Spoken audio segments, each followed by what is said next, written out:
Yeah, no, it would be. It's impossible. It's hot now. It's hot, it's cold, it's hot and it's cold. Shall we, I think we have enough to begin.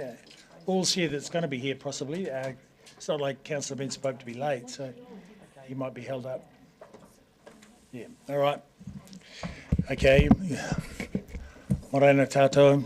Good morning, everyone. I think it's time that we got underway. And we're starting the morning in a high state of mobility. The train. We'll start with the train. So we'll have Ms. Mesh to the chair and the chief. Between the two, they will speak to it and answer all preliminary questions. Now, what questions do we have? Councillor Fiso. Tēnā koe, Mr. Mayor. Tēnā koe. I have two questions. The first one is just really one of clarification. It refers to point 20 on page 232. Has the word no been admitted? Is it no longer recommended? Apologies, it's a good close reading, but yes, the staff no longer recommend that approach.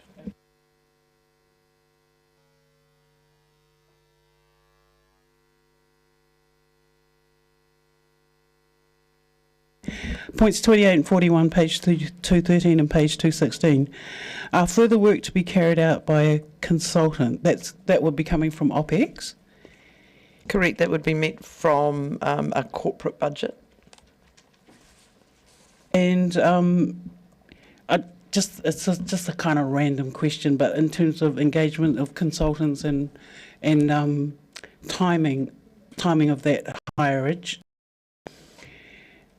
is it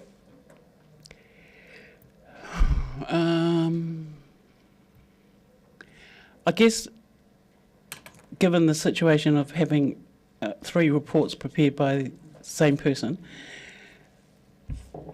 there's no point in sort of ever looking at in-house consultancies or project units, etc. And so we do have that in some areas, but for this is really specialist knowledge, and my intention, subject to a decision of council, would be to bring in someone who will take a holistic view of the train and the, from end to end, and look at it. And we won't be engaging Mr. Patterson, given that we have 3 reports, none of which are based on the sort of same criteria, which is the problem. And look, I just acknowledge that we find ourselves with multiple reports and still not in a position where we can provide you with advice because the reports can't be compared. So we will take a different approach because the decision you will eventually make on this, is one of significance for a 9-year plan process. And so we want to be in a position where we can actually give you a proper options assessment. Councillor Walker. Yep, thank you, Mr. Mayor.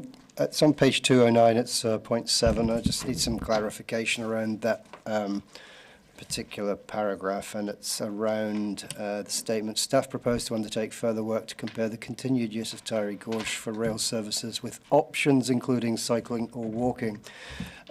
Just some clarity around whether or not we'll be looking at the combination of and stuff I've mentioned previously, so the train including the option to chuck bikes on and complete part of it, etc., which I think is really important. It will be a full assessment. We'll also look at different operating models for the train, different governance arrangements as well, which had previously been asked for and hadn't been encompassed. So we're trying to actually bring you a full report that covers off everything, noting that the council's current position is supporting the train. So we're working within the framework that the council has a position at the moment, which is supporting the retention of the train.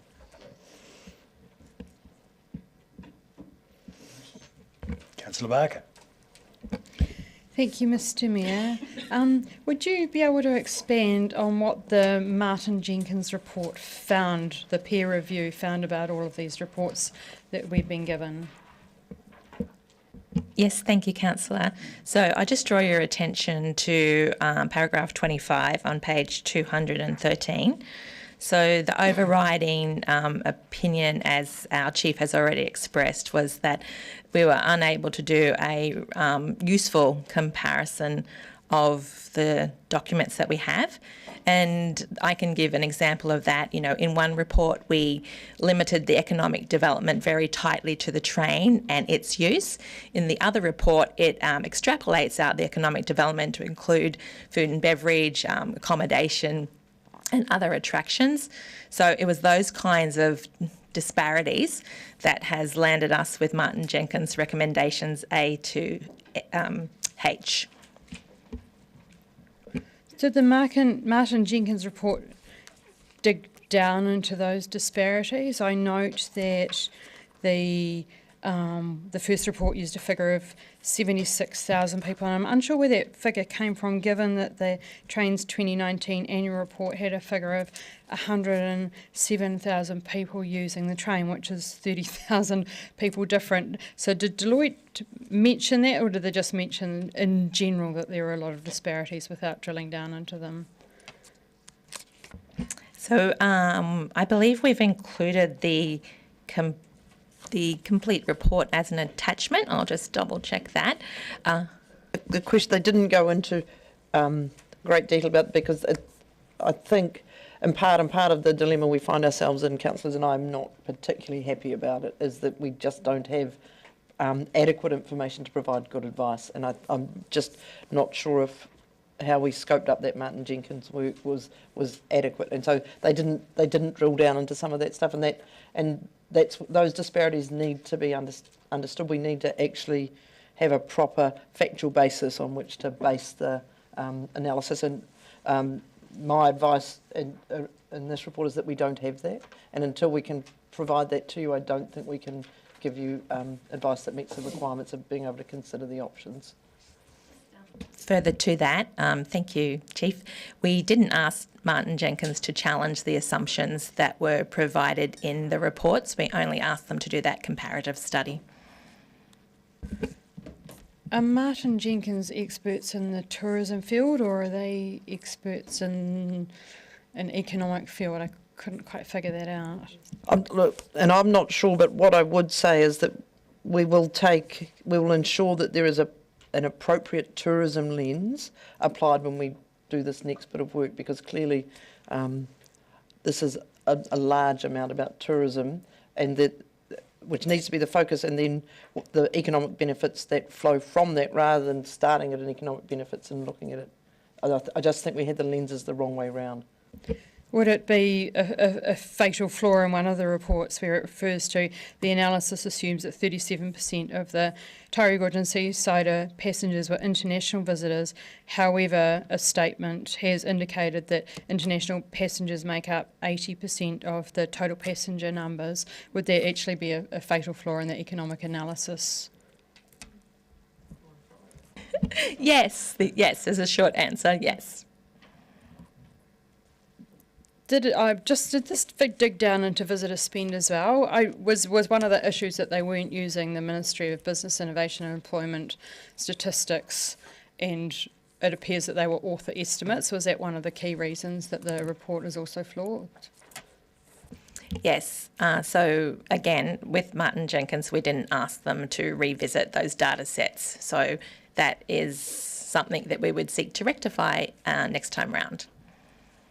So this is a reading between the lines of the Martin Jenkins report. Would it be correct to say that the reports, and I feel, actually, who commissioned the second report, sorry, on the, I just want to get this clear, on the railways, which one was it? The economic impacts of a Tauri Gorge extension to the Otago Central Rail Trust. Is that the feasibility study from the Otago Central Rail Trust? Is that the feasibility study? Yes. Page 250, there's a report, October 2023, and I know that council was supposed to be helping the Otago Central Rail Trail with the feasibility study, and because have we had this presented to council before? Not formally, but at the workshop that was open to the public, it was discussed. So yes, this is the report that was commissioned by the OCRTT. Are they continuing work with a feasibility study? Would that be correct? Without wanting to speak for them, my understanding is that they are doing work on what it would cost to turn the line into a trail, and that work is progressing. Are they basing any of their future work on this, I guess, discredited economic impact report, given the huge concerns from Martin Jenkins? Do you have any visibility over that or not? No, we don't. As an independent organisation, we certainly see them as key stakeholders in our work going forward. And I think discredited is awfully strong. We can't begin to know what instructions the Otago Central Rail Trail Trust gave to Mr Patterson. So, and it wasn't prepared through a council lens. But I would suggest that going forward, we'll be relying on our own data and our own reports to bring forward a decision for council. And just to augment that, the report says that we will engage with various groups, and that will include various train-related groups. So, for example, the Otago Excursion Train Trust, I think, has been in touch, and I know they have commissioned their own independent piece of work, so we'll have access to that. I know that the Trails Trust have equally done theirs, and so we will look at those, but we will bring an independent lens to it, and we will engage with them, but we will fully engage with councillors in this process. So as council, would we have assurance that a suitably qualified consultant would be appointed to do this work? Yes, you can be assured that we will appoint someone suitably qualified. And just further to that, the success of any engagement depends on the scope we set them in the first instance. So once we have a decision from today's meeting, that decision will inform the scope, and we'll be working really hard to tie that down to end up with something meaningful at the outcome. Will the scope come back to council for ratification, or would that be an internal document? I'd want to think on that, partly because depending how much time the work's going to take, if we have to come back to council formally, it may delay the work. So I'm just, we're happy to circulate the scope so councillors can provide some input.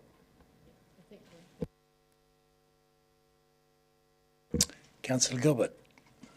Thank you. Yeah, certainly, reading these, I was struck with it was kind of like trying to compare apples, pomegranates and potatoes myself. But my question is simply in point number 8 on page 209. It refers to the DCHL will need to continue to maintain the current hibernated service. And I wonder whether that is an option that has been discussed as to whether better data would be gained from operating in a at least less hibernated format, because it's fairly hard, I would have thought, to pluck numbers out for something that's not going. So it is going in a limited fashion. So I don't think it will be hard to pluck numbers out because we have good historic data on the train. Yes, since COVID, we haven't operated in a full model, but I am confident that with the information we have and a complete set of information, that we'll be able to forecast where the train would be going post-COVID.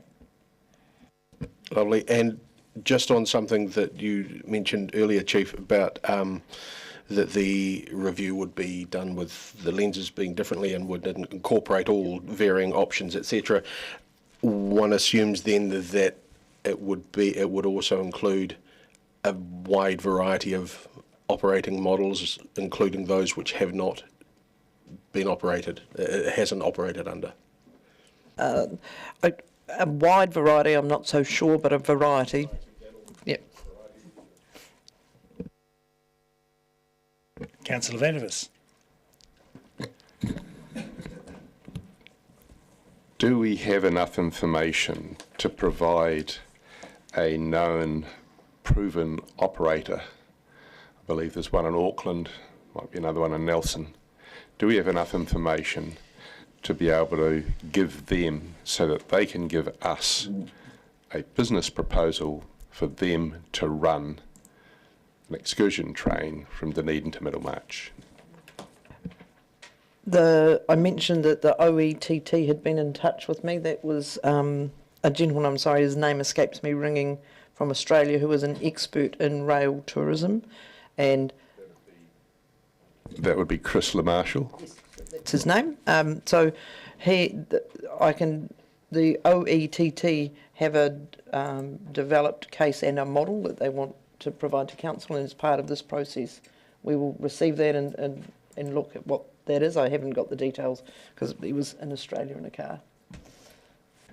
Do they have, or have we provided them with all the information we have on the state of the track, on the history of how we tried to run things and had maintenance issues? Have they been provided with all the information that we have from these various reports? My understanding is they have been, and the gentleman didn't indicate that he was missing anything when I spoke to him on the phone. And is it the focus of this whole process to actually have a resumed full scheduled service running all the way to Middlemarch, or is this talk of Hindon and various other places in between something that is the ideal aim? Well, the aim is to do a full assessment and provide council with advice, but the council's current position is the retention of the train and the track. So that will be one of the options, and we'll just present other options so council should have the range of options to consider. My memory going back to the Hawkins Council in terms of our decision to essentially subsidise the mothballing and or maintaining of a small limited service was that it was going to cost us $2.4 million a year, whether it was DCC or DCHL paying it. Is that your memory of it? I think your memory will be augmented by the resolution in your order paper on page 210. My question really is, have we got the entire cost of the last 4 years, say, of the mothballing, the moving of carriages up to storage in Middlemarch, and all of the other work, the providing of a temporary workshop in order to do maintenance on some of the rolling stock? There seems to me to be a whole lot of other potential costs that might need to be added to that in order for us to know how much this is costing us every year. The DRL and DCHL both report on annually to council with their financials, and in the paper it says how much it cost last year. I think the DCHL didn't uplift the full amount of the 2.4 that was available to them. Like, just off the top of my head, it was closer to 900,000. Mm-hmm. Oh, good. Yeah, fine, but it was always that amount was offset against any money they might make through running the service.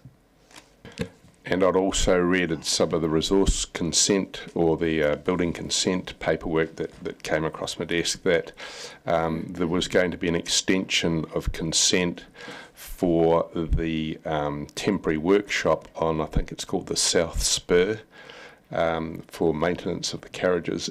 Has that been granted, and is that still going ahead? And do we still have the ability to do the kind of maintenance that we used to be able to do in the Kiwi Rail facility? I have, and no one does, I'm sorry, any knowledge of where that consent is at, I'm sorry, but if the decision is around going ahead with the service, part of that will be ensuring that there is an ability to maintain the carriages, whether it's in the same way that it happened previously. I can't answer that either until we've looked into it. Deputy Mayor Lucas. Sorry, I was looking up something else. I'm just a question, and it almost follows on from where Councillor van der Vis was in relation to the reference in 26 about DRL estimate the cost to continue these services at their current levels of up to $2 million, and it's running of the charter services and maintenance to Hindon. And it seems to me, as we all know, it was 2.4 to put the service into hibernation, and then we're still saying it's $2 million a year. And it's sort of the lack of numbers around that, and is the train only going to continue running services to meet the cruise ship and limited others, and also only maintenance to Hindon in the current environment when tourism is nearly back to pre-COVID levels? Yes, that's correct. Primarily because a decision to do something different would trigger an amendment to the long-term plan, and that's something we're looking to do as part of the 9-year plan, beginning consultation in December. And partly that's because it's around the governance options, which is something that Council has asked for, and a change in governance options requires a potentially structural change because currently DRL goes through DCHL. Were you to look at a different governance arrangement, that will trigger consultation as well. Yes, I understand that, but additional services wouldn't trigger. I'm just surprised that for that $2 million that they don't have the ability to provide additional services when clearly the visitor market is back. What I would suggest is you still have an opportunity as part of the statement of intent process to look at what your intentions are for DRL. Councillor Wiley. Thank you. Part of what we're looking at in paragraph 11 around the Panamu Tourism Group, we don't have any statistics of what's happened this season, do we? Not to hand.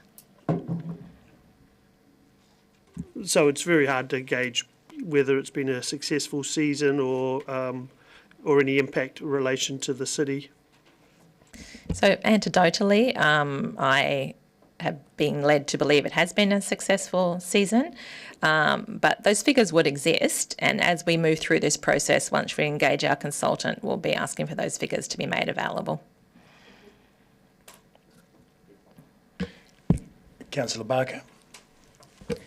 Thank you, Mr. Mayor. I understand that we would be expecting a 6-month report from Dunedin Railways. When do we get our 6-monthly reports from our CCOs? Because it's till the end of December, so just when do they... I know that it's statutorily required. I can't remember, is it 30th of March or not? Look, I'm sorry, I just can't pluck the number out of my brain. I'll let you know, but I don't know. But this is still in unusual times, so we wouldn't really be able to use those figures to look at where Dunedin Railways is performing because they're in hibernation. Would that be correct? The figures, the consultant will have to take into account the fact that it's still a limited service.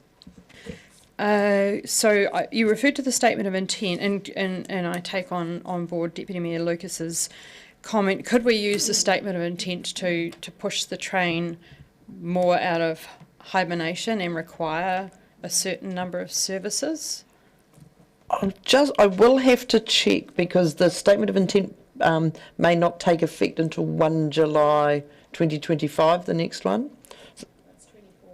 I'm not sure. I just have to check because some of them are a year in advance. But if it's effective from 1 July 2024, then there is that possibility. Remembering that if you make a change, signal a change that is different than what was in the letter of expectation, then DCHL have an opportunity to then come back with about that. What I'm getting to is talking about the 2.4 up to 2.4 million that they were directed to you. Sorry, no, up to 2.4 million that they were directed to use for maintaining and operating the railway. So I see that in 2022 they made a $1.6 million deficit and then a $978,000 deficit. So that indicates to me that they are not using the entirety of that money. Did they think it was there to underwrite any loss, or are they actually using it in maintenance? Because that's one of the key concerns is the infrastructure being maintained and upgraded during this time. Do we know? I'd have to take that as a question on notice because the flippant part of me wants to say, yes, of course they're maintaining it, otherwise we wouldn't have a service. So we do know that areas of the track have been maintained. I can't speak to how much, but we know that there has been maintenance going on. And there were in the statement of intent, either for DRL or for the current one for DCHL, I can't remember which one, it talked about the areas of the track that were going to be the focus, and I'll just get someone to find that and circulate it. And that was flagged in the last statements of intent, and that is the work that has been done. Nearer to Middlemarch than Hindon, I think, from memory. And that just gave me a moment to pause, and I do know that they have an operational maintenance team in place that has the gear and the equipment and does what's required. So would it be an idea for us to be more prescriptive in our statement of intent towards, I guess this is probably a question for councillors ourselves, but given that the statements of intent, I guess, come to you as CEO before they come to us as council, would it be your advice that we should possibly be more prescriptive in our expectations for the running of the train? My advice would be that the statement of intent is councillors' opportunity to assess whether the companies are delivering what you require of them. How you want to frame them up as councillors is for you to determine. Thank you. I would like to indicate that I would like to move the recommendation. Sorry, Councillor Wilde, he's already indicated. But it's indicated I was second, but I'm happy to let you second if you wish. Very good. Next question is Councillor Gary. Thank you, Mr. Mayor. Most of my questions have been asked and answered, but I do have one question, which might seem pedantic, but words are important. I notice different uses of the word hibernating and mothballing, and my understanding was hibernating was the word we had very carefully chosen to use. Is that still the word that we are using throughout this? My understanding, yes, we refer to as hibernation. If there's mothballing, it's an error. And if I could just add, the 6-month reports will be scheduled for the agenda on the 27th of March. Thank you. No, it wasn't staff use of it. Thank you. Very good. How are we going with questions? We appear to be done. Yes? Okay. In which case, I'll call on Councillor Wiley, who's indicated he'd like to move. And I presume the resolution. Yes, I'm moving recommended option 1. As appears on page 210 of the papers. Yep.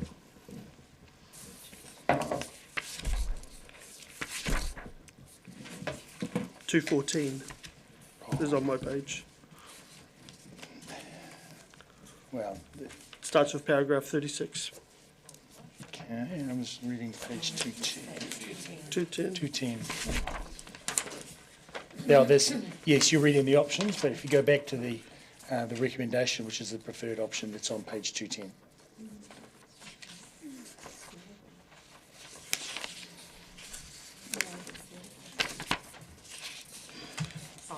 Page on 210.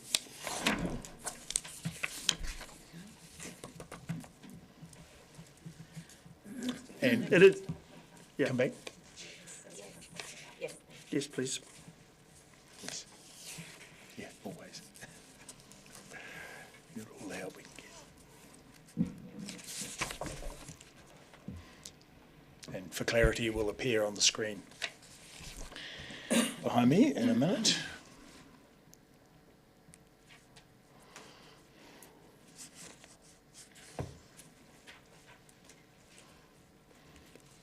Yep, I'm happy with that. It's pretty much in line with what I was reading, so that's all good. Yes, I'm happy to move this. I think as we've all seen through questions that there is just too much unknown from the information in front of us. It sounds like the train has operated effectively this season, being run by the Panamu Tourism Group. And I also note Councillor Walker asked the question around cycle and trains, cycles on trains. Unlike some in the community, it's not a one or the other, you know, and I think that's the part that I've seen all the way through. Cycles on trains do work. It actually is an enhanced tourism offering. So I think for the wider spectrum, we want more data, and I think that's going to be important to see what's going to lead to our next decision-making process and also into the long-term, 9-year long-term process. Thank you. I've just got a very brief comment to make, and I'd like to quote Benji Marshall from page 265 of one of his reports, where he concludes his final sentence is, "It's recommended that further analysis is undertaken across all these factors to properly inform long-term decisions and consultation processes regarding usage of the rail corridor." That sums it up for me. Councillor Barker. Thank you, Mr Mayor. We have the data. I think that we've talked about some of the economic analysis being done on 2020, etc., when we're actually in hibernation, which I think is not good. Since COVID hit in 2020, we've reaffirmed our decision and our commitment to Tauri Gorge Railway 3 times to hibernate and not wind up. And we've supported retaining the train service all along this time.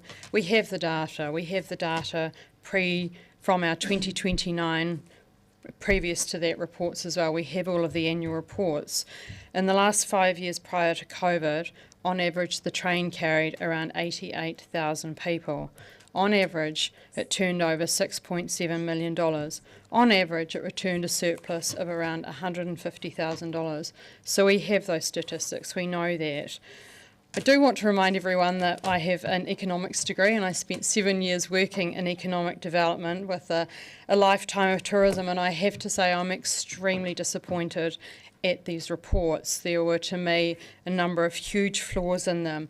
I'm really pleased that Council did the Martin Jenkins peer review, because I had serious issues all along with how these reports were put together. There were the redeeming factor in the Martin Jenkins peer reviews clearly states there are some instances where the key inputs and assumptions could have been more clearly stated and validated, and I think that's actually underestimating or being actually quite polite around this. I'd also mention that the 2020 assessment of Dunedin Railways excludes some of the wider direct and indirect economic benefits and may underestimate the overall benefit to the Dunedin economy, and clearly states that the differences in approach and method make it difficult to make direct comparisons between the assessments. For example, and I think I asked this during questioning, part of the numbers were done on 76,000 people when the reported actual in 2019 was 107,000 people. That's 30,000 people missing from the economic analysis. You can see why I'm annoyed. And then the calculations failed to use the average length of stay in Dunedin, which is 1.8 nights, according to MB statistics. And also the visitor spend wasn't really great. It also said that in MB statistics, USA, which is a key market for the train, spends on average $353 a day, in Australia $275 per day. So I did a rough estimate, an 80% return of international markets based on 80,000 visitors, an average stay of 1.8 nights and lowered average spend of $250. So I got a minimum economic impact of $29 million as compared to the $24 million in the first report, and that's real basic economics. I also note that in one of the reports, the report says that 53% of people use e-bikes. However, MB says 25% of people use e-bikes. MB says that cycle visitors spend $288 per day. The report is claiming $414 per day. I also have issues with the numbers where it says that the current use of the Central Rail Trail is just over 12,000 people, and this is estimating that Tauri Gorge's rail trail would have 20 to 40,000 people. So you can see my concerns with the economic analysis. So I'm very grateful that we had the Martin Jenkins, and I'm also pleased that we are going to have another analysis to compare these. We have to lead economic development, and we have to commit ourselves to tourism, to the train, I believe, as a key economic enabler. Pre-COVID, tourism was worth around $770 million to the city. So this is really serious money. It's jobs, it's employment. I think that we're taking too long to get the train running properly again. International visitors are way back over 80%. Tourism is, according to people that I know in the tourism business, flourishing well and busier than it has ever been on some days. So we need to use our statement of intent to, I think, formally get more trains running and get more money coming through. I know I've only got a little bit of time. I do want to say that the key advantage that I see is that it allows time for the Otago Excursion Train Trust or any other operators to put forward business cases. I note that we had an instruction there to the CEO to seek proposals from potential operators, and I think that this actually gives us time to do it, and I'm out of time now. Thank you. Councillor Vandervis. Councillor Wiley has said that we want more data. I believe that what we really want is a proven competent operator. Mayor Raddick has said that further analysis is required, quoting, I think, Martin Jenkins. I think that what we have, and what we have had for probably 3 or 4 years now, is paralysis by analysis. This call for more data from Councillor Wiley is, to me, just another excuse to kick the can further down the road. The Hawkins Council, some years ago now, voted $2.4 million per year to hibernate Tauri Gorge Railway. That was, again, hibernate is another word, in my view, for kicking the can down the road. The excuse then was COVID. What has been the excuse since? What is the excuse now? There are proven operators of tourist rail systems in the country. I'm told that there is a very effective and lean one that runs out of Auckland that would be interested, another one in Nelson. I don't think that the way this paper is presented, option 2, discontinue funding, the option 2 basically says advice, to prepare further advice to continue the use, under this option, staff would prepare further advice to discontinue the use of Tauri Gorge and report back to council. I don't think that's actually a valid option. We can't vote for that, the way things are.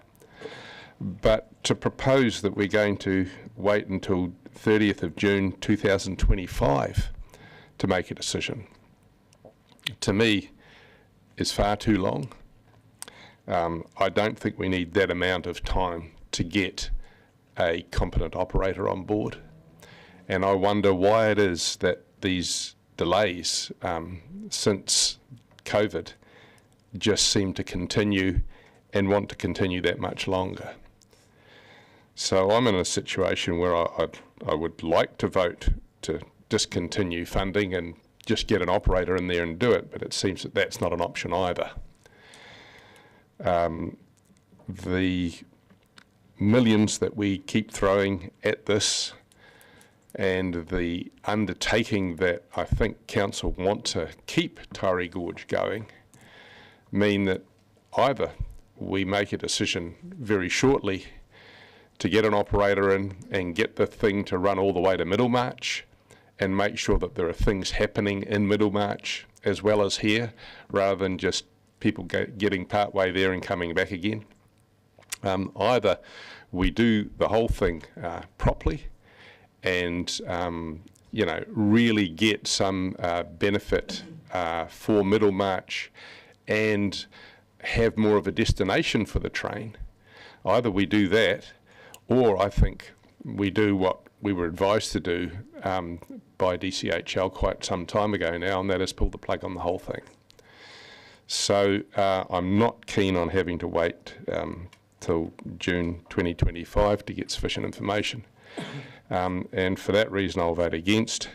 But I am keen on either getting the thing running and putting what's required into it, or pulling the plug and making that decision sooner rather than later. Councillor Walker. Yep, thank you, Mr Mayor, and thank you to the mover and seconder. I'm delighted that around Central Otago there's cycleways everywhere, and I know this is a report about trains, but it's intrinsically linked with potential cycling opportunities as well. But cycles on trains, I mean, I've travelled around the world and I've done lots of cycle trails, and some of the best I've done are the ones where you end it by chucking your bike on something else, whether it be a bus or a pickup. But most excitingly, when you chuck it on a train, particularly after 5 days when you're pretty knackered and you want to eat something nice and drink a beer. So it's a potential point of difference that I've banged on about for a long time, that is the classic win-win if we've got the imagination to look at it, run with it and invest in it. That said, the opportunity also to have a working train all the way up to Middlemarch that also has a separate shared walking and cycling path is only actually as difficult as our imaginations and our ability to fund it. And if anybody hasn't been up into the Queenstown, Central Otago area recently, you should go up there and have a look at what's been done. In fact, if you had talked in that part of the world 10 years ago about building a track for walkers and cyclists through the Karawau Gorge, you would have been laughed out of Central Otago. Well, go figure, the sod was turned on that project about a month or a month and a half ago. It's happening. And when I've been up there, I've been up there a lot recently with my bike, me and my wife. And when you're in the cafes and bars, the conversation already includes the biking fraternity, particularly talking about the connection to Dunedin. So it's already in their discourse. They're already assuming that you can get on multiple destinations in the Central Otago area and cycle all the way to Dunedin. But go figure, guess who's dragging the chain a wee bit on that one? It's us. And we're still struggling to completely commit to the tunnels, trails, for example, and or a bunch of other stuff at the other ends that will be filling in what are ultimately going to be, hopefully not embarrassingly, some of the missing links. This train service that complements the cycling offering is a golden tourism opportunity, and there's a little bit of that golden tourism jigsaw. There's a few of those pieces missing. So I think, and again I'm saying it here, and I'll continue saying it, we should absolutely look at the best of both worlds.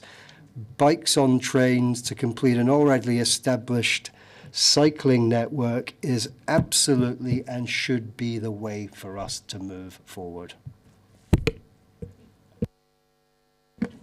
Deputy Mayor Lucas.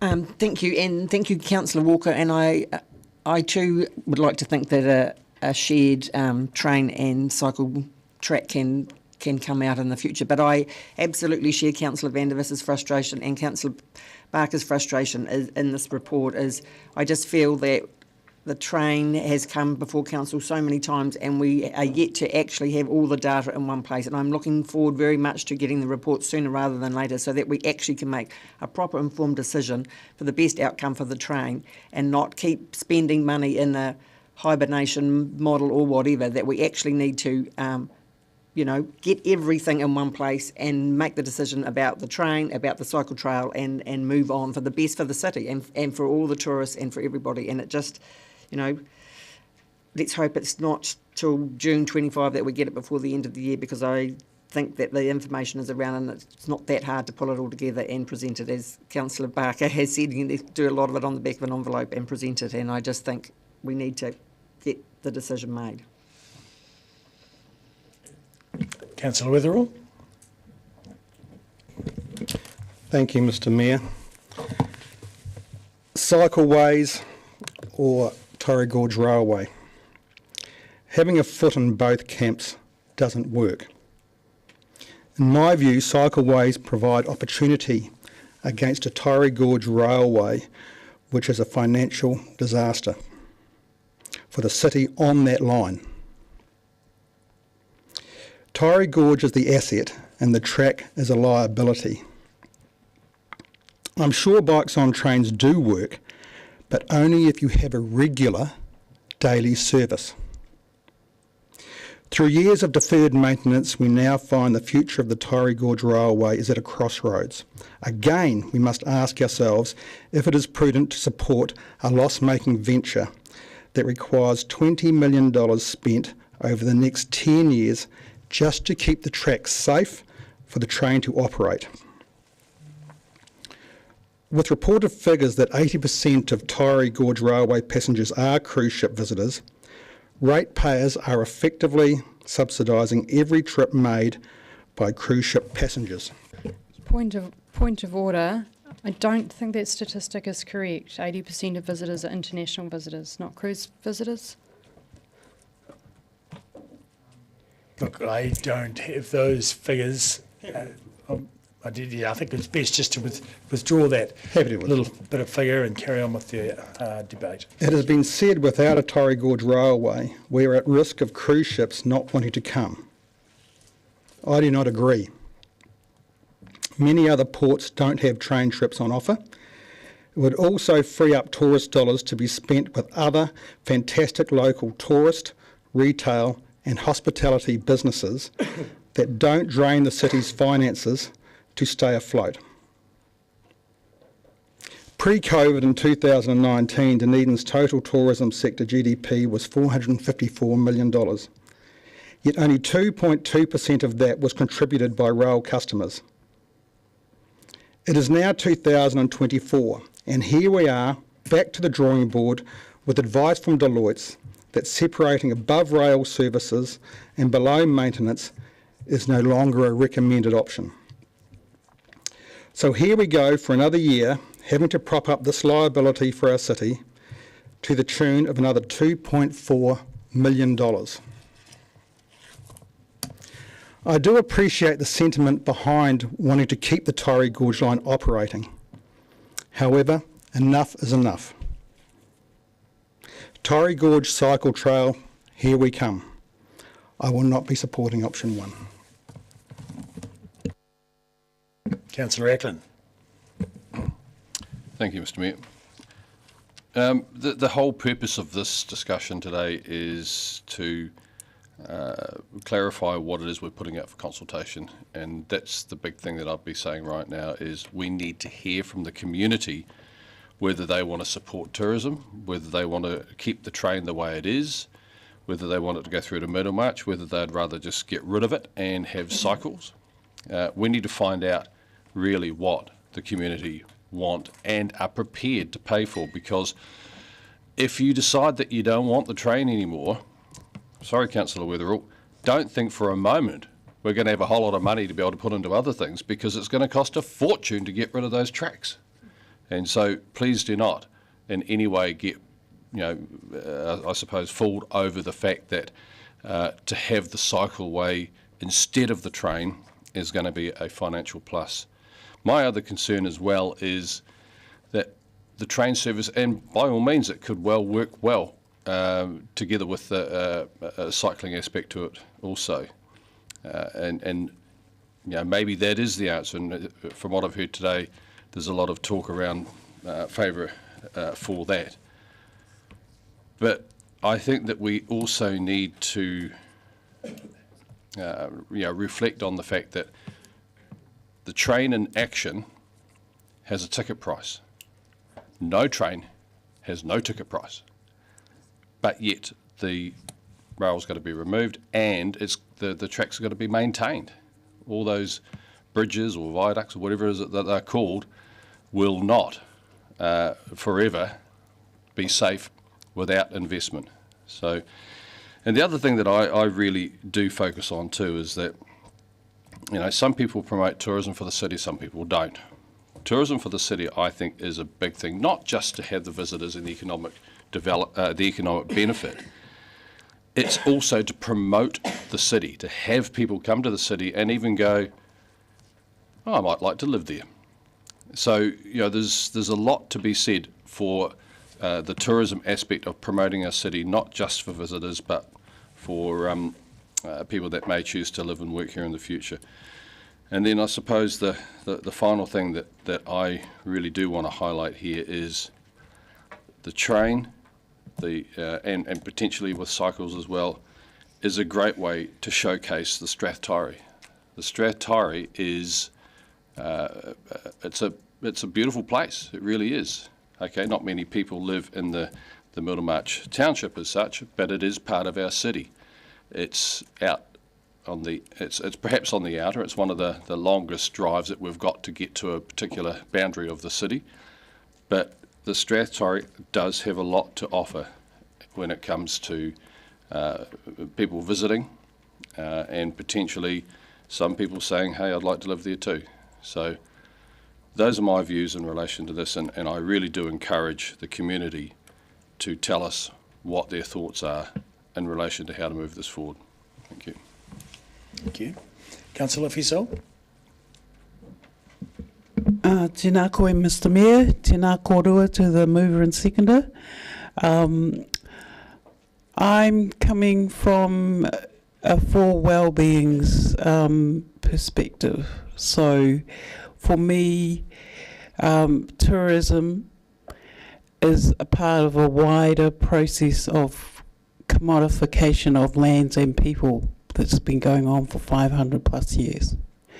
And so when I talk about tourism not meaning much to me, for the communities and whānau that I speak for, I'm talking about, yes, I agree with the investment that we must make in promoting the overall well-being of the city. However, at the same time, we must be applying the same pressure and investment to ensure that our most vulnerable people who don't vote are also taken care of.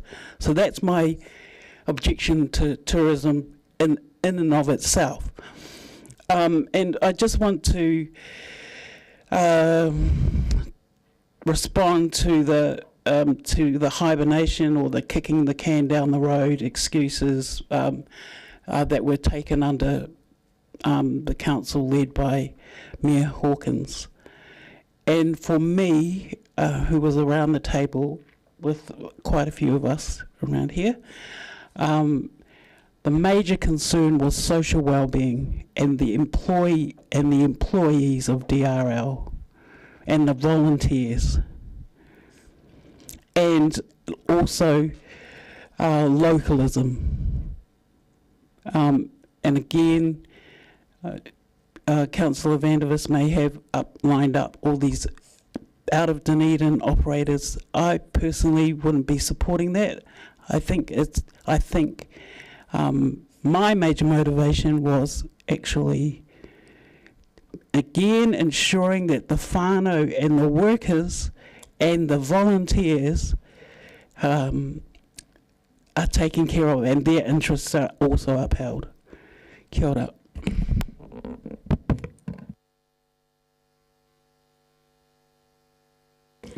Councillor Gary. Thank you, Mr Mayor, and I want to acknowledge in the public gallery Mr Robin Thomas from the Strathtyre Community Board, who obviously have an interest in this. Let's not forget, and it's not an excuse, it's a fact, let's not forget the impact of COVID on the train, and let's also not forget our recent decision for a 1 year plus 9. An annual plan plus a 9-year plan, and the delay that means. Are we frustrated that we haven't got the information we need? Yes, of course. But it's very clear to me that we made a very clear decision to commit to the train back at a very, very difficult time. And that was the right decision in my view. It was not born out of sentiment. It was born out of tuning into what the community wanted very clearly, and it was borne out that this particular offering is a unique point of difference for our city.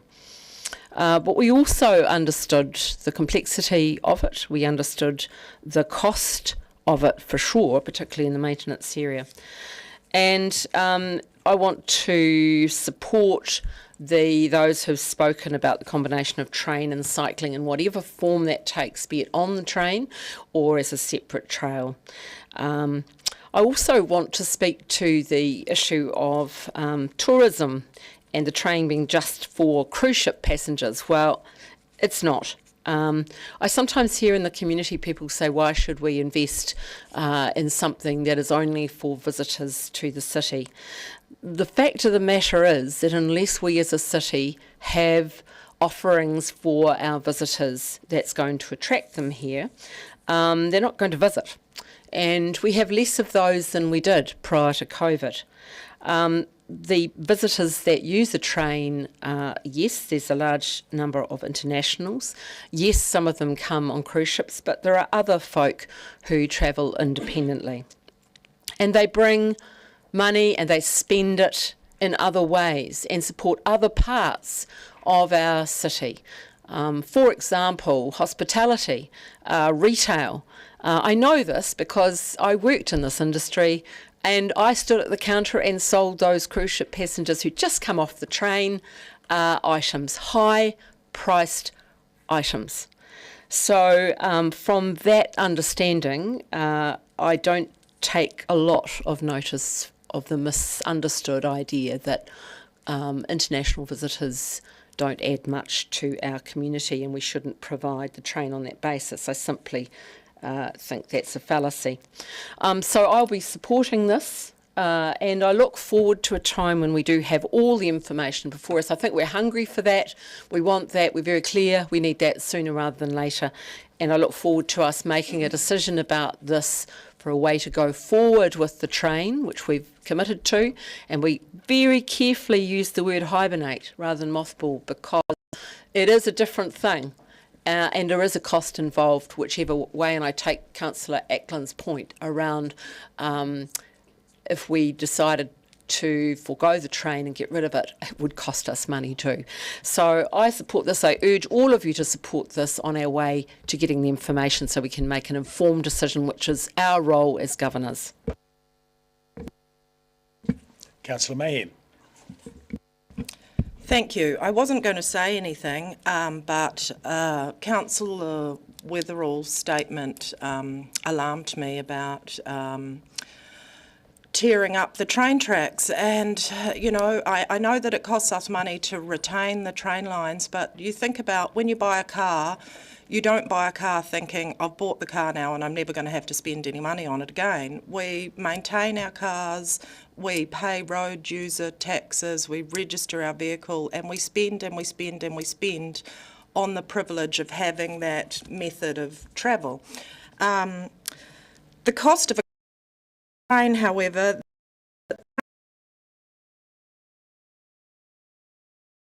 into your car, that's 48 kilos. And a train is 8.3 kilos per passenger. That's 30% emission road travel. Now think about how many people you can put on a train and how many people with their bicycles that you can put on a train. In April last year, there were 80 that's winter time, there were 80 cyclists on the rail trail. So even though the statistics we were given aren't correct, if there were 80 cyclists a day in a less popular part of the year, that's 30,000 potential cyclists a year. And I support both options of the train and the cycle. And I believe really strongly that something like the train through the Taieri Gorge, if we chose to rip up those tracks at great expense, we will never, ever in a million years have the money to do that again.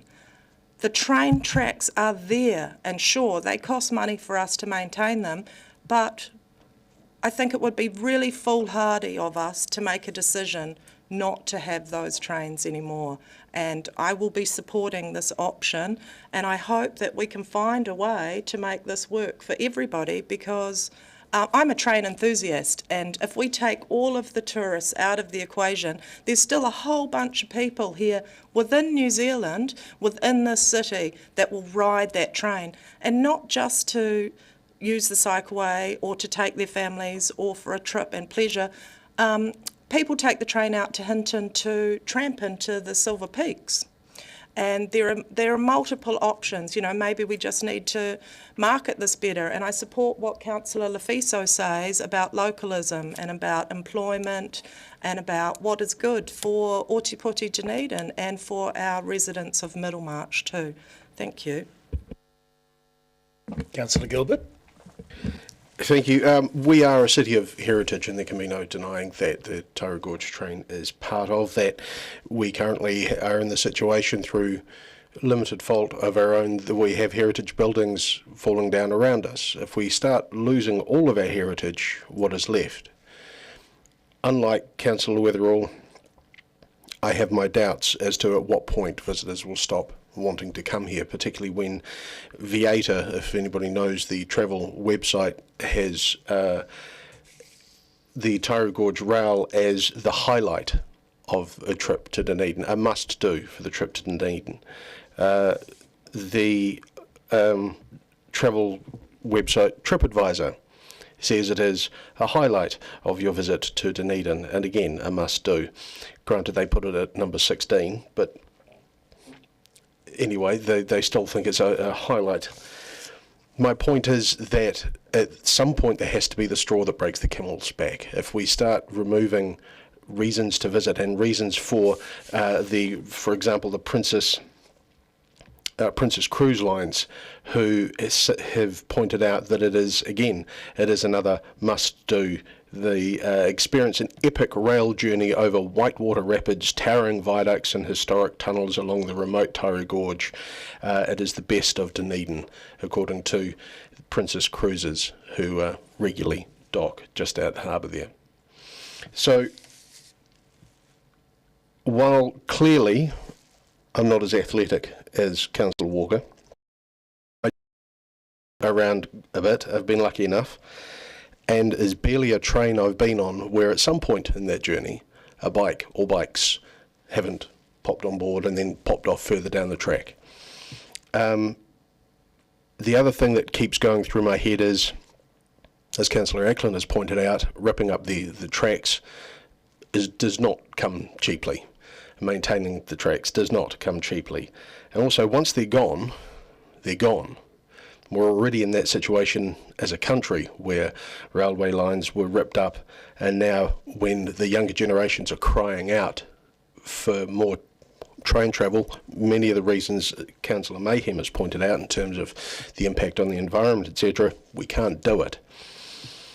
Whilst my accountant would like to see a fast train through from here to Queenstown, I realise that that is absolutely not on the boards, but I would hate to see that what trains we do have go disappearing. So I will be supporting this, and again, like Councillor Ackland, I highly encourage the community to have their voice as to whether they are wanting to support tourism and the wider impacts that these reports don't actually cover clearly, or what they would like for us to do, but I will be supporting this. Back to you, Councillor Wiley.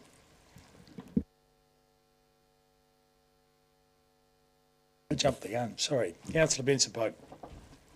My apologies. Thank you, Mr Mayor. We're having this discussion, of course, for the umpteenth time, because back in the day, a council had the vision to make sure the tracks weren't lifted. And I think that was absolutely the right decision at the time, thank goodness. And I think the decisions we've made to cope with the issues, operational and other, around the train post-COVID, pre-COVID, have been the correct ones. What's the price of the vision? Well, I don't think there's any doubt our community will support a council decision, preferably sooner rather than later, to put in the annual contribution necessary to get the track maintained so the train can run all the way to Middlemarch. I don't think there's anyone in the city sensibly, and it's certainly the majority, won't support joint operations of the sort that Councillor Walker was talking about. I'm as disappointed as others are about the discrepancies in the previous questionable analyses and their contradictions. I think it's a shame that we're not having the 10-year plan debate right now so that we could provide some clarity to the community. But I think a vote on this interim decision will provide enough confidence in the community that the majority of the people around this table want to see us consulting on a $20 million contribution that has been mooted over 10 years so that that work can be done and we enhance the train rather than trying to keep it staggering along part of the way. I don't doubt that there's great support for this in the Strathtyre, and I think the comments that have been made about the far end of the journey need to be addressed, and that's something for the community to think about as well as the remainder of Dunedin people. And of course it's not without its challenges. We know there are viaducts and tunnels, and we know those issues are potentially problematic, but they've always been potentially problematic, and this is about the vision of the council in the day that made sure the opportunity wasn't lost.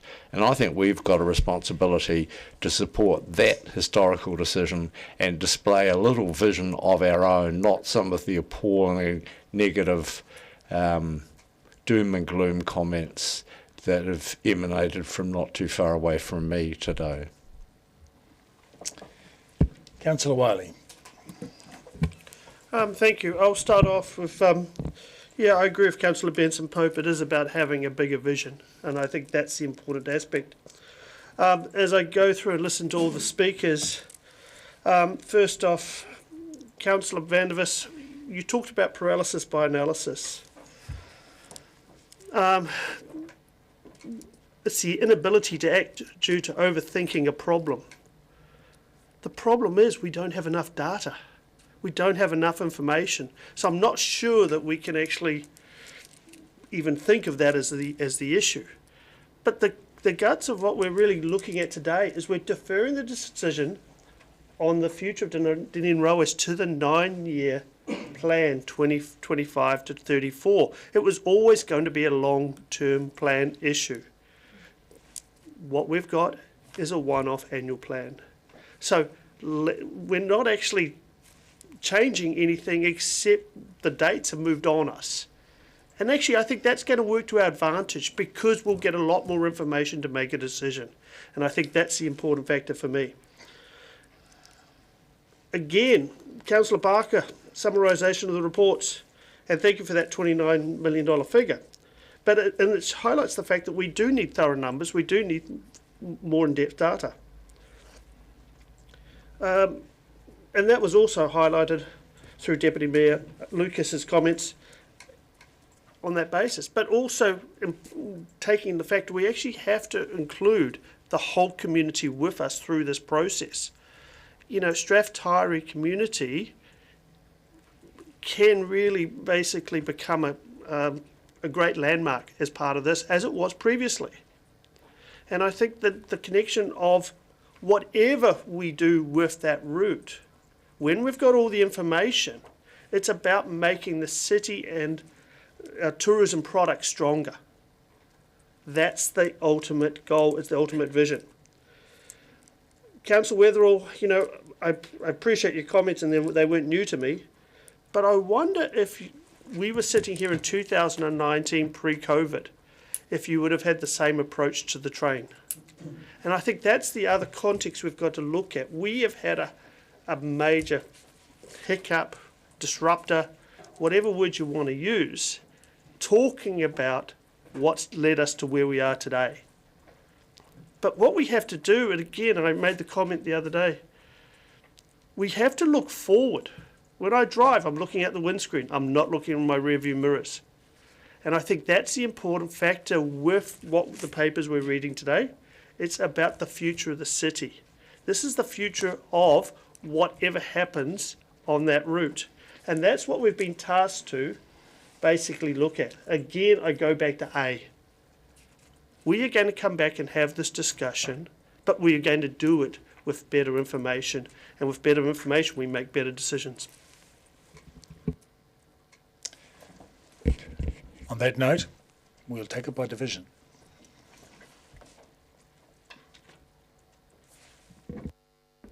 Councillor Ackland. Aye. Councillor Barker. Aye. Councillor Benson Pope. Aye. Councillor Gary. Aye. Councillor Gilbert. Aye. Councillor Lafiso. Aye. Deputy Mayor Lucas. Aye. Councillor Mayhem. Aye. Councillor Van der Vis. No. Councillor Walker. Aye. Councillor Weatherall. No. Councillor Wiley. Yes. Mayor Raddick. Aye.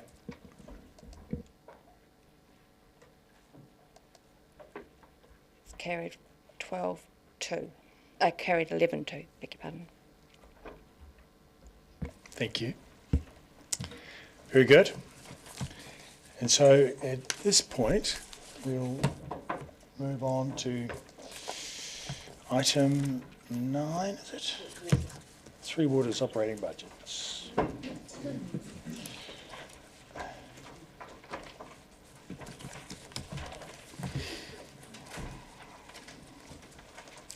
Mr. Ward, to the chair to take questions. There may indeed be a few. So, all set? Marina, Mr Mayor, Deputy Mayor, Councillors, yes, happy to take questions. Very good. Councillor Fiso.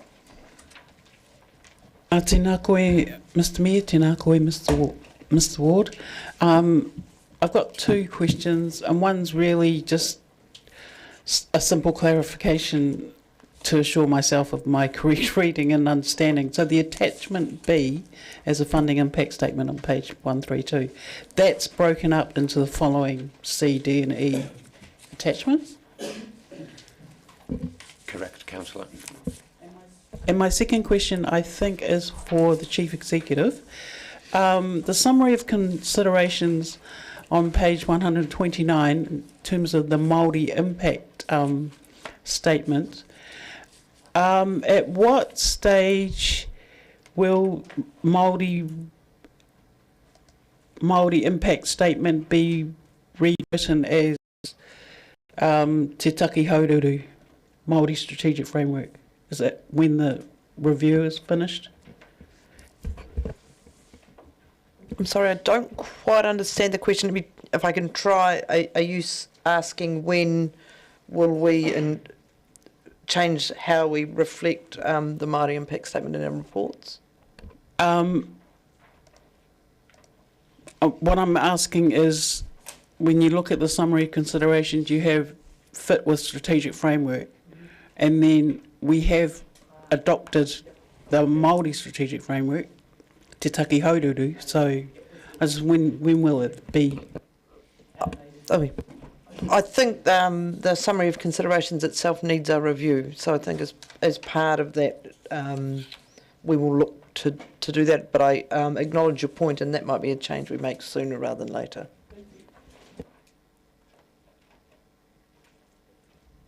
Councillor Gary. Thank you, Mr Mayor. A couple of questions just to start off. On page 126 there's a reference to a review of watercourses ownership rights, Mr Ward, and I just want to check, does that refer to the public-private stormwater courses on the priority list or something else?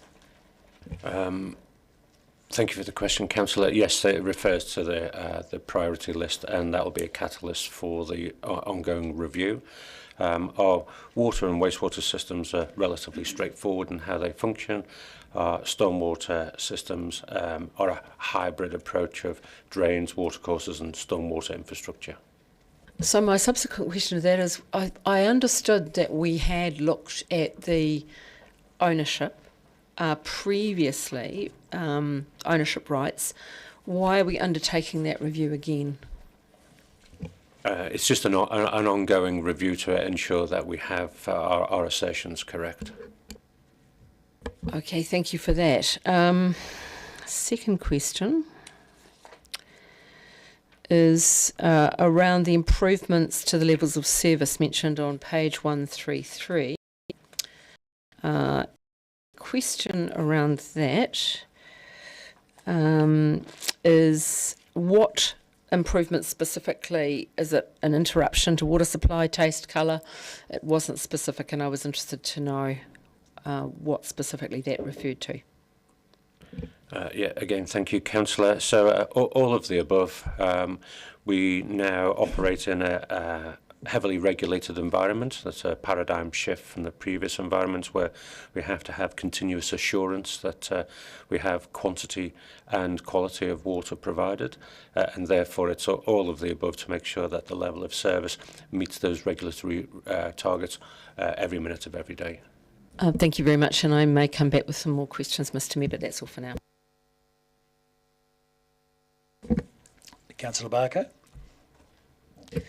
Thank you, Mr Mayor. My first question is just on page 126, paragraph 7 about the grants and subsidies. I just want to tease out, and I asked a question about Better Off funding yesterday, but it says, in addition, government funding for the Three Waters Strategic Program has been replaced by Better Off funding, and Better Off funding is mentioned right throughout the paper, but I just wanted to understand how much Better Off funding did we get and over what period of time is it for? I don't have the precise figures to hand. It's in the region of $9 to $10 million, ostensibly over a 3+ year period. But I would say we, as an organisation, we've benefited greatly from the application of that funding, and it's helped enormously with our capability building. So that was a previous government decision. Is there any indication that it would be cut by this government? Thank you, Councillor. The funding was always finite, and it was always for a period through the early phases of reform, as it was previously envisaged.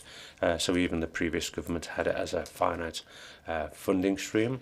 And then we've endeavoured to use that wisely within the auspices of the DIA approval requirements. So we've got it in the budget for, 24-25, but does it disappear at the end of 2025, or is there any left? To my knowledge, there would be a small ongoing tail. Okay, thank you. My next question is just around the fees and charges. This is page 127 on 14. And I asked the Chief Executive yesterday about the local government cost index of 4.9%. However, here we've got fees and charges increasing by 7%. And other fees and charges, because it says reflect inflationary cost increases, and then there's others that are 25%, 8%, 22% and 15%. Totally appreciate that it's all been analysed like this. But perhaps this is for the Chief Executive. No, actually, maybe this is. How is Three Waters different from the rest of the council that the 4.9% doesn't apply there? This is reflective of the cost of providing the particular services. To receive external waste and to process that safely and offer it to the environment safely has a cost associated with it. The production of water then to offer to commercial users, for example, a cubic metre of water, 1,000 litres, it's still a very affordable cost. We have to reflect the cost of abstracting, creating and making that water available, so it's reflective of our operational costs. I guess I'd just go back to the chief executive with this, because the Three Waters is our biggest budget item. So will you relay our concerns, I guess, back to the local government, or whoever puts the local government cost index together, that it might not be correct in these times? Yes, I will. Very good. Councillor Benson Pope. Thank you, Mr. Mayor. Mr. Ward, thank you for all the detail here. I've got two questions. The first of them relates to the matter that you've just touched on in terms of water supply, industrial or residential. It's often said that the bulk of the cost of water is in the reticulation system rather than the procurement and treatment of the water. That's that statement generally true? I would say generally. I'm hesitant to confirm precisely because the cost of ensuring the source water is safe is a component, and then it will vary from community to community as to the treatment cost, depending on the size of the community and the treatment processes and the necessary barriers to protection are in place. But generally, yes. So it will be accurate to postulate that, given those treatment plants and pipes are all in place and functioning, the issue of volume is of lesser importance than the fact that a supply is available and delivered. Again, generally yes. Volume, though, is an issue in terms of ensuring the quantity is available and it can be distributed. But once the infrastructure is in place, it's more around the quality of the product. Thank you. And the second question is in relation to stormwater and the vexed issue of management-treatment of stormwater, particularly stormwater off roads. What is hidden in these budgets about any work that's being done in that respect? Councillor, we don't hide things in our budgets, just saying. I rephrase that. What do these budgets contain in respect of work to better manage treat stormwater, polluted stormwater off our urban surfaces? That will be as scheduled in the impact assessment. Primarily our focus will be on ensuring that the level of flood protection is observed, but we will look at obviously the polluting effects of discharges to the environment in this annual plan. That will come out also more readily in the subsequent long-term plan. Thank you. I'll ask for you as well. Deputy Mayor Lucas. Thank you. Following on from Councillor Barker's question, but this relates on page 131, where we see the Three Waters Transition Programme has finished. What was it, 1.6 million, and there's nothing in this coming year, but that relates to the grant funding that we've previously received, and also that program was obviously under the previous government and the work that we had been going on to separate out the Three Waters. Is that correct? That's correct, Deputy Mayor. Thank you. And I'll ask this question, seeing that Councillor O'Malley isn't here. On page 132, on the funding impact statement, where we see the significant deficit that we have, and it obviously is going to be projected out, so that without a significant increase in the water rate, continue on, and that really is driving the overall council deficit, is that significant deficit that water's carrying. Caroline will answer that, sorry. Yes, that's correct. Thank you. Councillor Barker. Thank you, Mr Mayor. In a report to the Infrastructure Services Committee, this is the 13th of February, I'm just trying to find where it was. It talked about that the cost of supplying water commercially was not reaching a break-even point, and that was going to be examined for the 10-year plan. And I note that there is a central water scheme tariffs that have increased by 15%. Will that reach the break-even point, or are we still looking at those for the 10-year plan? I know we're now going to a 1-year plan. So are we going to be at a break-even point this year? Sorry. I'd need to check those figures. My recollection is not yet.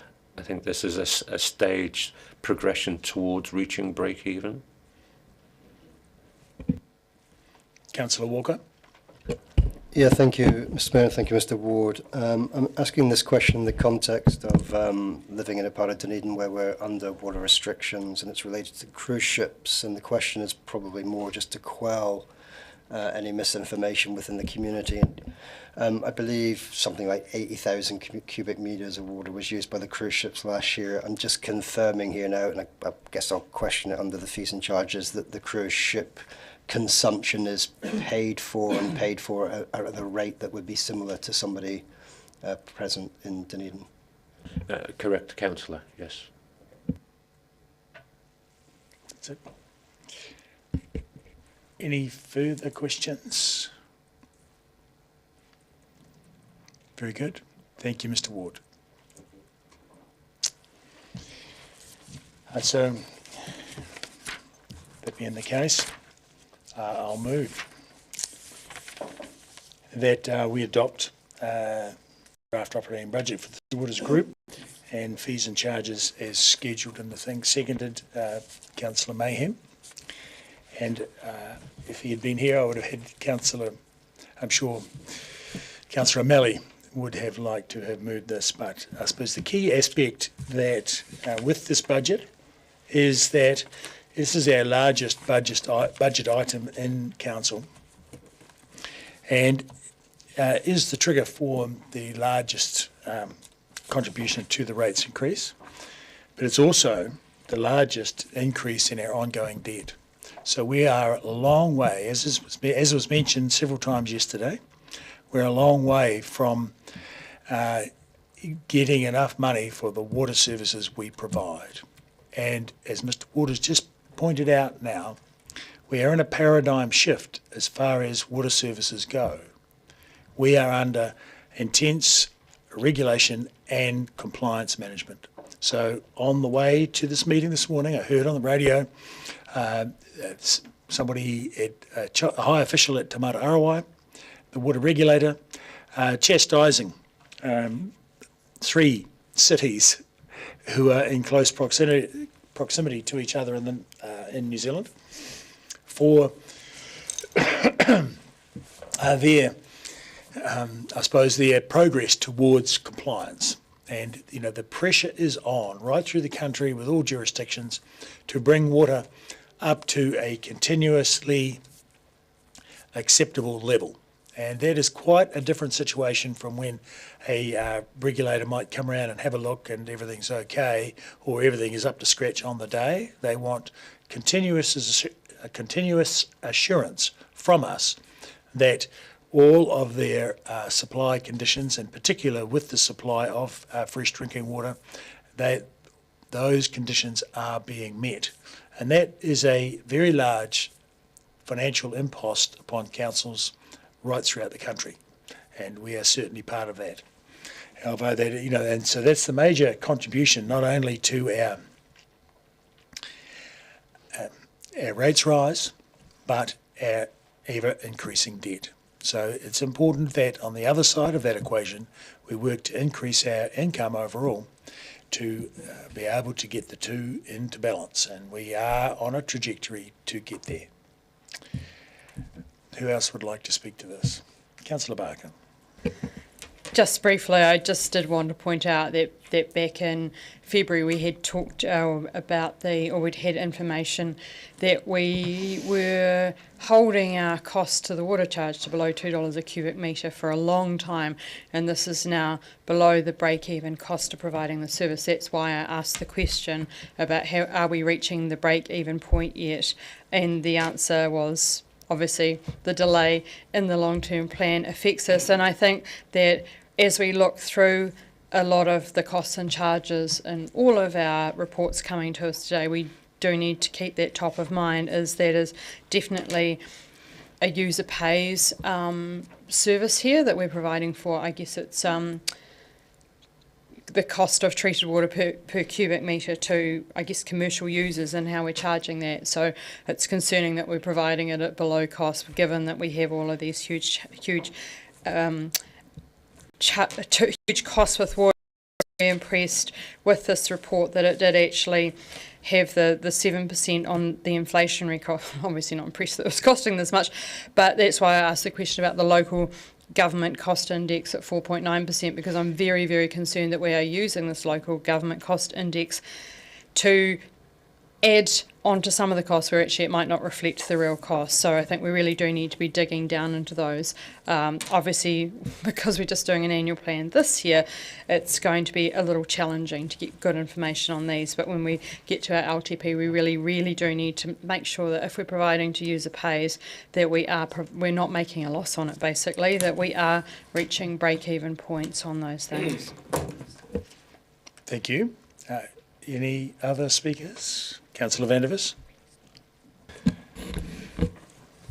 I'm especially unhappy that Three Waters is pushing us into further and significant debt. The water system that we have is already, as I understand it, quite a lot better than a lot of other cities around. Mayor Raddick referred to 3 other cities being chastised by the water regulator today. There are a lot of other cities that are way behind us in terms of getting their systems up to scratch.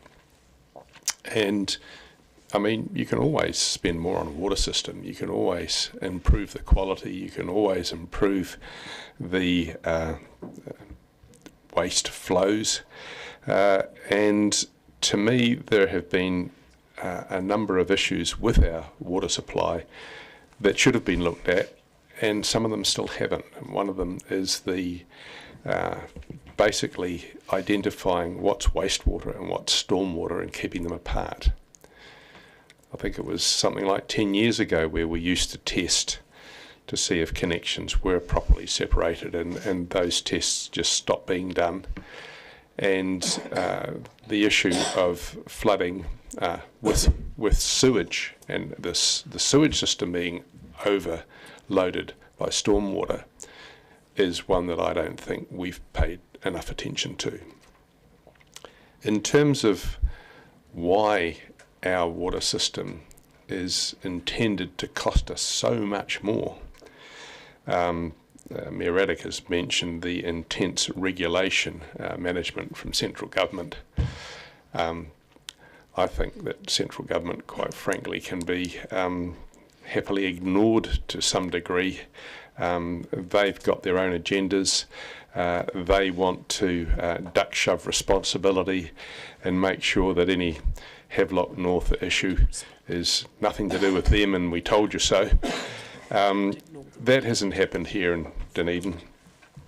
And if you look at Dunedin's water supply, and if you look at its use, we have a very adequate supply, largely because we've lost so many industries in Dunedin. We've lost a major user of water in the Burnside Freezing Works. We lost a major user of water in the Green Island Tannery. We lost a major user of water in Cadbury's. So we don't have supply issues. We shouldn't have to be spending as much as we are to maintain the water supply as such. And although there's always deferred maintenance, and that's what happens with infrastructure, the moment you build it, you've got maintenance on it. I believe that it should be done more along the lines of the kind of existing budgets that we've had in recent years, especially since 2015, and not these budgets which now appear to double and give us an unsustainable level of debt.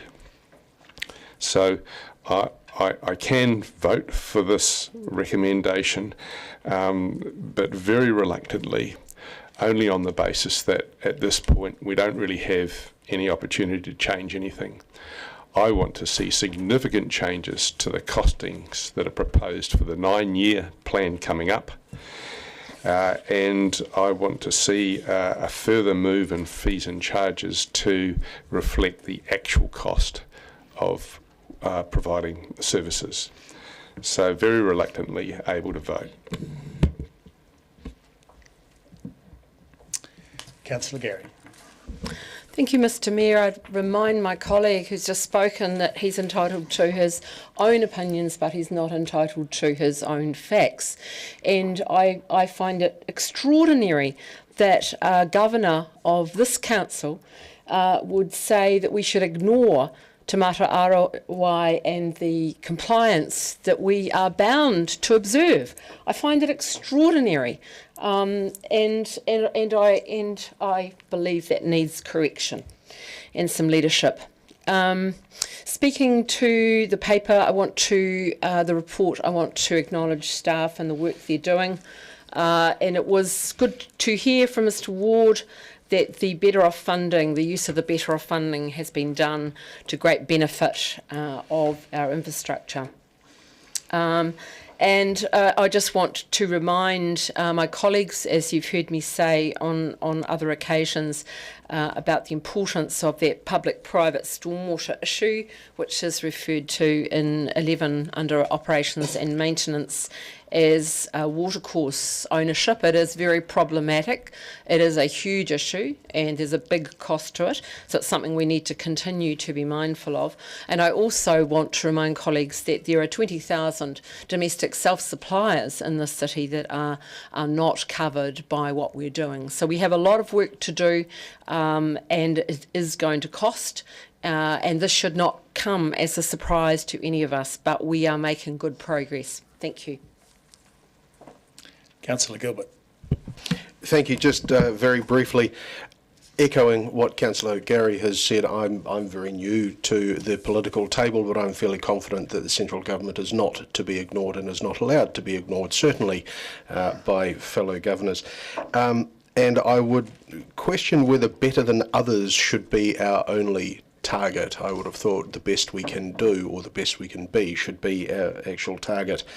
And I also agree with Councillor O'Malley via Mayor Raddick that we have been undercharging for water for years, which, as Councillor Barker highlighted, has a very significant impact on deficit. So whilst I will be supporting this, I also think we need to very much focus on what actually are the costs and cost recovery as we move forward, particularly into the 9-year.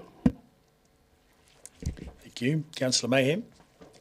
Thank you. I just want to object to the suggestion that we have not been doing adequate testing. So we made a decision around infrastructure compliance and regulations. So this cost was a lot more than what was initially laid out in the long-term plan in 2021, because we are well aware that inflation, interest costs and other things are outside of our control.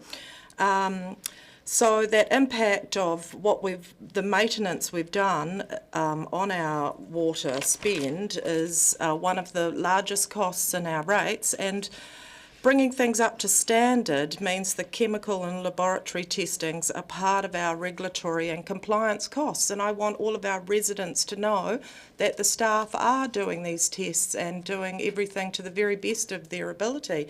And I would just like to acknowledge the hard work of the Three Waters team, and I want the residents to know that these costs are unavoidable.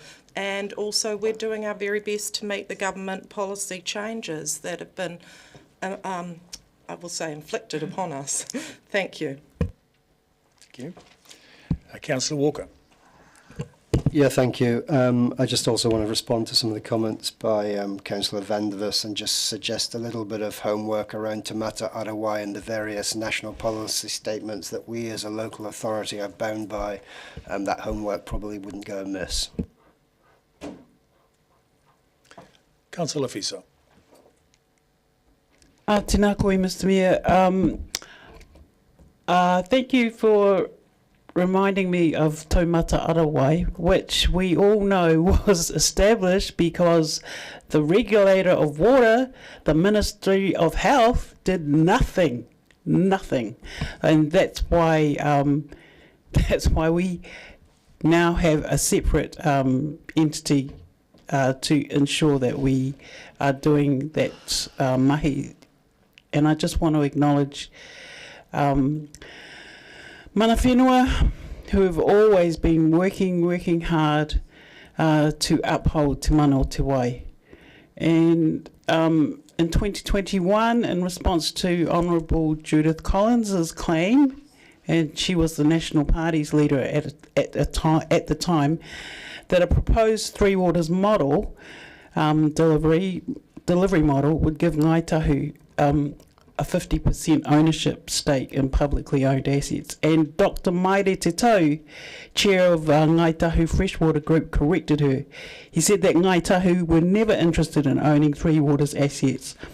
And he also said that Labour governments in the 1980s and national governments in the 1990s and 2010s, when Honourable Judith Collins was a minister, have not been able to resist the temptation of selling public infrastructure.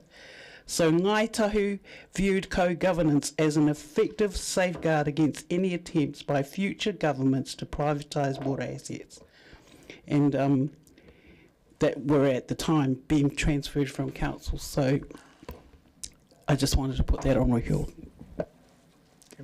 Councillor Ackland. Thank you, Mr. Mayor. I think that the biggest problem we've got here is the fact that we are not charging correctly for water services, and we need to. That's already been stated around the table. The big question for me, though, is how, because what we're facing with this particular item in the budget is a large part of the rates increase. It's being rated as a targeted rate, so I think there's a question mark around to get this up to where it needs to be to cover the cost. Is that the right way to go about it, or is it not? And that's where the consultation, I think, comes into play with this annual plan, preparing ourselves for what's going to be the long-term plan next year. What I would certainly like to know from the public, from ratepayers, is, are they paying more, and to what extent, for their water, and not just their water services. I heard the scoff over there, and by all means, people want everything for as cheap or as free as they can get it, but that's just not the case here. So I think through this public consultation process for this annual plan, knowing that we're going to be going into a greater challenging one for the long-term plan, is, other than the compliance requirements that we have, what is the public view in relation to the charging for water correctly, bearing in mind that we've still got to catch up on the depreciation from I wouldn't say highly inflated, but definitely greater asset value that has been thrown in our laps as well. So yeah, there's a lot of work here going forward in terms of charging right, how we go about it, getting the depreciation funded correctly so that we can have a balanced budget, and just what the public's view is on how much are they prepared to pay. Thank you. Good. Any more? We're done. Thank you. I suppose I must firstly point out that Councillor Vandevers imagines that we can ignore the regulator. He is wrong. We cannot. It's as simple as that. I'm also quite astonished that someone can point out the flaws and faults in our system and imagine that, somehow we can repair them magically for nothing, that, we don't want to fund, that we shouldn't have to fund the repair. And it's very easy to say that they should have been funded sometime in the past, but if the problems still exist, they need to be funded as soon as possible to get our system up to scratch. Now, we have two ways of funding, with charges and with debt, and we're doing a whole lot of both, unfortunately, but that is the way it is. We have to, get things more appropriate, and it was good that Councillor Barker mentioned the fees and charges. Of course, we can't change dramatically at this point, but we will be able to in the 9-year plan. And similarly, for the 9-year plan, we will have a range of structural and financing tools from the government to help us with the funding of water, and those tools will be with us by the end of the year, so that will be in time for our 9-year plan. So, however, at the core of the matter is that Three Waters needs to be funded from the communities where it is delivered. So there was a previous plan with the previous government to share it all around and consolidate a great many authorities together. That plan is no longer. So we have to be responsible and get on with funding our Three Waters. Now, I'm reminded of something that happened to me just 2 or 3 years ago, where a pipe sprung a leak in a street next to me. So I got to actually observe what triggered that pipe to spring a leak, and then phoned the council. So I was the one who phoned council to say to come and fix that. And the work crew got there later in the day and fixed it, which involved a digger and going down about 2 metres to a large cast iron pipe, about a 6-inch cast iron pipe with a very solid wall.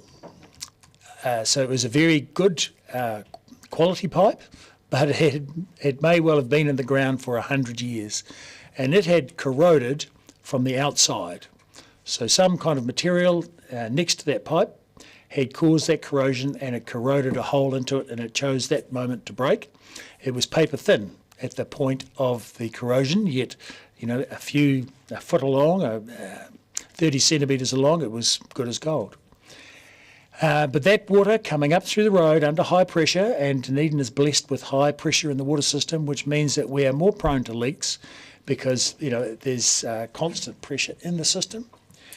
And that meant that the road actually lifted, so the water came up from deep in the ground, a metre or two in the ground, under the asphalt, and lifted the whole road because the water was leaking out round the edges of the road.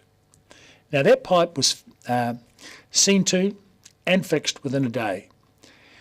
In Wellington, the current delay time for pipe leaks, I believe, to be 40 days. I heard reported in the media in this last week.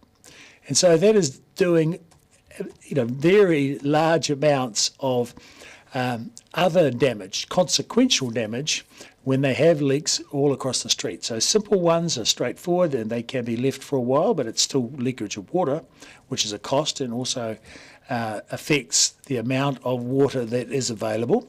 And throughout the country, throughout New Zealand at this time, there are jurisdictions that are having an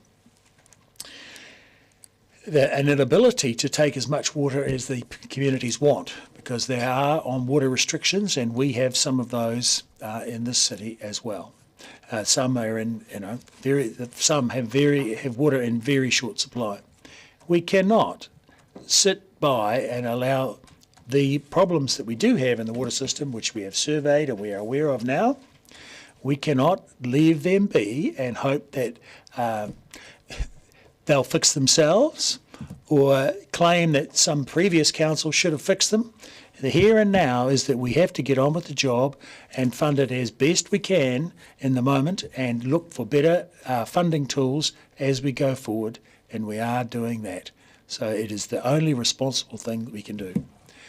We'll take the motion by division.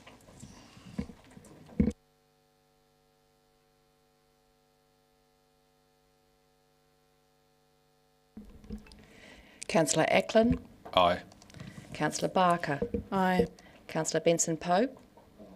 Councillor Gary. Aye. Councillor Gilbert. Aye. Councillor Lafiso. Deputy Mayor Lucas. Aye. Councillor Mayhem. Aye. Councillor Vandervis. Yes. Councillor Walker. Aye. Councillor Weatherall. Aye. Councillor Wiley. Yes.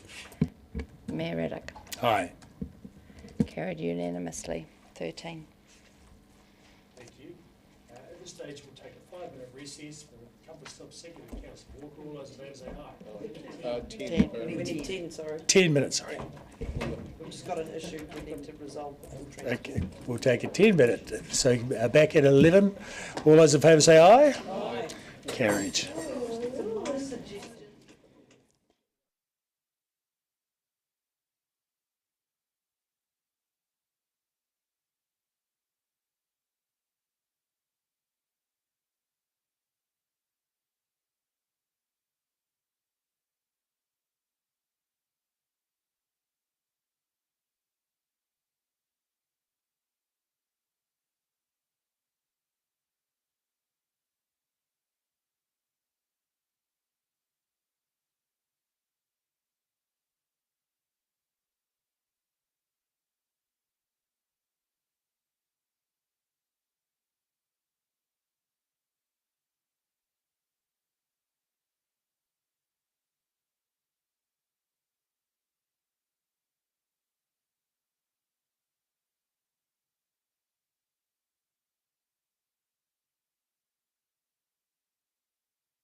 Fees will come before, so 13 before 12. Okay, thank you. That's about it. And we'll need to get a wriggle on if we want to be out of here in the daylight. Not ordering dinner. Anyway, we'll press on. We'll start with questions about roading and footpaths. Are there any? Councillor Barker. Thank you, Mr Mayor. I just have a couple. I note that there's some better off funding in here, and I understood that the better off funding was for water, and I just wonder why it's ending up in roads. So the better off funding was for some work associated with some elements of the previous GPS councillor to do with climate change. So we're at the moment we are having a look at that work alongside the fact that that better off funding has employed a couple of people that haven't yet been employed. So we just need to understand what that better off funding pays for given the revision of the government policy statement. I'll just clarify the government gave money better off funding as a fund because of the changes that were happening to water, but the criteria for how they were applied was broader than just water, and we had to meet the DIA criteria for application of that money. So because we deal with an integrated system with pipes under the roads, some of the staff sat in different areas.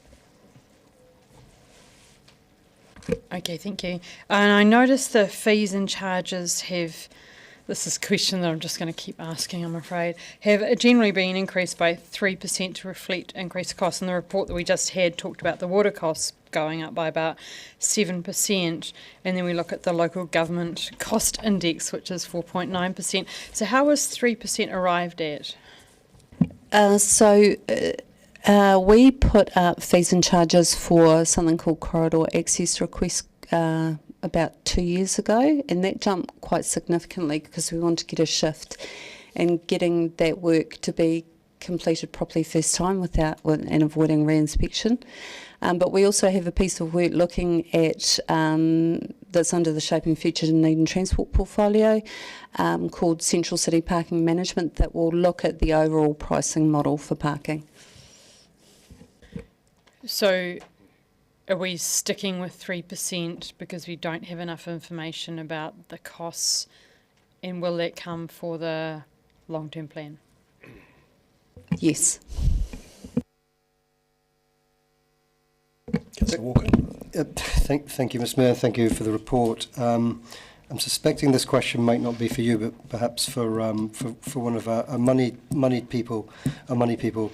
I asked a couple of questions yesterday around the Tunnels Trails project, and sleeping on it last night was left a little confused and perplexed. So the question now is can we get an update on the Tunnels Trails funding in the context of potential Waka Kotahi co-funding? And I ask that because my understanding is that that funding may be dependent on us making some commitments. So that might be for, I don't know who that's for, CEO, somebody else, Carolyn perhaps. Yes. Ms Ellen will answer that. Thank you, Mr Mayor. The current year budget has a budget for Tunnels Trail of 2.3 million in the capital expenditure.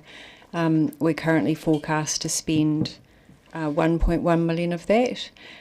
What we generally do in May for council deliberations is have an update on our capital expenditure program. So where we have underspent project budget like that, we will adjust the timing, so carry forward projects like this into 24-25. The money is for design, so it will come with Waka Kotahi funding. So we will make those adjustmts with actual numbers for May. Fantastic. So just clarification, so I'm very clear here. So potentially what I've just heard is for year one, for next year, potentially be 1.3-ish circa in that budget for that year. Correct. Fantastic. Councillor Benson-Pope. Thank you. The reference you just made to Central City Parking Management, is that if a consultant's been back analysing their previous recommendations, or are you doing that work internally? We are reviewing the consultants' work and doing a fair bit of that work internally. And that's the pricing of existing parking, nothing to do with the wayfinding project? So they're both. So we are looking at the wayfinding, the gantry cranes to indicate where parking spaces are, but we're also looking at the policy. It's all in one big package. Yep. And the wayfinding is predicted to be delivered on time? Yes, yes.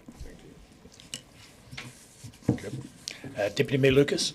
Thank you. Just a follow-up question to Councillor Walker. So I just want to be doubly clear. So there is an assurance that the Tunnel Trails project, as it is currently, it's not under threat from any of our decisions or our budgeting timing on that, because I know that they're just currently submitting to Wakatahi.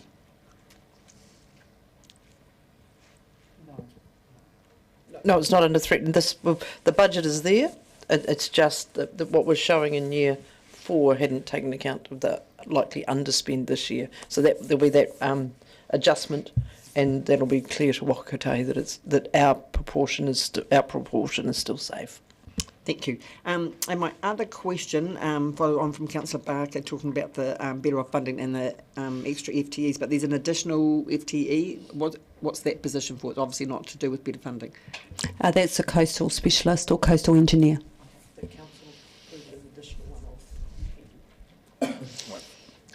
Councillor Vandervis.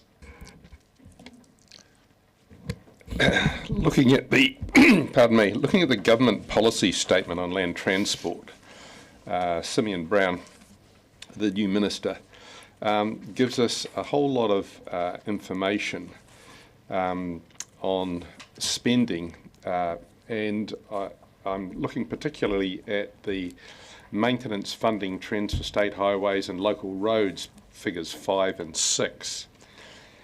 In these all of these graphs, actually, whether it's road, rail or whatever, we see significant increases in government spending, maintenance funding from the state, but significant decreases in lane kilometres rehabilitated and lane kilometres resealed. In the case of local roads, since 2020 to 2022, a time of only 2 years, we have a 10% increase in road maintenance funding, but a 25% decrease in both the lane kilometres resealed and the lane kilometres rehabilitated. Within 2 years, we have this increase in funding and this very significant decrease in use to the public in the way of roads. I'm wondering if staff can actually give some indication of why this might be and why it is that so much of the recent government spending, of the Labor government in particular, has seemingly gone to waste or not been effective. Thanks, Councillor. So we're staff are working through the GPS at the moment to try and understand what it means for us, but that's the macro view around the country. But I think the things that are driving that are cost escalations across the industry over the last couple of years. And I just think staff can't offer a view on whether that was wasteful. Really, I like that. That's just, you can offer a political view around that, but I would have to say that I think staff generally do their best to spend the money as efficiently and effectively as possible. Sorry, I never intended a political answer. I was hoping that they may have some on-the-ground experience of why this might be the case here. And it's been suggested that the costs of supposedly roading materials has gone up significantly, but effectively, almost 35% in the last 2 years.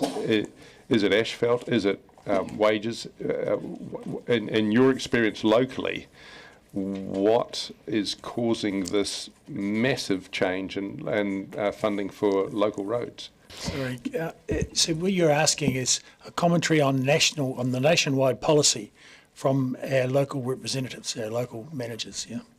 No, what I'm asking is if we locally here in Dunedin have a similar issue that is highlighted in the statistics that have been, the most recent statistics being put forward by NZTA.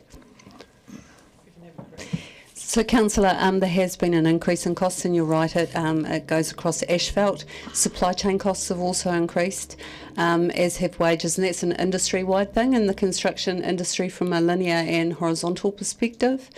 So I think what you're seeing essentially, if I might speak nationally, is an increase in costs, but a reduction in the ability to be able to make that money stretch as far as a result of those increase in costs. So just to put the quantum in focus, it looks to me to be, well, 25% down and 10% up on funding. That's like a 35% change. Have you seen that much of a change in terms of your local budgets here in Dunedin? I have seen that quantum of difference in some tendered prices, but they vary. And I've seen a quantum of up to about 25% increase on some maintenance costs. Thank you. I see no further questions. Thank you. So that being the case, I'm happy to move that we adopt, for the purposes of the annual plan, this draft operating budget that we've seen in the draft fees and charges, seconded Councillor Mayhem. In speaking to this, we've had big increases in our costs. However, we have trimmed our cloth and we have pulled back on the roading budget in order to keep the rates rise to a minimum. And so I commend the staff for that and the difficulties of making all those decisions. However, I think we are well looked after by the staff that we have got, and in my general observation, the roads and footpaths around Dunedin are in good shape. And I see maintenance happening on a regular basis as I drive around the roads quite a bit. So that's good to see. And whilst we do see some talk of potholes and things in Dunedin, I see very few compared to the issues that are around the country, and particularly in the other island, which seems to be really afflicted by large potholes. Anyway, does anyone else want to comment on this? Councillor Vandervis. I recognise that we have had cost increase and that they've been significant. However, the overarching costs increase over what we've spent in previous years for transport, to me, is just simply too much. We are not in a situation where we have the money to do this. This is just adding to debt in many cases. We have no government regulator telling us that we have to get the footpaths up to a certain standard.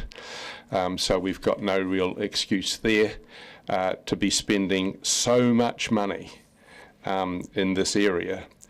Again, we have a situation where you have to maintain the roads to a certain level. They have to be able to shed water to prevent damage to the understory, etc. I get all that. But if I look around a lot of the roadworks that have been happening in Dunedin, there are some areas of town which seem woefully under repaired. I'm thinking of Hall Road that runs right up the middle of Sawyers Bay. It's the biggest collection of bumpy patches I think I've ever seen anywhere. Most roads in Vietnam were much better than that. And yet there are other roads around the city where, if I'd been having a cursory look at them at least, they seem to be really not that bad at all and yet being dug up. And I actually have been in the unusual situation of having people ringing me up complaining that the roads were being dug up and replaced and footpaths being dug up and replaced when there was actually very little wrong with them. So I do wonder about whether prioritisation has really been properly looked at. I understand that there is a system whereby after a certain number of years things get replaced. Perhaps looking more at condition rather than number of years might help bring this budget back a bit. To me, I have no doubt that staff are doing their very best in trying to get the best value for money, and that there's plenty of roads that can and still need to be done up. I mentioned Hall Road, just one of them. But I don't believe we can afford to be spending so much on transport, as in fact I don't believe we can afford to spend so much on water either. And for that reason, I'm going to vote against this budget, because I think it's simply too big, interest rates are too high, our debt is too out of control, and if we keep putting these massive spends, and transportation and water are the real biggies, I think 41% and 34% respectively this year. If we keep pouring this amount of money into these departments, we are going to find ourselves in a situation where suddenly we just can't do it anymore. If you look at the 17.5% rates rise that we've organised this time round, and borrowed a lot of money to bring down to 17.5%, the money that we've borrowed simply makes the rate rises in the future that much more onerous. Kicking the can down the road doesn't work. We need smaller, tighter budgets, I believe. Councillor Gary. Thank you, Mr. Mayor. Good grief, is this the same elected member who campaigned on better infrastructure and investing in it? I do despair sometimes, but I just want to remind us that we are looking forward. This is not frivolous at all. There are always going to be people who, in their daily lives, the pothole outside their front door is going to be irksome. That is the reality of it. That's the interaction many of our residents have with council, is that one thing that affects their daily lives and is right in front of them.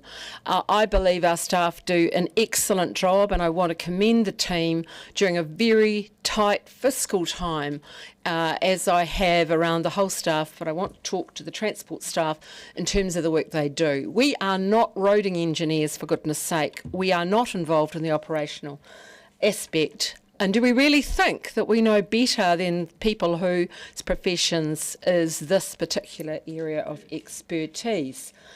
And I just want to give an example. I had, as some others of us did, an email from a local resident in the area where I live to complain about roadworks in his street. And I reminded him that there was another perspective, because here the street was being resealed, and it needed to be, and he was complaining about it. Now, yes, it's inconvenient and all of those things, but there are two different perspectives on this. We're never going to please everybody, but I gave the perspective, well, aren't we lucky that there's investment in your street? And yes, it is inconvenient. So let's just remember that, and my thanks to the staff for the work they do every day to keep our roads safe. And let's not forget that we're likely to get damage during storm events caused by climate change more and more often, and have more damage to our roads. So this is going to be a continual problem around the costs that we've seen since COVID.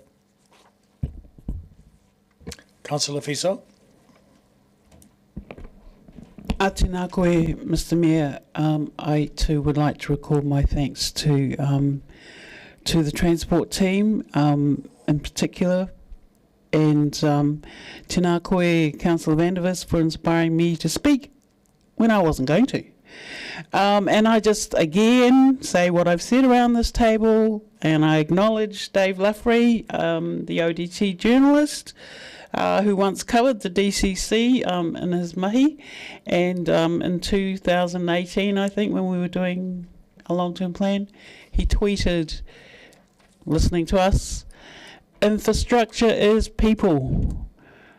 investment in our people. And I'm sorry that maybe Councillor Van der Vis's worldview is that we have to constantly guard against debt. From my perspective and from the communities I come from, we have to continue to invest in our people, especially now when the world is burning.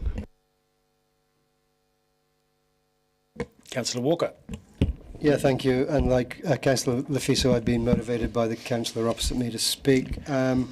He mentioned Sawyers Bay and potholes, and yes, there are the disturbance in the street there has been significant, but that's because millions of dollars of Three Waters spend has gone into upgrading the degraded system in that particular township to future-proof that township's Three Water infrastructure for generations to come. And I thank the citizens, members and community in Sawyers Bay for their patience during what has been disturbing work. And again, echo the thoughts of Councillor Gary, who said this is ironic coming from a councillor who for many years quite rightly banged on the table asking for greater investment in our infrastructure. So in the case of Sawyers Bay, I think the two words omelettes and eggs come to mind. Right. So thank you for that, councillors. I would just like to make note of a couple of things. Firstly, the increase in debt is much less in transportation. So roading and footpaths, they were projected to go from 27 million increase in debt last year down to 17, but instead staff have managed to get it down to 13.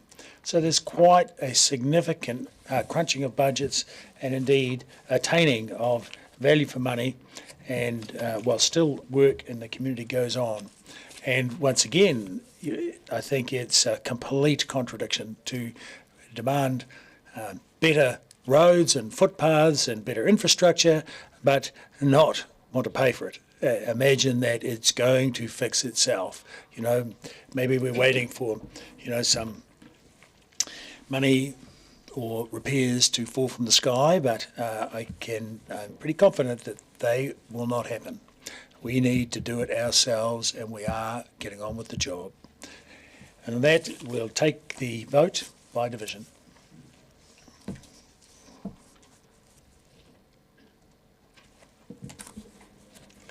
Councillor Ackland. Aye. Councillor Barker. Aye. Councillor Benson Pope. Councillor Gary. Aye. Councillor Gilbert. Aye. Councillor Lafiso. Aye. Councillor Lucas. Aye. Councillor Mayhem. Aye. Councillor Van der Vis. No. Councillor Walker. Aye. Councillor Wetherell. Aye. Councillor Wiley. Yes. Mayor Reddick. Yes. Carried 12-1. Moving on to item number 11, waste management. Mr Henderson and Mr McLean will come to the table. Do we have any questions? Are there any questions? Yes, Councillor Barker. Do you have any preamble first, or just happy to go straight to questions? Thank you, Councillor. I'm happy to go straight to questions. I just wondered about the waste minimisation revenue. So this is mainly due to the increased waste levy. So that $673,000, is that all waste levy, or is there other waste minimisation revenue? No, that is almost primarily that increase of the waste levy that's coming in on the 1st of July. So how was the decision made about how this waste minimisation levy is spent, invested? It's going to be around 1.9 million next year, is that correct? Yes, that's correct. So the grants funding is obviously decided by the grants subcommittee. The rest of it is part of the operational capital budgets.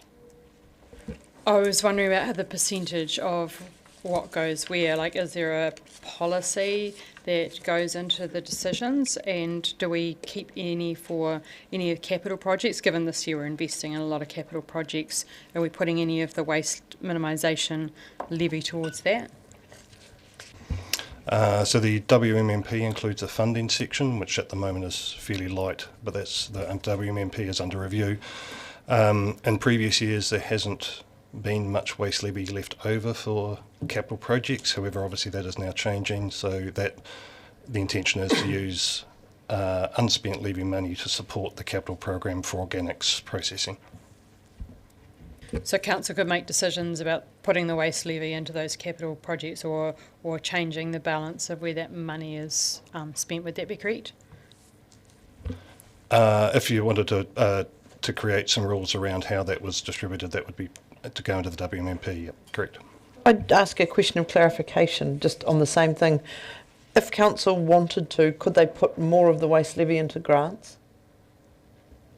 Yes, certainly, yes.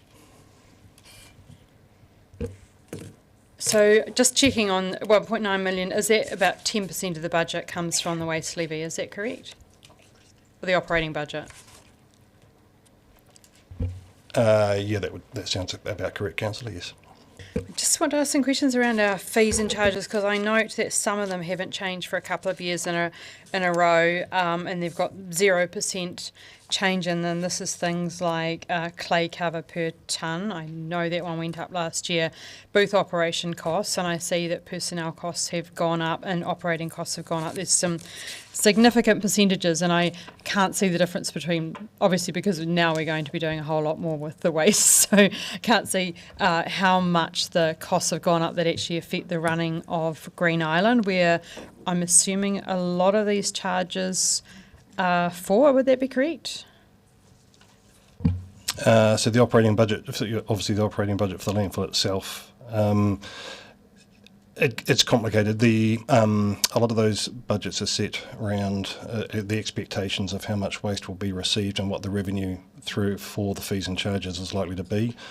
Obviously next year we're forecasting that the amount of waste that's going to be received is increasing, and that balanced against increases in operational costs and the increases in ETS and waste levy mean that in the whole we didn't need to increase the prices to cover the operational costs. Oh, so now I think I understand the logic. I just see that there was that for a couple there was no percentage put up, but there's like car, large load of vegetation, station wagon, large load of vegetation.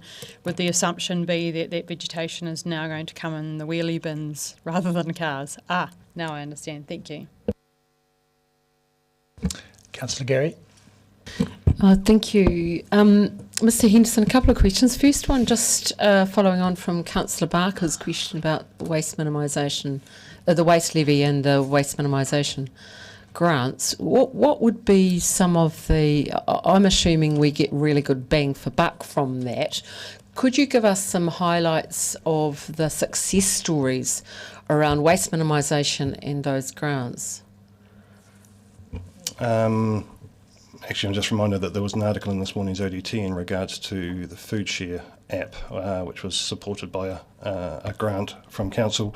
Some of the bigger success stories are Kiwi Harvest is continually funded out of our waste levy, or partially funded out of our waste levy for their continued operations. Polystyrene recycling that goes back to ex-Pole in Central Otago for remaking into insulation, that's funded from waste levy as well. And tyres, diverting tyres from landfill, the waste levy is used for transporting those tyres up to Christchurch for recycling. So those are just some of the large ticket items I can think of off the top of my head. So it's seed funding, and we partially fund those projects. That's excellent. Thank you. So on to another question, page 148.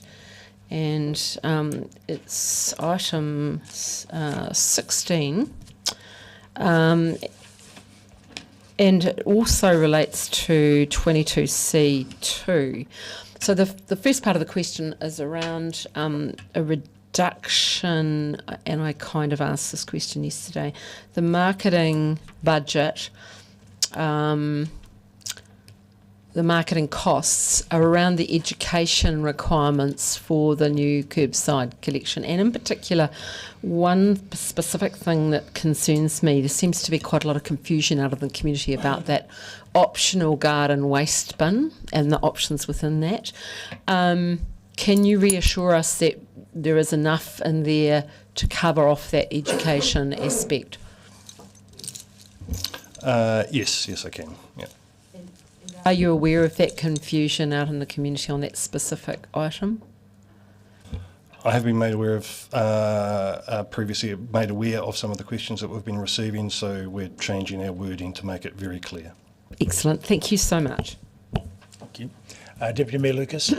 Thank you. I'm interested in the 3 new positions that have been created, and particularly the one that's a joint position with our colleagues, how that works. And I'm also interested in the 2 new waste minimisation positions, which are obviously fixed term if they're funded from Better Off funding, and how that works. Does that fit in with our new curbside education system, or how those positions are going to work? More fits in with the review of the WMMP that's currently underway. So one of the positions...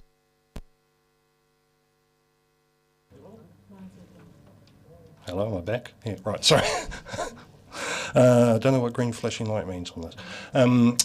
One of them is a waste advisor construction demolition. So that is a fixed term project to come up with how council actually encourages and supports construction demolition sector waste minimisation.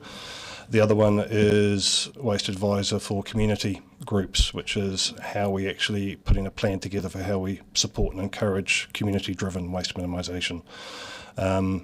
In regards to the third position, the regional waste officer, that actually came out of work that was completed by the Merrill Forum and supported by the Otago Chief Executive Forum as well. And that is actually to try and start setting up some formal working relationships between the councils. At the moment we have only informal relationships, so we're trying to set up a formal relationship to try and take advantage of scale for waste minimisation activities as well. Councillor Van der Vis. Thank you, Deputy Mayor Lucas, for asking the question about the personnel cost increase. $250,000, 30%, seems pretty dramatic to me, especially in a time when we are so pressed. The demolition, isn't it the case that almost all of the construction demolition waste in Dunedin goes to private contractors like Hall Brothers and I'm trying to think of the big one in Burnside, Nash and Ross, and if given that we have 2 big companies already dealing with construction demolition, what's the purpose of having a new employee dealing with construction demolition? So the idea of that position is to see what triggers and levers council can use to avoid that stuff going to landfill as much as possible. So is this person going to go on to the private enterprise sites of Nash and Ross and Hall Brothers and tell them what to do? How's that going to work? I can't predict the end of the plan. More along the lines of how it's so fees and charges, etc. Fees and charges at landfill, how can we structure that to encourage waste diversion? How can we change our consenting processes to encourage companies to take waste diversion during construction projects? That type of thing. If I could add, I think some of it will be working with the producers of the waste rather than going to, say, Mr. ABC Builderman, who's doing a building on site, and working with them to say, rather than just tip all this into a skip, we can separate it and you can have this, and it can then potentially go to Nash and Ross, but it's being diverted properly and not just dumped at Green Island, for example. So we're not actually aiming to compete with Nash and Ross and Hall Brothers over the mass of current demolition material that goes to them? No intention to try and compete in that market, no. Okay. Looking at the Smooth Hill costs, 340k additional monitoring costs, another $250,000. What are we monitoring there in a landfill that it's actually not opened yet? As per the resource consent, we have 3 years of baseline environmental monitoring, so we have to come up with the background environmental monitoring against which the landfill is then measured once it is operating. So we have to do that for 3 years before we can actually start putting stuff in. So we have to spend $1 million figuring out what the baseline is. Yeah, that's before we can start construction, yes. Okay, and then the southern... Microphone. The Southern Black Gull Management Plan says here $700,000. The ODT, I think, reported it as $800,000. $700,000 to me seems to be utterly extraordinary as well. What was the consultant cost part of that?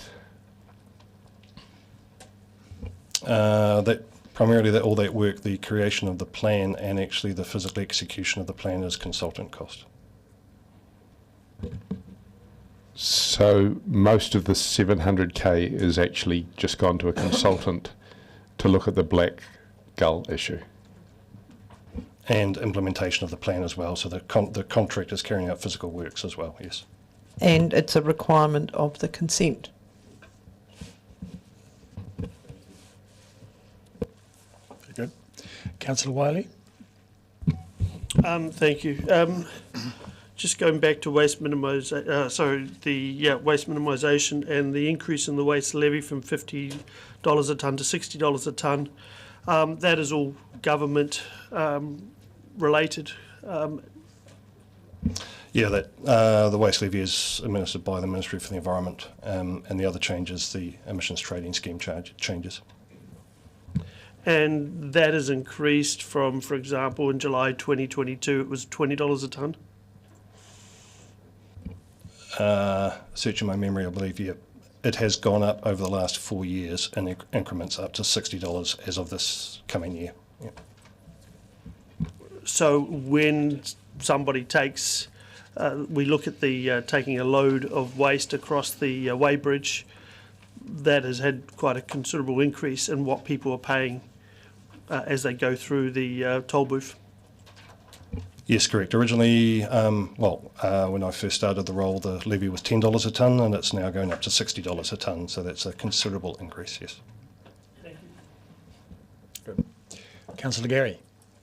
Thank you, Mr. Mayor. Just to be really clear, because in hearing one of my colleagues comment on this question, I just want to be really clear around the personnel costs. So am I right in understanding that the Better Off funding has funded 2 of the positions and the 3rd position is partially funded by other regional authorities? Is that correct? Yes, that's correct.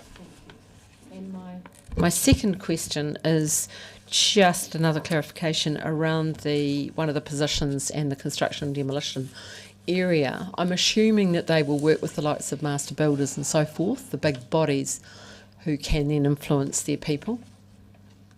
Yes, correct. Working with, and especially with some of the large players as well that are already, the likes of Naylor Love that are already moving in this space. Yep. What about the likes of apprenticeship schemes? Because you would think that potentially if we get young builders coming on and so forth with a different lens, that would make a difference as well? Yes, absolutely, and that's trying to put together a comprehensive plan of what we can actually do and what we can achieve, yes. Because I imagine that trying to change people who've done it a certain way for many, many years and are perhaps at the end of their career is much harder than bringing the new ones on. Thank you. Any more questions? We're done. Thank you, gentlemen. So, having got to this point, I'd like to move that we adopt for the annual plan this draft operating budget for waste management as well as the fees and charges schedule. Do I have a seconder for that? Councillor Gary. So, in speaking to this, of course, we have a large increase this year. But this has been long planned and consulted on with the community thoroughly. And it is a shame that it comes in the same year as we have large Three Waters increases and various other increases, cost of living increases throughout the community in terms of interest rates and inflation. So everything has compounded and added together to make a large rates increase. However, the community, I believe, and the majority of the community are looking forward to the change in the curbside collection, and it will make a significant difference to our carbon production and the ability to recycle. So it should clean up our landfill and be a whole lot better for the environment as we move forward. Does anyone else want to speak to this? Councillor Gary. Thank you, Mr Mayor. And the community told us loud and clear over a number of annual plans, long-term plan, around the need for the curbside collection and for the black bag scenario to change. And we're on the cusp of that.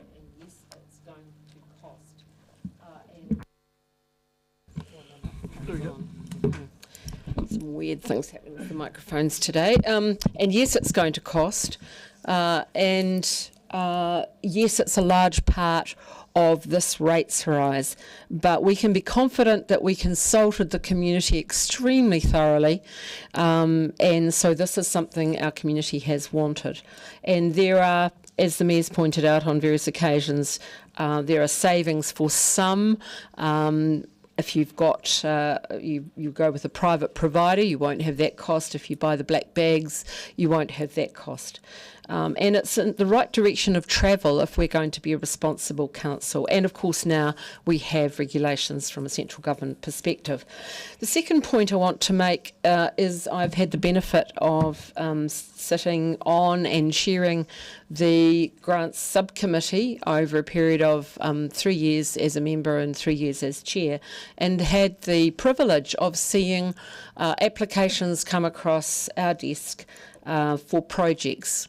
And they were looked at with rigour, and I was impressed. The ones that were successful, it was a really good bang for buck, be it commercial or be it local initiatives from community groups. And I'm pleased to see that that will continue. And it was good to hear about just some of the many success stories in that area.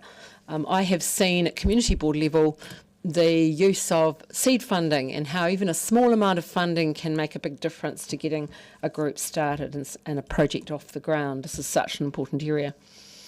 The other point I want to make is around the personnel costs, and we've heard that clarified that that basically is the general salary increase, which is union negotiated, and the three positions, the three personnel, because remember we've been very aware of staffing and the costs.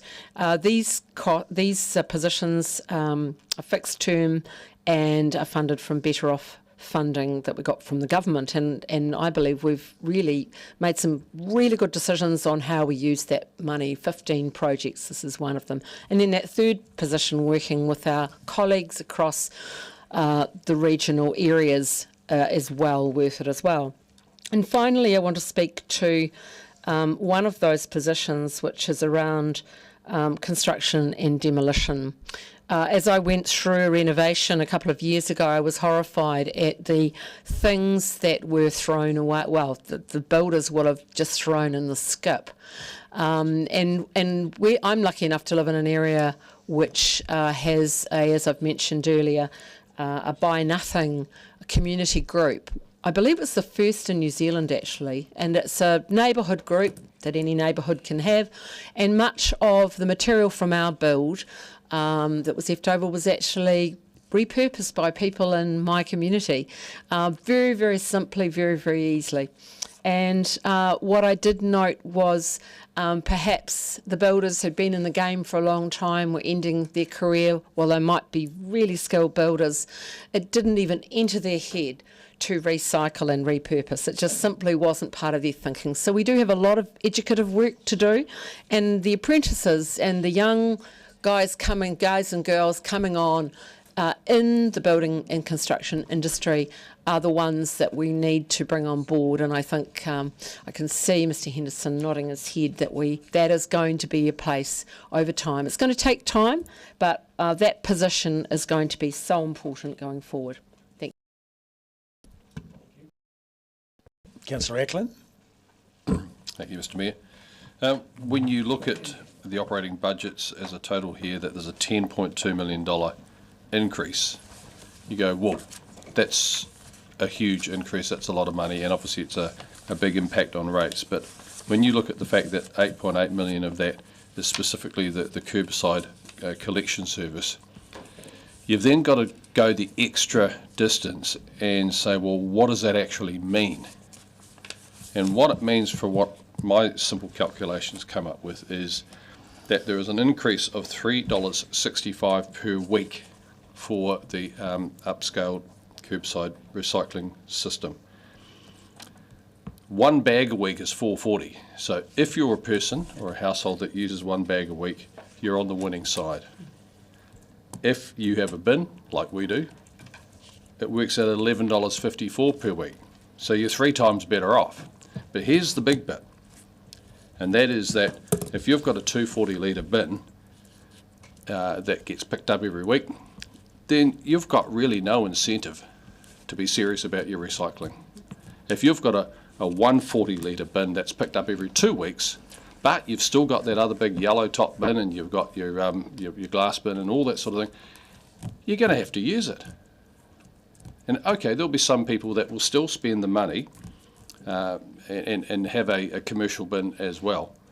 But I don't think that's the point here. The point here is what we're providing is a way for people to actually save money on their waste, but also do it in a far better fashion. Council is never about a one-size-fits-all when it comes to our decisions, and certainly the spending. But I think here the greater will be better off, and certainly when it comes to our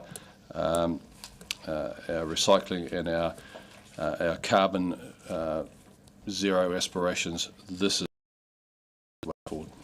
Thank you. Councillor Barker. Thank you, Mr. Mayor. I won't be one of those people that's saving on waste, because I don't have a bin and I only use about 4 bags a year, and I'm a very keen composter. And recycle, one size doesn't fit all, that is true. I just wanted to dig into the waste levy, and I think I've talked about it quite a number of times.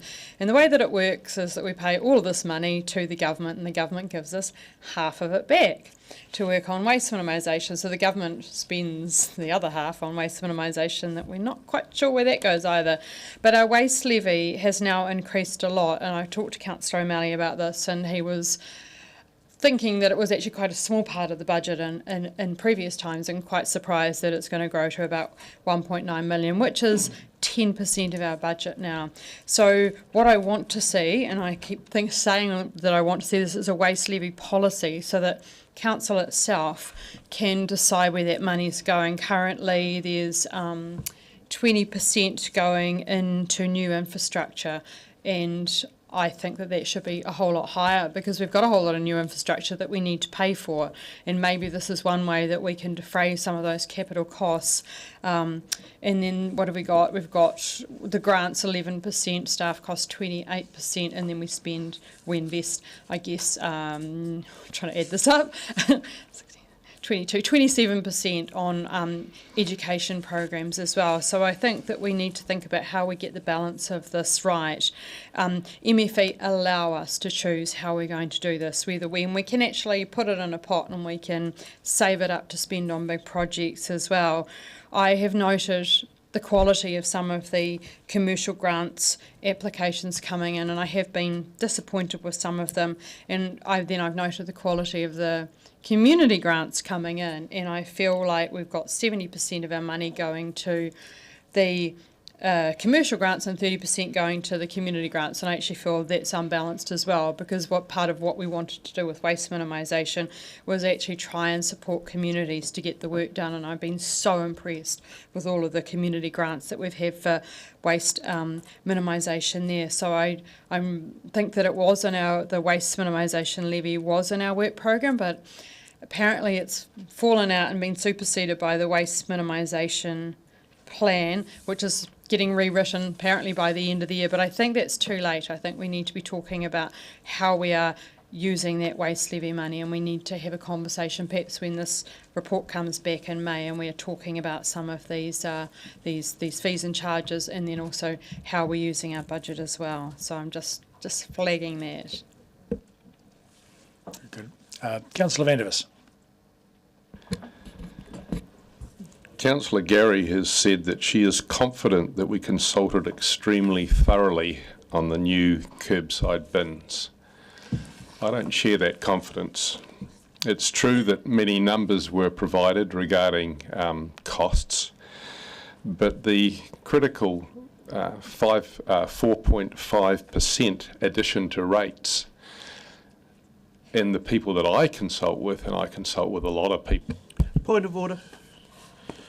I think the councillor is misleading the meeting because I understand the 2021 long-term plan discussions were very much around consulted the community, and there was a very thorough process undertaken, and the resolution is from the long-term plan meeting of that time, which he was a member of.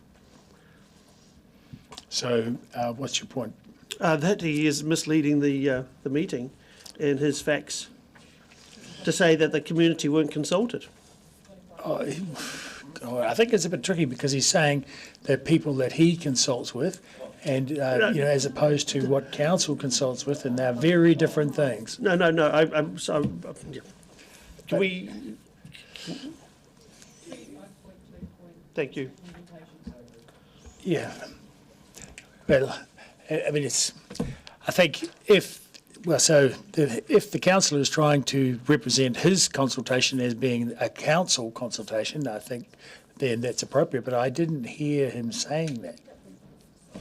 So look, it's a tricky thing, and so I'm not going to uphold the point of order because he's talking about his conversations with the community as being his consultation. It's not. Point of order, Mr. Mayor. consultation. The statement made that's been misrepresenting the facts was that council did not thoroughly consult, and that is not factual.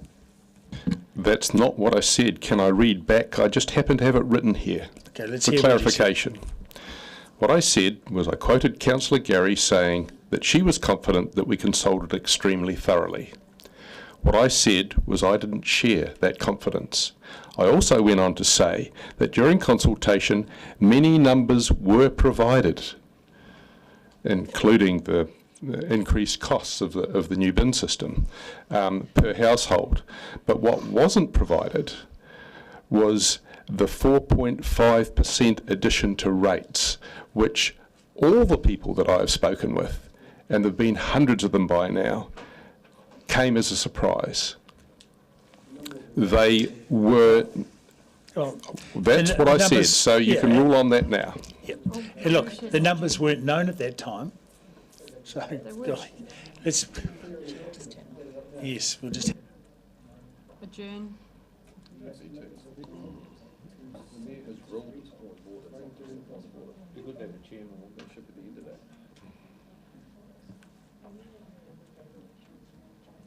Look, unfortunately, I'm not going to hold up the point of order because, we didn't have, as I was starting to say, we didn't have that number of 4.5% because we didn't know what the percentage impact on rates would be at that time.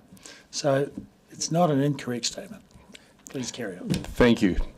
Mayor Raddick went on to say that, in his view, the majority of people are looking forward to the new curbside collection. And I'm delighted that that's your personal experience. My personal experience is that the majority of people are shocked by the 4.5 direct increase in rates, and also not looking forward to having far too many bins on their properties than they have room for. There are a lot of people that have already been complaining about the number of bins that their little flat or their small property, whatever, has on it, and increasing those has been something which people are not looking forward to. Now, it's early days and we don't have the bins yet, and I think we should give the system a chance. But again, my feedback is that people are not looking forward to the new curbside collection system. A, because it's going to be that much more expensive, and B, because it's going to require a whole lot more bins than a lot of people, not everybody, but a lot of people really want. I do recognise that in terms of people that came to council to submit, there was a very strong and organised lobby for this multiple bin system, which I voted against at the time because I felt it was unwieldy, and experience overseas showed that 3 bins was actually more, as much as what most people were prepared to deal with. But I recognise that the consultation as it appeared here by submitters was largely in favour of it. But that comes back down to my view that when we consult here, we consult with people who are generally not working full-time. We consult with people who are coming to council on a regular basis, understand the submission systems, and it's the same people all the time. I don't believe that our consultation goes widely enough. I think that we should have had a prioritised referendum sheet to go out with rates demands to give us some wider feedback on this kind of major decision and the enormous expense that goes with it. I voted against the new curbside system when it was first proposed, and the reasons that I voted against it I think are still there now, and the main reason that I will be voting against the recommendations in this paper. So, in replying to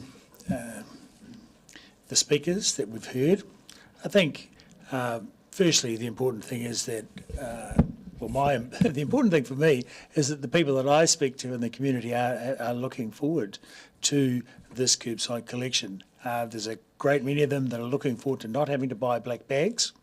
There's some others who are looking forward to not having their black bags pillaged by seagulls or feral cats or, stray. And there are those that are really looking forward to having the convenience of a bin, a red bin, to put down the road, to take out to the street. And there's another group that are very much looking forward to having a less expensive bin collection of their rubbish. And I think in particular of the many people, at least half the people in my street actually have red bins at the moment. So they'll all be having themselves a cheaper curbside collection with more options in the future. So additional to that, I think I think that my experiences of the various community consultations that I've been to, of having people going to open public places and events where a pretty reasonably random group of people come by and talk, they are generally in favour of the curbside collection. It's a much different thing where you have a group, you attract a target group of people that do not want to involve themselves with that curbside collection. It's a very different consultation than when you have a general purpose gathering of the population at large and the random selection come along and talk about what they want. So I am certainly satisfied that we've done a pretty good consultation on this, as we do with all things, and I think in recent years we've moved to include as many different segments and sectors of the community by getting out and being in public places for people to talk with and engage with about our plans. So, in saying that, I'll put the motion by division. Councillor Ackland. Aye. Councillor Barker. Aye. Councillor Benson Pope. Councillor Gary. Aye. Councillor Gilbert. Aye. Councillor Fiso. Aye. Deputy Mayor Luke. Councillor Mayhem. Aye. Councillor Vandervis. No. Councillor Walker. Aye. Councillor Wetherill. Aye. Councillor Wiley. Yes. Mayor Reddick. Aye. The motion is carried 12-1. Okay, next item. We're going to Can we break for lunch, Mr Mayor? now. Yes, please. I wouldn't mind just 5 minutes with the councillors before they go to lunch. Okay, So so we'll break for lunch, go on to an adjournment. Okay, so I move that we adjourn for lunch till, say, 12:30. Seconded Councillor Fiso. 1 o'clock, we need... Yeah, just by the time we have 5 minutes or so with the chief, and then go and get lunch. Can we just, I just need someone to confirm that the cameras are off. So, till 1:45. Do we need to move into non-public? Pardon? Excuse me? Should we not move into non-public? Maybe if we could just move into non-public, that'd be great. Okay, so first thing. We better move in. So I move that we take the meeting into non-public. Seconded Councillor Walker. All those in favour say aye. Aye. Secondly, thank you. Secondly, I move that we adjourn for lunch well, we can talk. You can talk to us in lunch. Before, in the lunch break, there's not much difference. Anyway, I move that we adjourn for lunch till 1:45. Seconded Councillor Fiso. All those in favour say aye. Aye. Right.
We have Anna.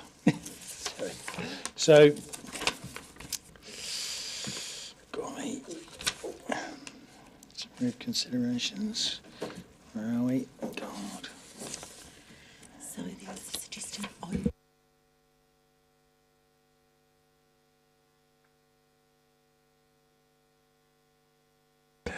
So, I imagine that you don't have any opening comments? I do. You do? Just a small one. Yes. So the first up is just I want to refer to paragraph 2, page 165, and paragraph 170. Page 170, paragraph 24. The word "and interest" has crept in there, and it should not be in there. So that 11% increase does not include interest. So I just wanted to point that out before we started. Thank you. Right. I'm not happy to take questions. Sorry. Okay. So apart from that, we're happy to take questions. Are there any questions? Councillor Barker. Thank you, Mr Mayor. I was looking at the graph on page 167, which shows that until 2020-2021, the revenue and the operating costs were pretty even, and then there's a huge difference in the revenue and the operating costs. Would part of that be around depreciation? Yes, that's when the housing portfolio was revalued, and at a time when you all know housing prices in Dunedin were going up, so you see a marked increase in depreciation and occupancy costs from the 2020 period through till now.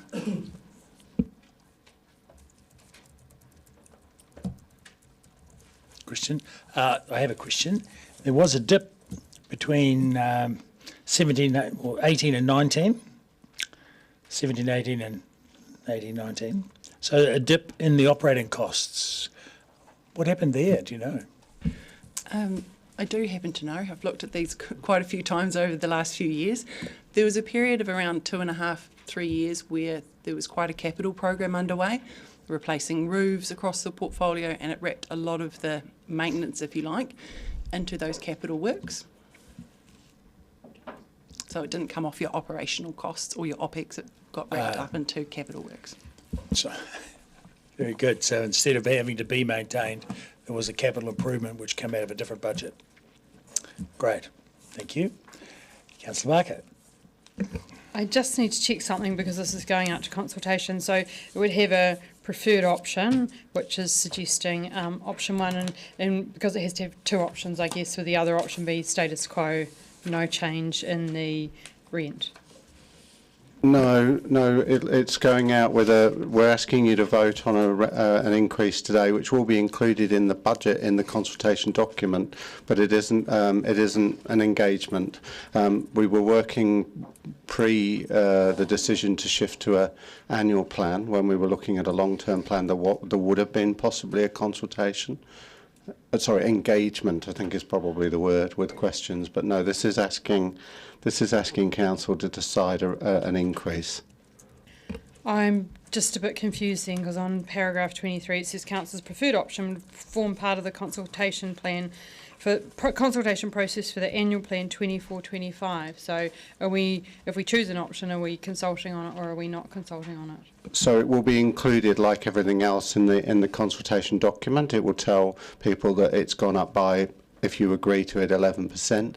The other thing we're proposing, as you might note in the report, we're going to, because it's probably a larger increase if that's what council vote for than previous years, we would be proposing to write to all 940 of our tenants to let them know that it's going up and they have an opportunity to respond as part of the annual plan consultation. So I was a bit confused when I was thinking that it was going out for consultation and there would be options for the public to decide on. That it's just if we make a decision here today, then that's a decision. That's what will go into the budget in the consultation document, and then obviously council will get another opportunity to review submissions as part of deliberations. Councillor Vandevers. I've long been troubled by the cost of being able to maintain our 940 units. Private providers pay expensive mortgage rates and get a profit out of doing what we do in addition to maintenance. How is it that even with the cheaper rental rates, that our maintenance costs are so incredibly high that we can't make the social housing break even as was intended? The current policy isn't break-even, councillor, it's 90-10, and so that's what we work towards, albeit that we're not compliant with it at the moment. For many years, there was a break-even policy. I'm very aware that it recently changed to 90-10. My question is, how is it that private providers can pay mortgage rates? In fact, even at the current high interest rates, they can pay the mortgage rates and make a profit and do all that in addition to maintenance, when all we have to do is maintenance. How is it that we're not able to make it break even when we don't have those massive expenses that all other private providers have? I'm afraid I can't comment on private providers and how they do their business, councillor.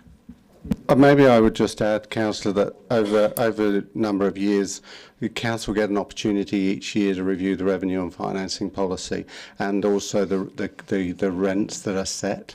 So we've taken direction from council.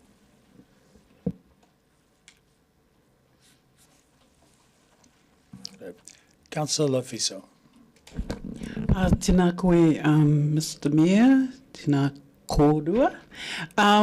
Following up on Councillor Barker's question about your commitment to writing to all tenants, in the past has the response been, when you have written to all tenants in such a way, what has been the response and engagement from the tenants been?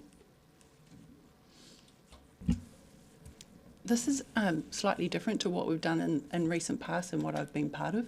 We would usually write to tenants each year as their rent goes up and giving them the legislated 3 months notice that it was going to go up, but we haven't specifically written to tenants to ask for their feedback on those increases.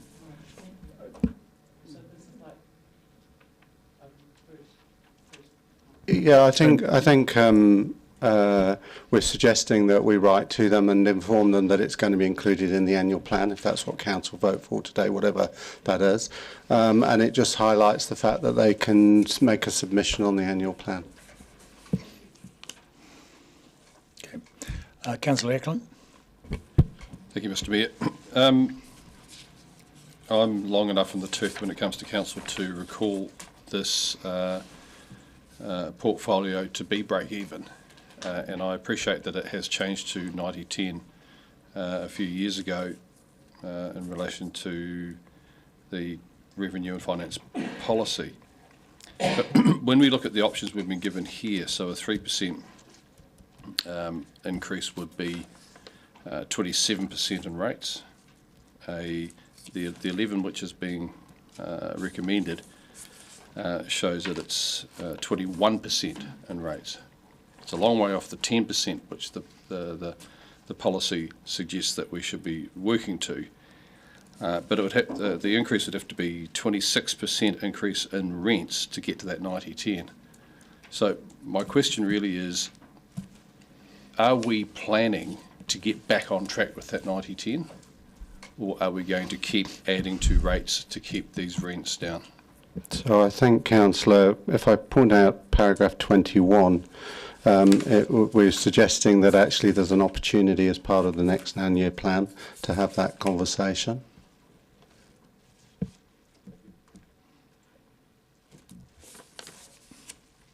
Councillor Mayhem. So along that line, 90-10 is the current policy. What if we were to change that to 2080? Would that be part of the long-term plan? That would be a part of a long-term plan conversation. 9-year plan. Yeah, 9-year plan, yep.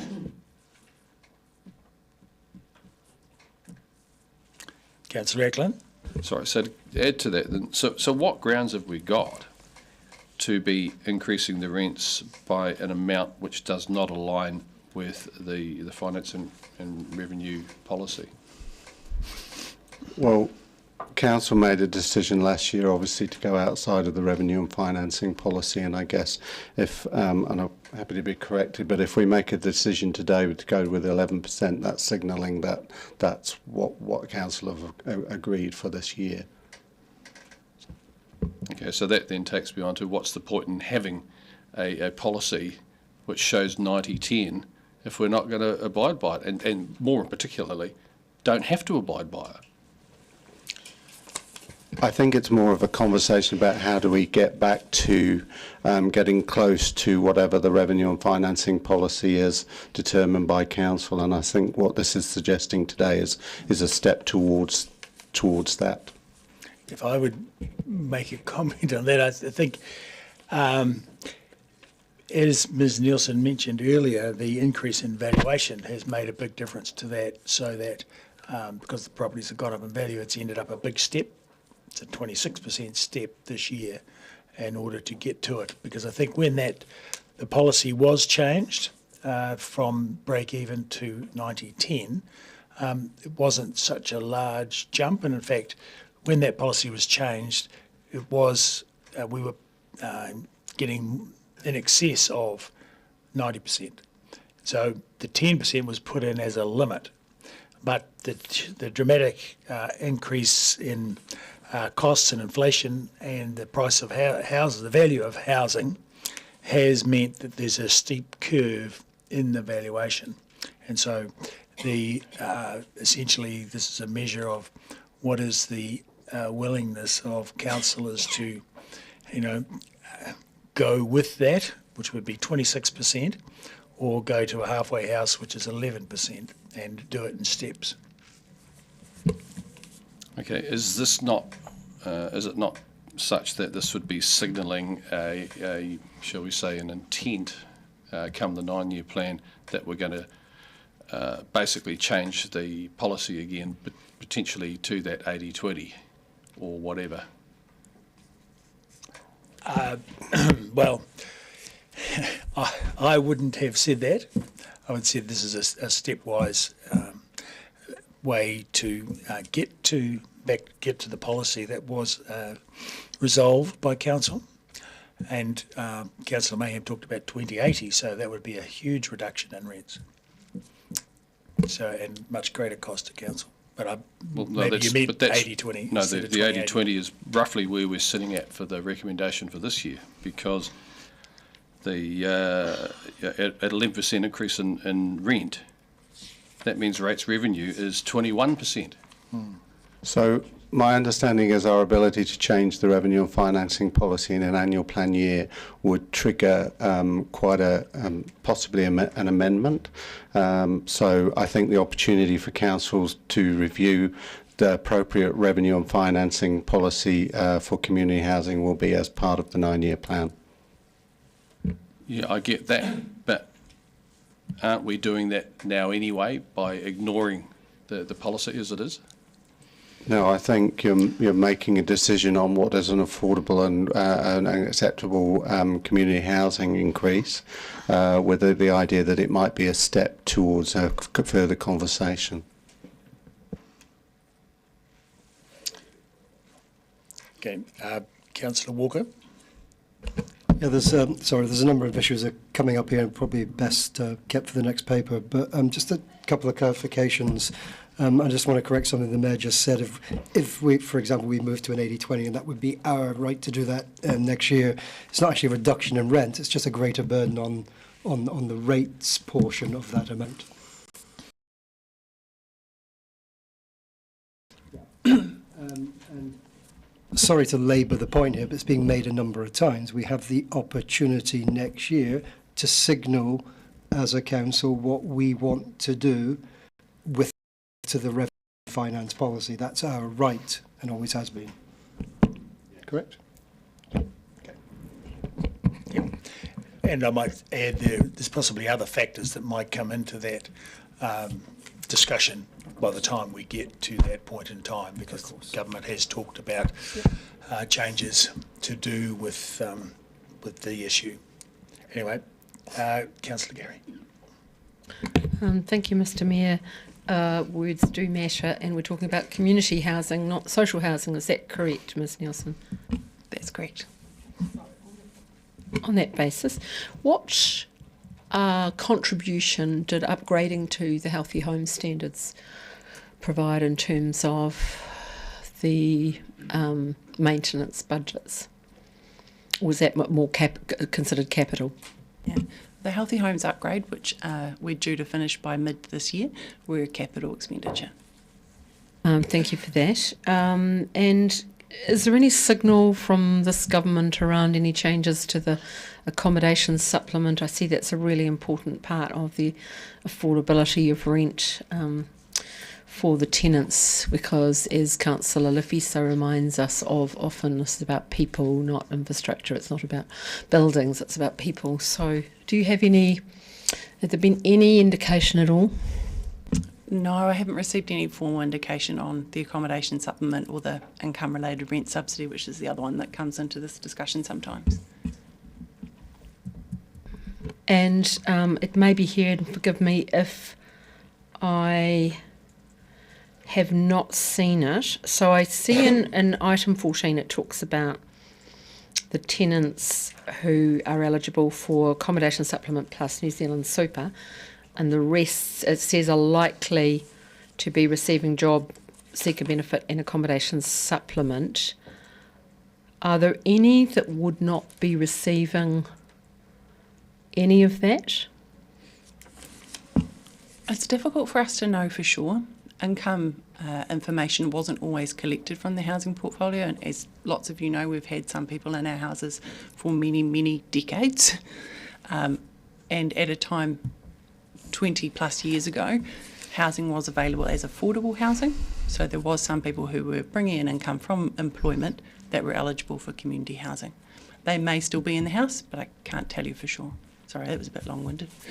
Oh, no, that understands. So we can't be sure of that. But this would cover, the description in paragraph 14 would cover most of the people in our housing. Okay. Yes, I believe so. Okay. Councillor Mayer. Just a question around the two items, item 12 and item 13. If we are to adopt the recommendations here in item 12, does that mean we are also adopting the fees and charges increase, or is that in the next item? So you're correct, Councillor. The fees and charges are in the property report that comes next, but we are asking Council to make a decision on the rent increase as part of this report. So they are linked. So my next question, under the four well-beings, are we not, in a position as a council that we should be always considering community housing for our most needy? Because, affordable, warm, dry, safe house is something that we should be providing for all of our residents. Is that a question? Yes. So the answer will be yes. That's why we changed the eligibility criteria last year, which Council voted on. Of course, we only have 940. We don't have housing for all residents. What we do have, we should try and do well and make it affordable, particularly in a cost of living crisis that we are experiencing right now. Right. Sorry. Question? Councillor Vandervis. Looking at the graph on page 167, in the operating costs of over $1 million each year for the last couple of years, it's been said that this is largely due to a significant increase in revaluation. Can you step me through how you go from an increase in revaluation to over $1 million a year increase in operating costs? How are they connected? The revaluation largely drives depreciation, which comes into our operating budget.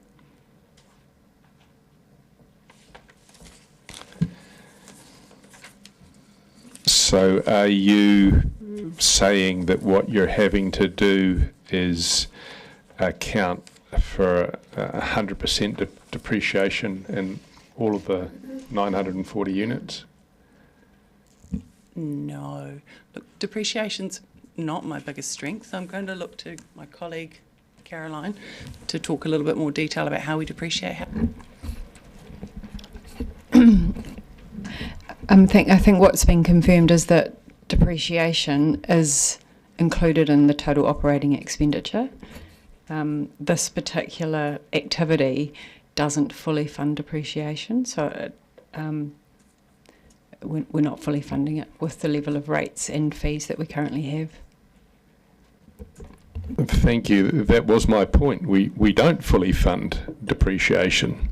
So how is it that depreciation increases can be given as the reason for over $1 million a year increase in operating costs?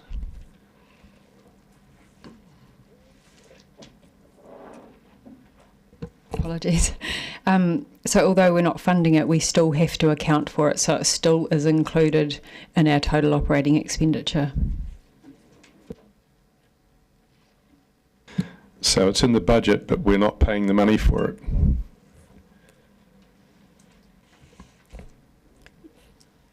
Correct, we're not fully funding it. Yes. Thank you. Councillor Mayhem. I'd like to foreshadow that I will move this motion with an amendment that under number 18, fees and charges for activities, with the 11% proposed for community housing, remain at 3%. Well, it's my intention to move the motion as it sits.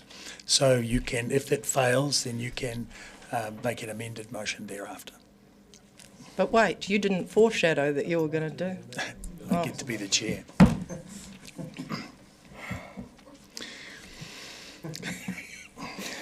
So, are there any further questions? Councillor Gary.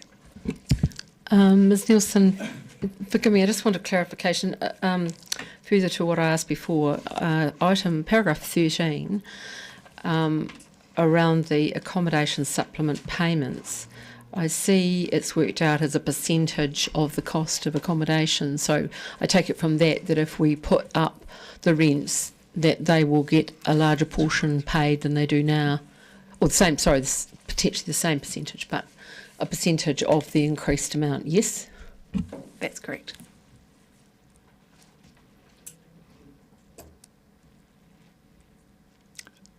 I think we've covered questions. Thank you. Thank you very much, Ms Nielsen.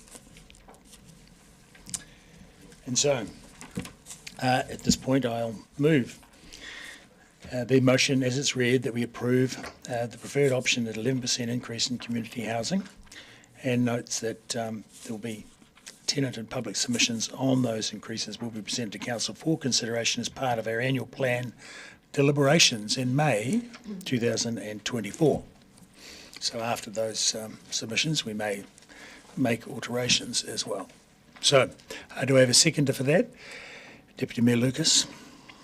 So, in speaking to this, whilst it's a shame that, the value of this housing has risen considerably, which adds to the operating costs and the provision for depreciation. However, that depreciation does actually get spent over the term of the housing as we do improvements.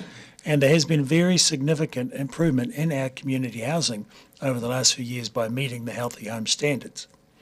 However, our increase in the rentals for the property has not kept pace with the money that we have spent on it, and neither has it kept pace with the rentals for housing in the community. So we're a long way from market. We're less than half.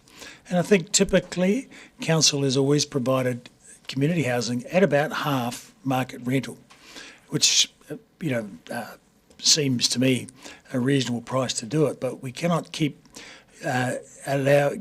sliding backwards and backwards and backwards, because if we're on a slippery slope with them, it would be 80%, 70, 60, 40, and perhaps we should just be providing free housing. Well,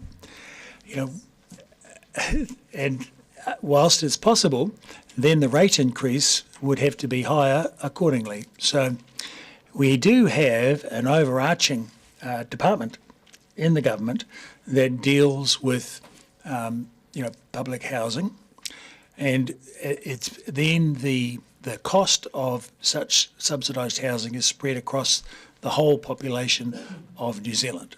And, it seems to me that's a very good place for it to be. And one of the things that happens in many other jurisdictions is that tenants are eligible for income-related rent subsidies, which is not the case for our community housing because it is owned by the council.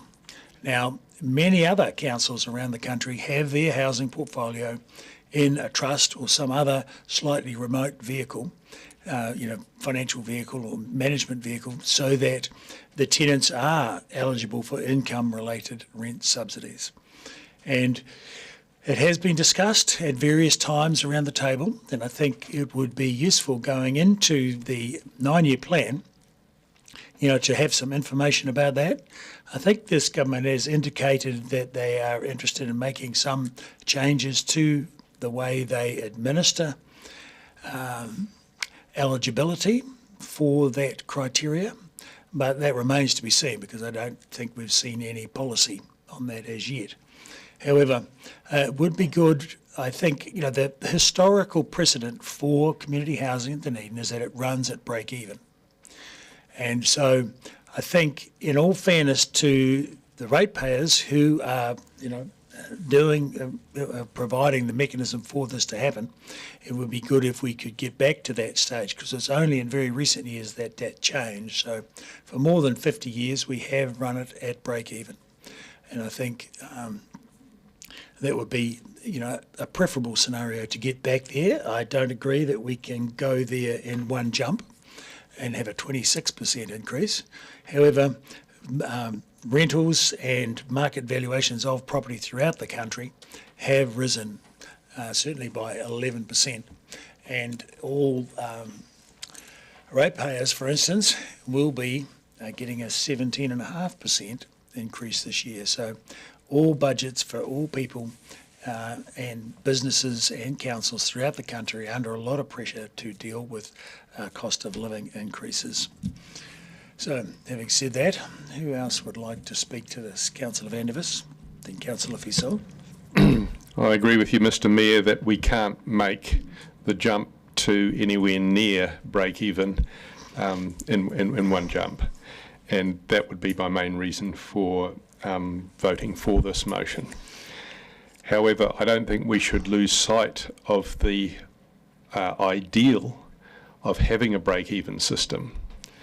Under a break-even system, the normal costs of having a roof over your head, that is to say, the cost of the house itself and the mortgage that goes with it, and the profit of the landlord, those don't exist for us. So we should be able, in theory, to be able to have dramatically lower rents and still break even. The fact that our operating costs are rising as fast and as much as they are suggests to me that they need a very strong look at. Staff have said they can't comment on private accommodation providers, but the evidence is out there from private accommodation providers, and as you have said, we are currently charging less than half market rentals in many situations. To me, there is a fundamental equity issue here, and this may be of particular interest to Councillor Mayhem.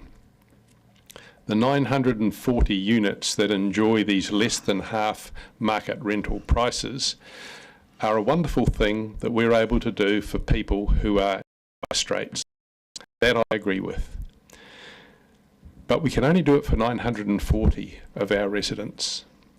There are thousands of residents that don't quite make the cut, or that we just don't simply have enough rental units for, that are only slightly better off, still on fixed income, still very, very pushed, and having to pay full market rentals and rates to subsidise these 940 lucky people. There's your equity issue. Do you really want only to look at the 940 lucky enough to have a council flat? Or, as I believe is your duty, look at the wider community and look at all of those poor people or people on fixed incomes struggling to pay increasing rates that don't qualify for a council flat, but are only just above the line at which those that do qualify are, and yet they're having to now subsidise the lucky few that get the 940 council flats. There's your equity issue. And there, I think, is the main reason why we should not lose sight of being able to give much cheaper than market rentals to a large number of people that need it. And I think it's great that we can do it for 940 people. But not have people just above the threshold having to pay heavy rates to subsidise those others that are so close to them in terms of their ability to pay. That equity issue is what I think we need to keep front and centre, and I think that we need to get back to not just 90-10 in terms of ratepayer subsidy. I believe that we should be able to provide a very good 940 council community houses at a break-even level, and the economics of it are clear. That should be possible, and I think we shouldn't lose sight of that, and that's what we should aim at, and I hope that this goes a small way towards achieving that. Thank you. Councillor Fiso. Tēnā koe, Mr. Mayor. There but for the grace of God go I. I well remember the debate that leading up to the policy recorded on page 166, because at the time I was the only councillor with lived experience of being on a benefit long term. And it's a nonsense to me for you to conflate equity when we're considering our social housing tenants. Social housing is a social good. It's a social good. It's not a thing to be set our most vulnerable residents against another set of vulnerable tenants. So yesterday we spoke of uncertainty and anxiety about the living costs crisis, and I personally know a few tenants who live in our housing units, and they are worried too about rental increases. So I won't be supporting this motion because as Councillor Mayhem tried to do, I believe it should be 3%. Kia ora. Councillor Mayhem. Thank you, Mr. Mayor. I don't think what we've done historically fits right now while we're living in an unprecedented time. I don't believe in a break-even policy. I think the 240 people that you're talking about are largely superannuitants.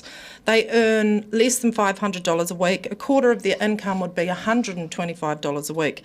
If we increase their rentals $25 a week, that's $1,300 a year we're expecting them to find. When we know that the cost of food has increased like 50% this year, they have insufficient income. It's a fixed income. Point of order. Sorry, what is your point of order? It's total misrepresentation. The cost of food has not increased 50% this year. I'll withdraw that. Inflating costs, basic needs, food, transport, fuel costs, clothing, electricity. The result of unaffordable housing, many people in our city live in unacceptable conditions. At least our warm and cosy house standard means that those senior people have a dry, warm, safe house to be in. I respect my elders, and I believe that as a city we have an obligation to meet our well-beings and take care of our ageing citizens. Community housing is affordable homes. The emphasis is on affordable. We need to enable individuals in our communities to flourish. The high cost of living keeps some of our residents in a cycle of poverty that they cannot get out of, insufficient incomes, and those basic needs that I already mentioned. Everyone deserves a decent place to live. Our council rental properties are accessible and affordable to those who are the most needy. And no, they're not market rent. Essential infrastructure in our community, housing or lack thereof, is an important indicator of well-being for our residents and for our nation. Delivery of affordable housing is a part of a solution to end our housing crisis. Speak to any of the residents that live in the social housing and I will assure you it makes a measurable difference in their lives. An increase in rent at a time when we are experiencing a cost of living crisis. I think even double income families are struggling to make ends meet right now. I won't be supporting this. It's quite clear. Councillor Walker.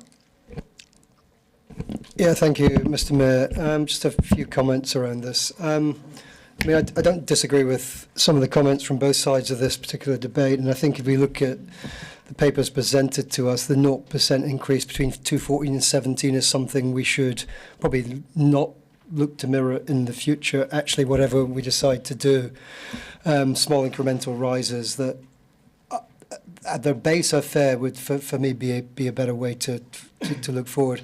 We have the power here. We basically set the revenue finance policy, and I think it would be worth us looking with cool heads next year about whether we think that's fair within the context of what we want to provide as a city. And we should be proud as a city, alongside Wellington, that we do provide such a large portfolio of community housing for vulnerable people. And let's not forget that word, vulnerable. I think Councillor Laufiso summed that up nicely in her opening comment. And there's also accrued benefits to having vulnerable in living in warm, dry homes built by community housing providers like ourselves, because that benefits the wider community and actually the country as a whole. If they're in safe, clean and affordable housing, it provides positive impacts on everything from health outcomes to improving child's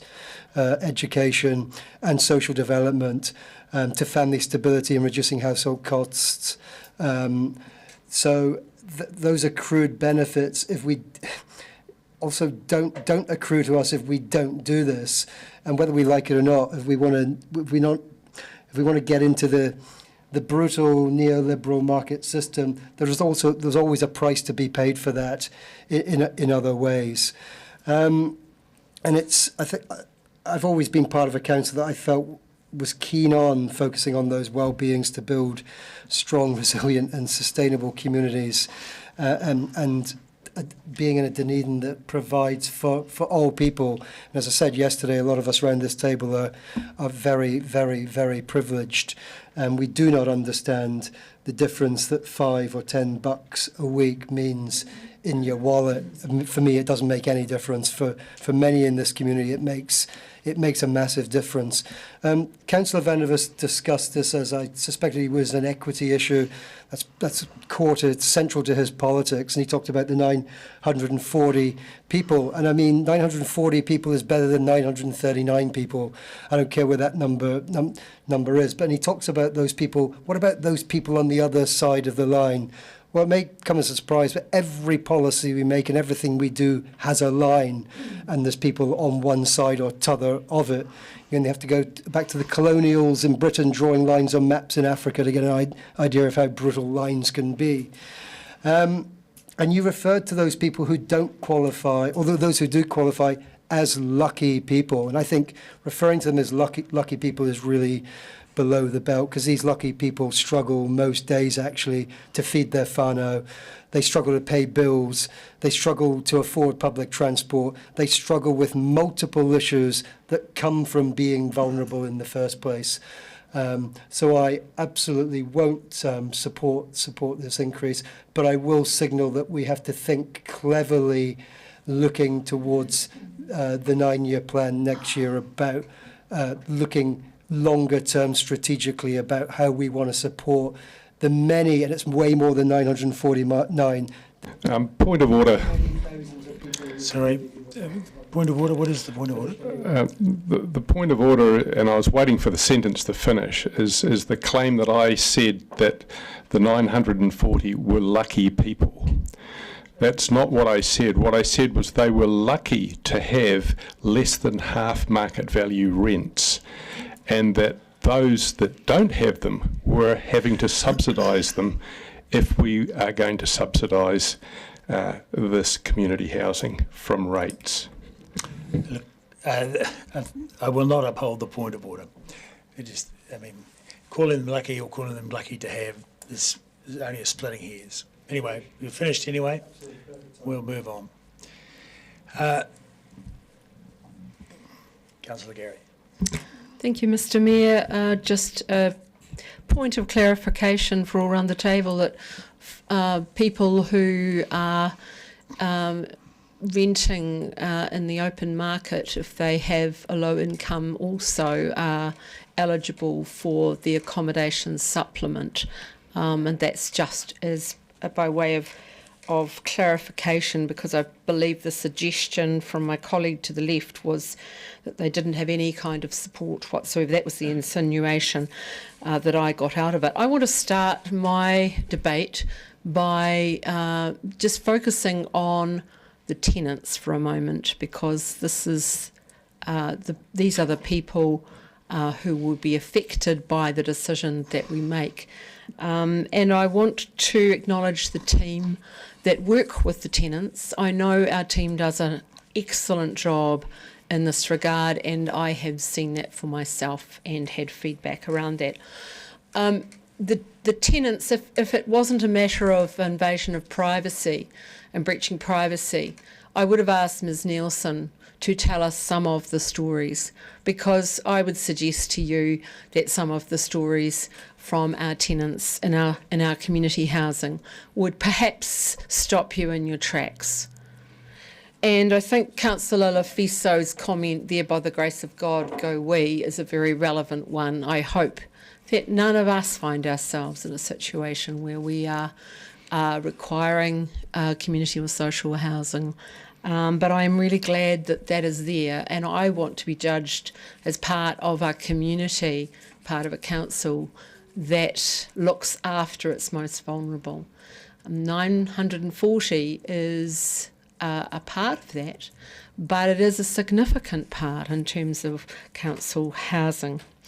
And I find it really concerning when elected members around this table bring the phrase market rentals into this. Yes, there is an economic aspect to this, but to start mentioning market rentals is, I think, insulting to the people that we are caring for in this housing. And I was concerned to hear the Mayor talk about free housing, and I can't quite remember the context, but again, I think those are unfortunate words in the context of this debate. Yes, the costs have gone up, and that is concerning, and yes, we do have to address that, and I'm with other colleagues in that the 9-year plan is a place where we need to look at the policy and think about this. But I will not be supporting this for the reasons I've given, and let's just remember that we are talking about the people here who are the most vulnerable in our society, and we will be judged for that. Councillor Benson-Pope. Thank you. 940 is not right, of course, because it's 940 properties. So the number of tenants is, in fact, and the number of people benefiting is larger than that. I just want to make the observation that as part of the background on page 165 of the report, there was a general question in the 21 to 31 LTP process about asking our community if they supported rates being used to subsidise rents on DCC community housing, and 59% of the submissions were in favour of that position. So I think for me, there's quite clear community support already for the position we have taken and are discussing. The question is to what level, and I think the major problem is that what we are doing doesn't align with the financing policy that we've agreed to, and we need to sort that, and we need to do that sooner rather than later, and we've got that opportunity as part of the next phase of these discussions. Yeah, I think that's all that needs to be said at this time. Mr Mayor, can I move a procedural motion, please? Well, let's hear it. I have not. Sorry? I have not. Thank you. Yep.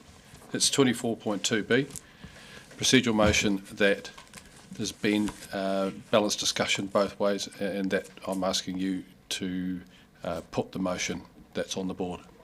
That's the procedural motion. Yeah, well, I think we have exhausted speakers anyway. So, no, sorry, we have not. We had got one remaining speaker, Deputy Mayor Lucas. So, you're happy to forgo? And so, yeah. So you want me not to, does that mean I will not have a right of reply? Sorry? Do you have a seconder? Every second. So all those in favour that we have no further discussion on this and go straight to the vote, say aye. Point of order, Mr Chairman. Yes. It doesn't cut out your right of reply. You have to vote on it straight away, but the right of reply still runs. Okay. And against, say no. Golly, I would say it's lost, based on the audible reaction in the room, and which we've heard. Therefore, I'll move to Deputy Mayor Lucas for her commentary on the motion. Sorry? Had you? I think you had finished. Yeah. I just wanted to clarify that the current proposal of an 11% increase does not meet the current funding policy. The current funding policy is 90-10, and in that case it would be a 26% increase, which would be an additional $19 to $29 a week rental. So we are actually, as I think Councillor Ackland in his questions, we are nearer to an 80-20% funding policy. So if we did not support this, our rates would go up by more. So when we talked yesterday about the increase in rates, there will be a further increase in rates if the motion that Councillor Mayhem has foreshadowed then went through. So I just think we need to be clear that we are actually, under this 11% increase, actually supporting our community housing by more than what our current funding policy is. Right. And on that note, we exhausted speakers, so I would like to just say a couple of things. Firstly, the net result, the end result of not maintaining a level of increase in our rents will be that we'll tend towards zero rent. So down and down it goes relative to the rest of the community. Now, and I totally agree with what the point that Deputy Mayor Lucas has made. We are at 80-20 at 11%. And so the idea of moving further away, possibly to 75-25, heads us in that zero rent direction. Now, the thing is that we have a majority voted for a 17.5% rent increase across the board for the public for the residents and ratepayers of Dunedin. And I think to not have to then go for a 3% increase for those in community housing, which is significantly less than half. We're not talking about the market rental that we refer to and is referred to in the report and that I've referred to, is just by way of comparison with what's happening out there in the real world, where all those people are being asked to pay for a 17.5% rates increase. These rentals for our community housing are less than half. considerably less than half. And so having an 11% just keeps parity with the rent increase, so that rates increase, so that rates don't have to be increased further to in an increase of the subsidy to the community housing. It keeps it at parity. And I think that's fair and reasonable on the majority of people in Dunedin. And I think you're in danger of creating resentment if you're going to have, one particular group that we are supporting with our community housing.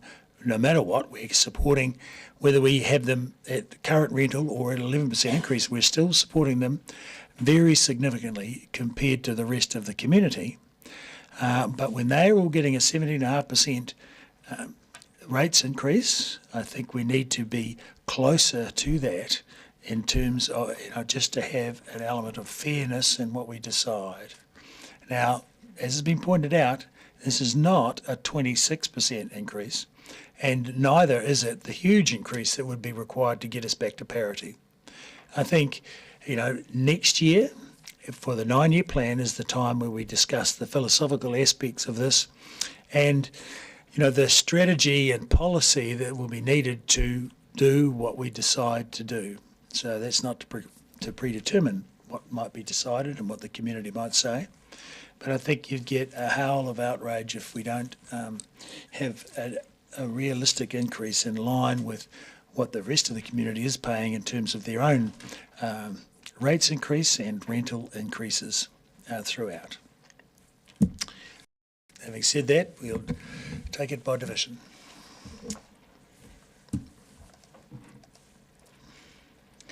Councillor Ackland. Aye. Councillor Barker. Aye. Aye. Councillor Benson Pope. Councillor Gary. No. Was it no? No. Thank you. Councillor Gilbert. Aye.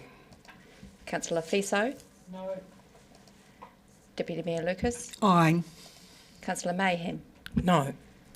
Councillor Vandervis. Yes. Councillor Walker. No. Councillor Wetherell. Aye. Councillor Wiley. Yes. Mayor Raddick. Aye. And the motion carries by 8 votes to 5.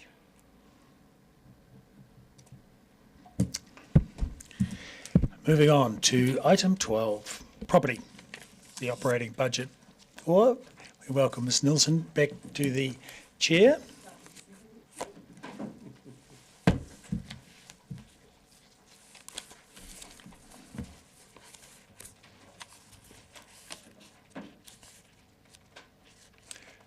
Any opening comments?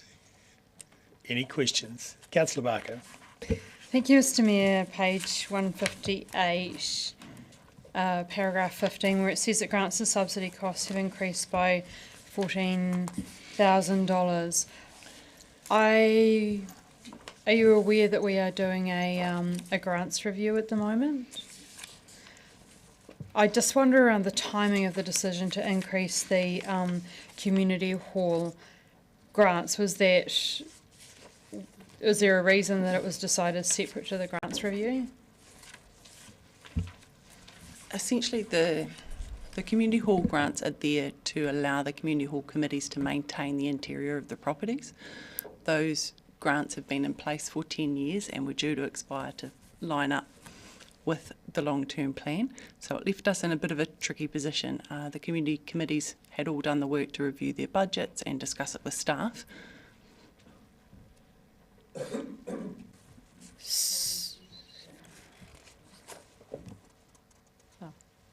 I will add one thing, and I think it's, I can see why we would think that it's similar to a grant, but actually these are community groups operating DCC facilities on our behalf, and they've had no uplift in the last 10 years, and I think it's a way of acknowledging that they do a lot of work for us with our facilities. Yeah, I wonder, was it considered to do this with the grants review, given that the grants review was going on? So there was a conversation which the CEO was involved in. We decided to keep it slightly separate to the grants review. Carolyn has. Yes, if I could just add to that, because these are maintenance, grants for maintenance, it's likely that if we didn't make the grants, then we would have to spend the maintenance ourselves.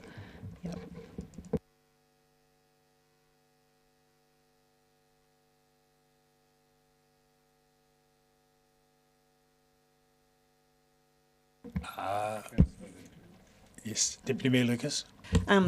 Thank you. Just maybe tease out a little bit in terms of the occupancy costs and also operations and maintenance that refer to Forbury Park, which we obviously knew at the time of making that decision that there would be an ongoing cost, and also the South Dunedin Community Complex. So that's the new South Dunedin Library. So that's you looking forward to the year for when that's built. So that will only be a part cost. I'm looking ahead then to the following. You see what I'm thinking? Yeah.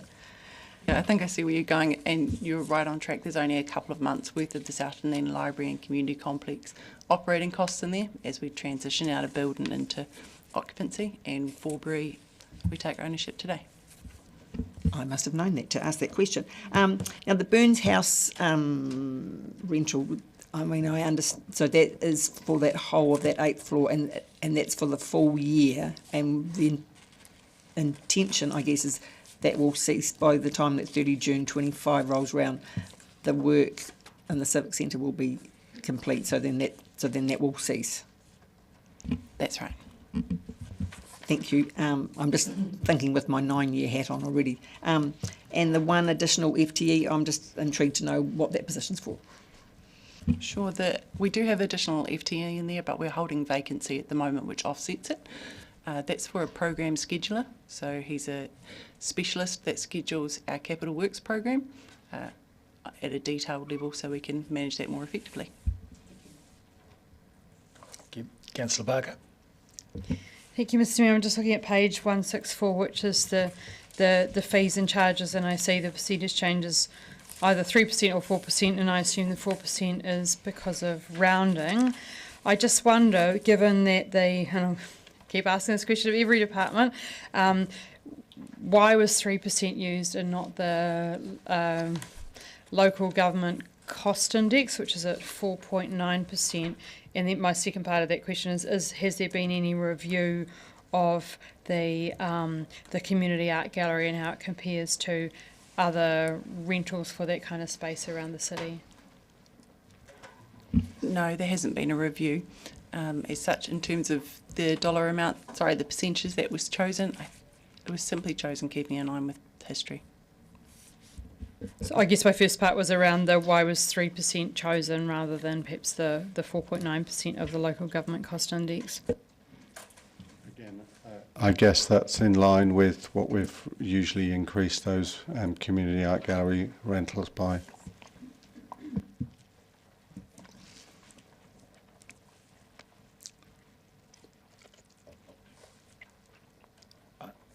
You're done? Yes. Thank you. Sorry. Councillor Fiso. Tēnā koe, Mr Mayor. Tēnā koe, Ms Nelson. Just a very, very simple question, and it's almost trivial, but I just wanted to check to remind myself that I actually read the paper. Point 5, page 158. The property at 414 Moray Place, is the property tenanted by the Ministry of Education? Yes. Thank you. Do we have any other questions? It appears not. Thank you, Ms Nelson.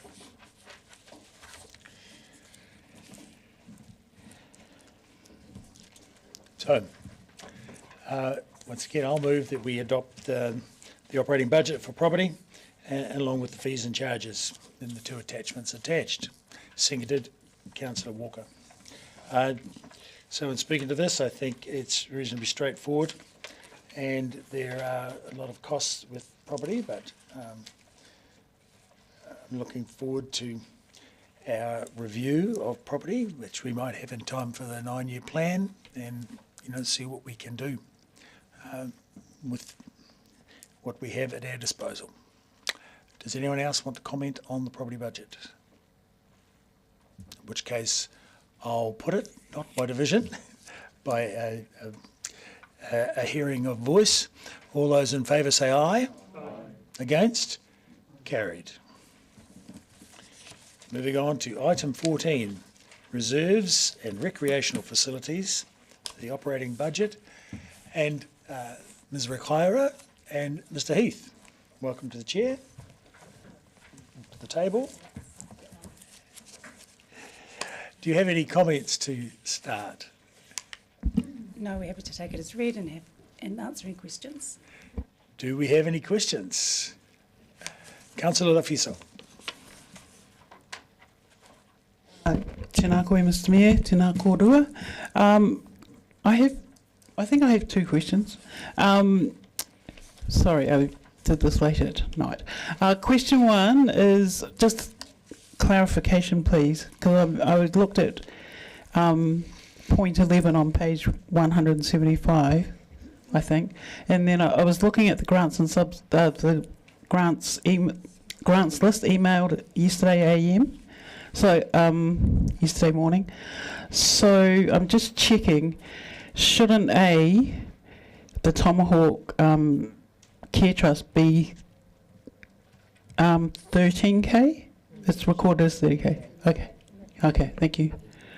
And then, just to get straight in my mind, because I'm not an accountant, and I acknowledge colleagues and the CFO who are accountants, thank the goddess for them.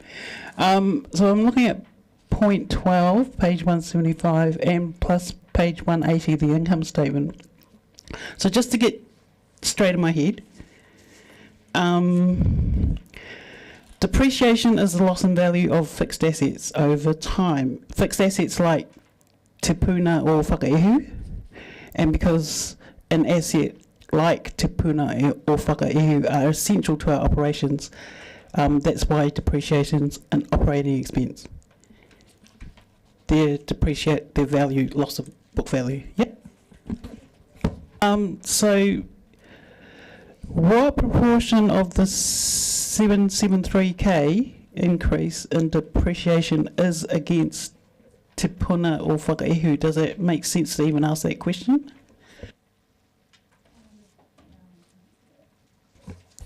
I'll have to get that detail for you.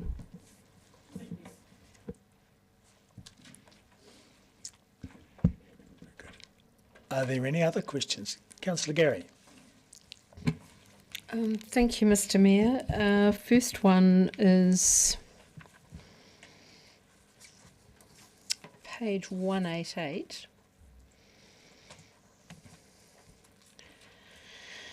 And it's the commercial use of jetties and wharves. Can I just check with you, do we charge anything currently? Because looking at this, it doesn't look like we do.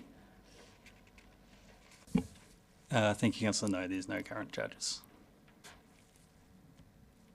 And what impact do you think this will have on some of our businesses that use the harbour and the jetties and wharves? Will this come as a surprise or not? Thank you, Councillor. No, we've been in conversation with the users of the jetty. Some of them have asked us when we'll start charging stuff as well, so it won't be a surprise, no. I wouldn't have thought so, but I just wanted to check with you, Mr Ellis.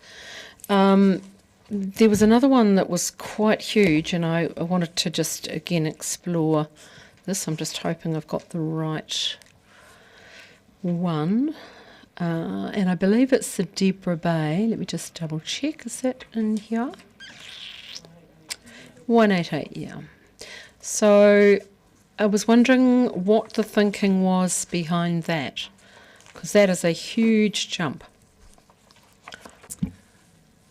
So we did a review in 2023, and we benchmarked it against other berths around Nelson, Napier, Wellington, and Waimakariri, and the average fee across the other councils was $3,200 a year, and the lowest council was at 2.3K.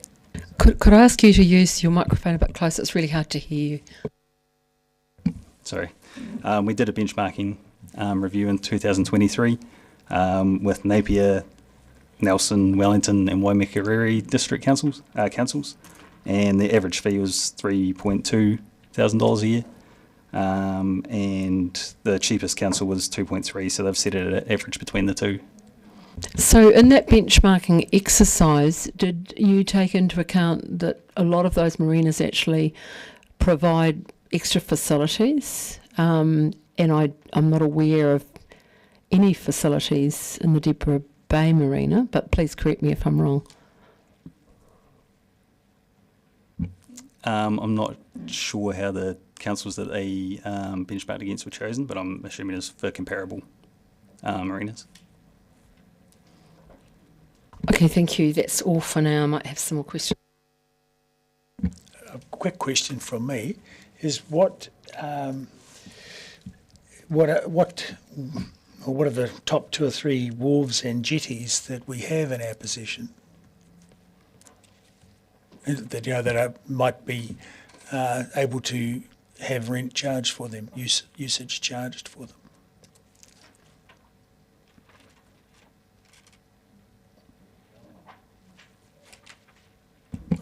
Sorry, Mr. Mayor, can't answer that at the moment. We can come back to you. Right. So you don't know of any? You can't think of one? Tēnā koe, Mr. Mayor. I think some of that work might be wrapped up in the harbour work that we're doing to understand what assets we've got, what condition they're in, and what might be appropriate for commercial use or other lease fees, that sort of thing. Right. It was pure a curiosity question, being a harbour user. Anyway, moving on. Councillor Gary, your question has someone over here. Councillor Wiley. Thank you. Mr. Ellis, can you just give me an understanding of, we've got swimming pool costs and charges going up by 10%, but crematorium only going up by 3%. Doesn't seem to quite be a balance. Is there any reason why we haven't increased anything in this cemetery space by more than 3%? The aquatics fees are increased more as we identified that that's quite a long way from meeting policy. Our cemeteries, crematorium and the sports fields all meeting policy at the moment, and the 3% keeps it within line, Mr. Meeting policy.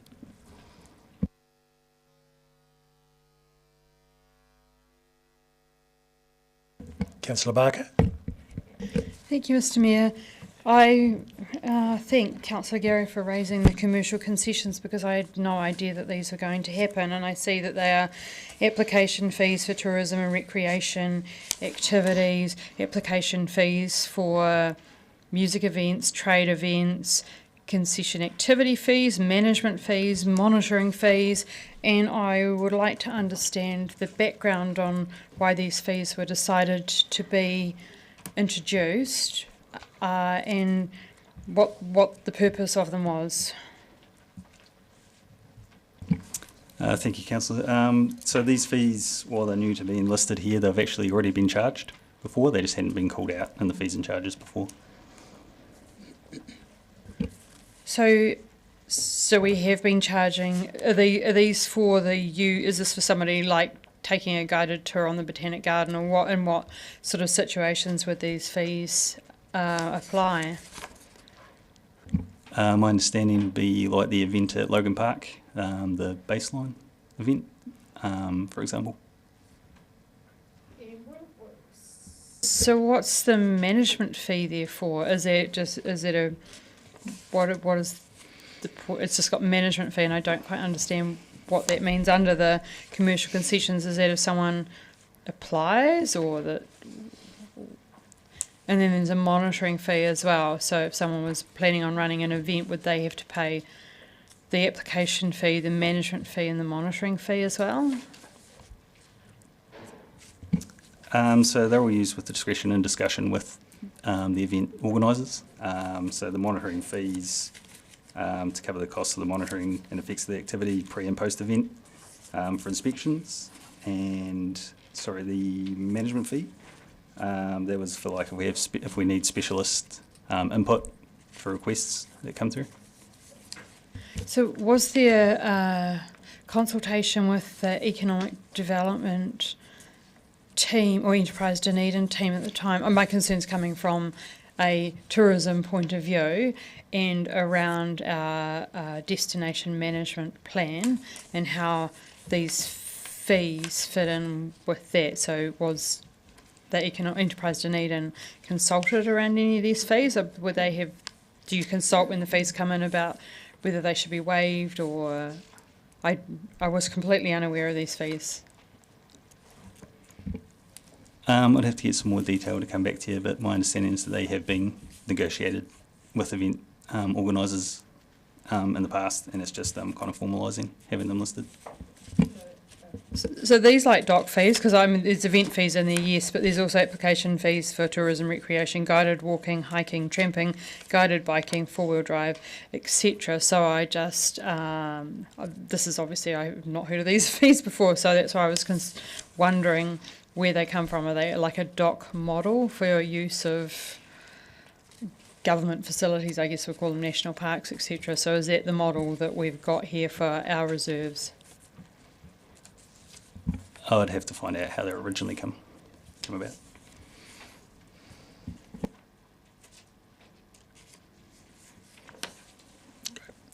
Deputy Mayor Lucas. Thank you. I just want to tease out a bit the gym membership fees there on page 181, and you allude to that in your cover report.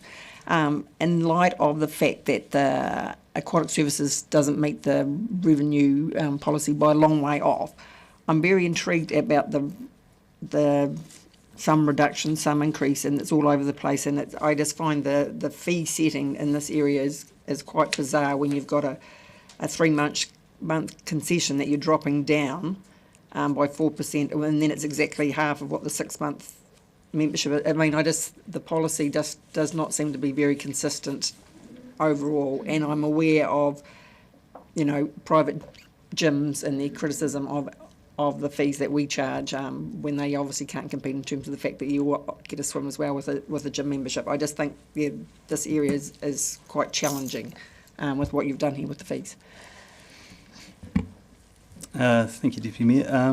We had a bit of a challenge with the gym memberships because we introduced the direct debit weekly payment last year, and there was some unintended consequence there where it was discouraging people from buying longer term memberships because it was cheaper to stay on the direct debit than it was to buy 3 months if you work it out week by week. So this year we've had to correct that to get it kind of back in line to make those more attractive than the direct debit option. So what is the direct debit option? Because that's not listed there as a fee.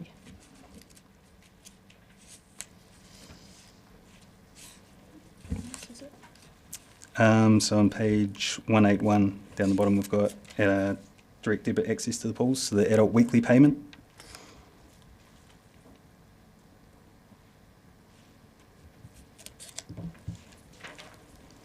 So basically that figure then is driving all the other figures instead of the other figures having driven the direct debit figure. That's effectively what's happened.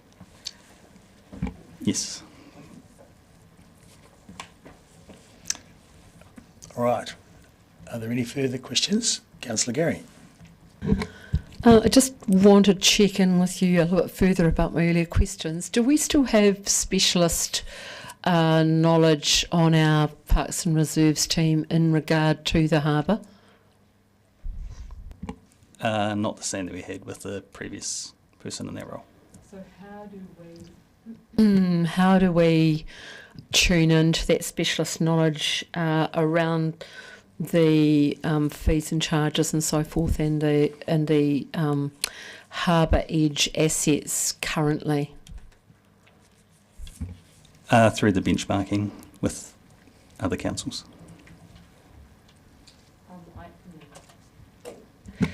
And so there's no one with specialist knowledge in a marine sense?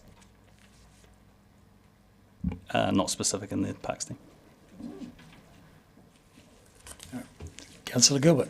Sorry, going back to Deputy Mayor Lucas's question around the gym membership or memberships, I'm just trying to understand the logic between or in narrowing the gap between short-term and longer-term memberships. It just seems counter to business logic.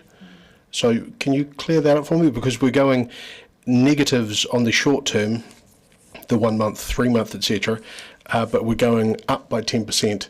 Sorry, page, whatever the hell page that is, 181. We're going up by 10% on the 12-month membership, which I would have thought, again, as a business, you'd want to kind of promote, as opposed to we're dropping or going down by 8 and 5% on the 1 month and 3 months. Can you kind of explain the logic behind that? Thanks, Councillor. From my understanding, the direct debit was initially worked out compared to the 12-month. So the other ones needed adjustments, but the 12-month was set up initially correctly. So that's why we are able to increase that by 10%, because that was, how the direct debit price was originally come to, was using the 12 months, but they didn't consider the 6 and 3 months memberships. What? So it was set up originally for the 12 month. I'm just trying to talk this through to try and make sense in my head. It was the direct debit was set up for the 12 month membership, and the 1 and 3s were worked on the being a portion of the 12 month. Is that so far correct? No, sorry, the direct debit price was worked out from the price of the 12 month. So it was worked out still week to week, but based off the 12-month price, so average from the 12-month price, where the average from the 6-month and the 3-month price would have been higher if it had been worked out across all of them. So since it was worked out from the 12-month, that can go up, but the other two, if we had to continue to put them up, that still would have been out of line. I'm not sure it's making sense in my head, but I'll do some scribbling on my paper and see if I can get it to work. Councillor Wiley.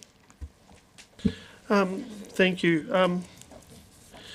Mr. Ellis, referencing the next report, which is around Otago hockey, and if they had to go to grass fields, they would require 20 dedicated grass fields for junior and lower grade adult hockey to continue. What is the cost for one of those dedicated grass fields? We've got sports fields and different field prices here, but what pricing would that come under?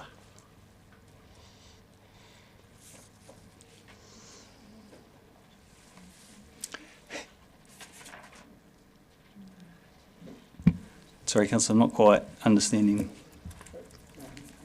And I'm looking at page 187, Councillor, and I'm looking at the sports grounds, and it's inclusive of hockey. Is that your question? So the fees would come under that?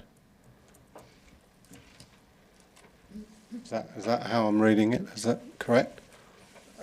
Grass turf field, not artificial.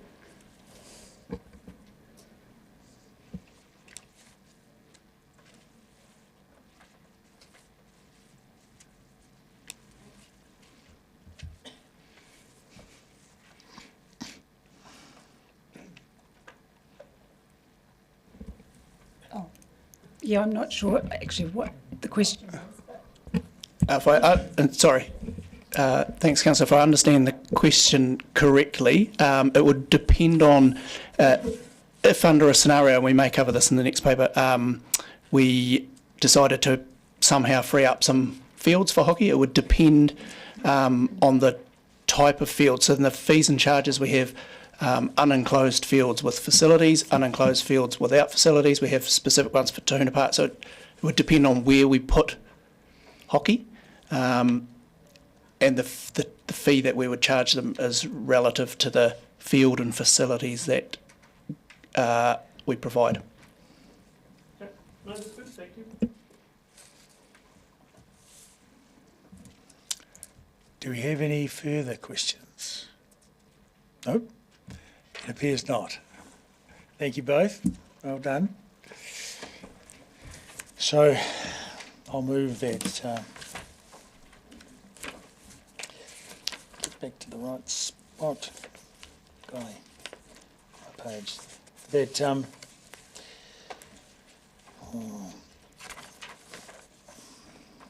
missing the page. That, here we go.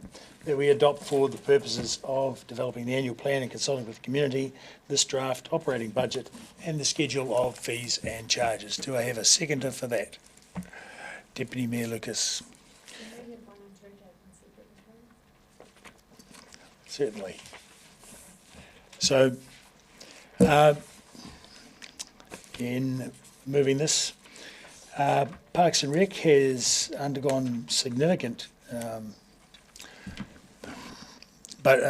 pre-budget trimming, and they've done a lot of work to reduce the cost or to reduce the expenses throughout reserves and rec. And obviously, for looking on that schedule of fees and charges, there's some fresh ones added in there. And they revised all those fees and charges on a differential basis according to where they see appropriateness of percentage. And so things are, it's not just one size fits all. Things have been tailored to suit. And, to me, it looks like a bewildering array of options and choices. But in my observation, it's been developed to cater to various marketing plans, in the instance of Moana-Pool, to try and get more people in the door, to attract students at this time of the year, and increase the membership as much as possible. And to my observation, it seems to be doing a good job of that. People seem to be attracted by the offers that are being made to them. And so thus to increase, usage of the pools, the Moana pool, but also we have an extra pool in our community now, and I would, whilst I didn't ask the question, I hope that it is being well patronised. To all reports it is, but I didn't ask any numbers to suit. But some of the pools in our community are not used as much. However, similar marketing plans for each would be worthwhile, I think. And I think it's the first place to start, to try and increase the income and get people in the door to use the facilities. And I think in general, reserves and rec are doing a good job of that. So would anyone else like to comment? Councillor Gary. Thank you, Mr Mayor. I want to focus on a couple of items. I'm generally in support of the motion. However, I want to flag a couple of things. And the first is to thank the staff, because I think some of this work must have been very challenging. And in particular, I want to flag swimming. And I've said this before at annual plan time and long-term plan time, that we have a dreadful drowning statistic in this country. And I find it difficult to see the 10% plus, in some cases 12%, change in the fee structure for swimming, in particular for children, because every child should learn to swim, and it's getting to the point where it's extremely costly for families. And I think in this current scenario, that is particularly challenging. So I wanted to flag that. The other thing I wanted to flag was mostly in a tourism, somewhat in a tourism context, but also in a local users context. I wanted to flag the maritime fees and charges. And I am concerned because we no longer have specialty knowledge within the department, and that's not to make any comment about staff members, it's just that it's specialist knowledge. And I was concerned that we couldn't even name the wharves and jetties. I could probably name them for you. I remember the Otago Peninsula Community Board used to keep a list of who owns what, and it isn't very clear in that a lot of the harbour-edged assets, some of them are owned privately for boat clubs, by boat clubs community, and some owned by council. So it's not an overall ownership of council. And I fully support the introduction of a charge for commercial users, and I've no doubt you've been in contact with them. So I'm less concerned about that. The marina charge is a huge jump, and again, I'm largely supportive of it, but I am concerned that without that specialist knowledge, a comparison benchmarking exercise may not have actually rendered a logical conclusion. So I hope that in the work we're doing in this wider piece of work around the harbour, because it's such a jewel in our crown, that we will address some of those matters to bring us to a point where we have a better knowledge of our harbour-edged assets and we'll also have a better understanding of the businesses that work on the harbour. And I give the example of the ferry that goes to and from Portobello to Keres Bay and Port Chalmers, which is a real asset in terms of our tourism trade. So thank you for that, and thank you for all the work that's gone on to get us to this place. Thank you. Councillor Barker. Thank you, Mr Mayor. I asked for it to be taken separately because I can support one, but I am either going to abstain or say no to two because I'm unhappy about the fees that are just being introduced for the application fee, another application fee for tourism, recreation, guided walking, etc.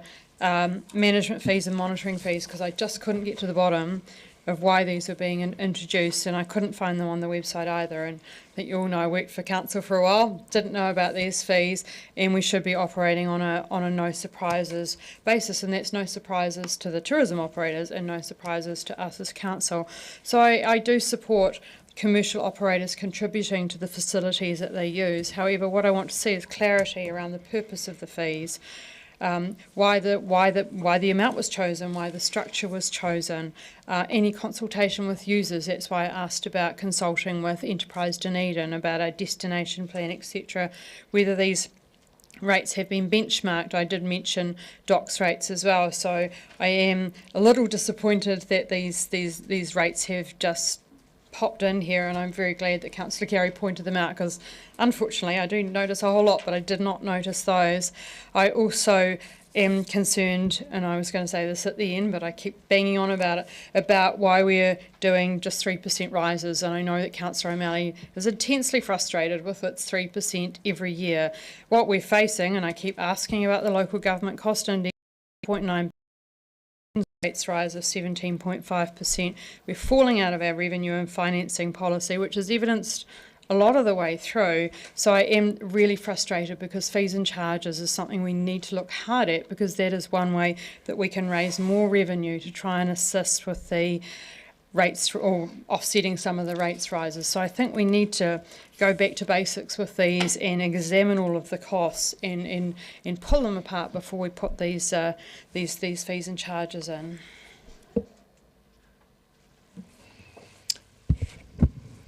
We have no further speakers, and I'd like to ask the question, and I don't know if there's someone, the chief's not here to answer it.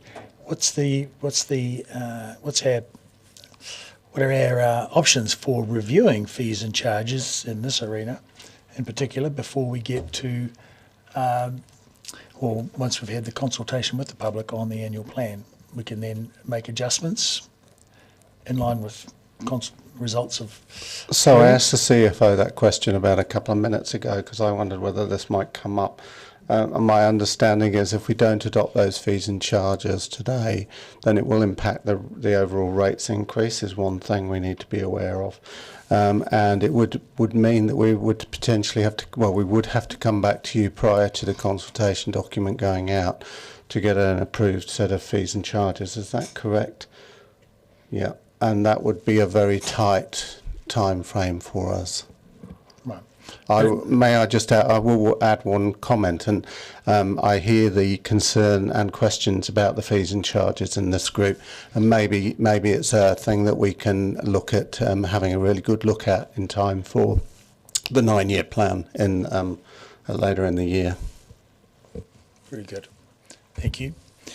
So, having heard that, just by way of right of reply, I'll certainly be voting for this because I think we don't need to be having grief with our annual plan, because that will invite the attention of audit, which will really hold things up. And I think whilst I see the point, in the fees and charges, I think it's, quite a considerable amount of work has gone into those in order to try and get them adjusted to suit, I suppose, the environment to a degree. But of course, there's always different opinions and possibilities, and it may be that we could make minor adjustments as we come through deliberations. But I'm not sure on that, to what extent that is feasible. However, we can certainly find out before then. So, having said that, we'll take it in two parts. So, firstly, Part A, adopting the draft operating budget. All those in favour say aye. Aye. Against? No, recorded, please. That's the draft budget. Sorry. Part A. Very good. So we're unanimous on the draft budget. And B, we'll do the same and have it recorded if that's okay. So all those in favour say aye. Aye. Against or abstention? Or no, abstain? recorded, please. No. Very good. So one recorded against. Very good. Thank you. Next item, options for the replacement of the hockey turfs at Logan Park.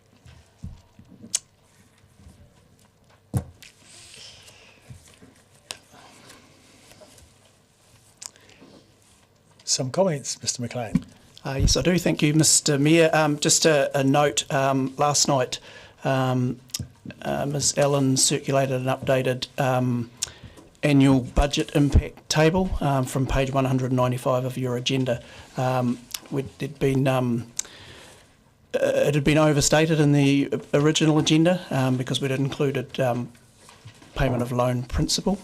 So that's seen the annual operational budget impact from year 25-26 to actually come right down to 127,000, right through to end of asset life with a slight increase in the out years of 5,000. Yeah, I certainly have one. There's a range of different options here, but in particular for me, although that table has changed, which is better, but the way it was, it read like a $3 million cost to council, and now it's down to $2 and a bit million council cost. But if we look at option 2, that's a $1 million cost to council, and when we get to grant funding, option 3, that's also a $1 million cost to council, but dispensed annually. And to me, the natural place to go would be the $1 million funded up front, because of course hockey needs to renew the turf. They do need to renew those surfaces, and we'll need to do that forthwith. So has there been any exploration of alternate options whereby our input into that could be capitalised for us, or where will the funding come from for each of these different options, and where will the funding come from each of these different options? Thank you, Mr. Mayor. If it were a straight $1 million grant funding, which is an option open to council, that would impact our operating budget, so a direct impact on rates. The staff recommendation is to own the asset, which would allow us then to capitalise. My understanding is we can't capitalise something we don't own, so that process would see us being able to capitalise the cost, and then the ongoing cost is a little bit of maintenance and largely depreciation, so that when the asset gets to end of life, we've set aside that money to replace it. Very good, thank you. I'll pass it on to Councillor Vandervis. Come back with more. On the issue of ownership, it allows you to capitalise the cost and therefore not have such an immediate effect on rates. But doesn't that just kick it down the road and then make it worse because we're also liable for the maintenance in the meantime?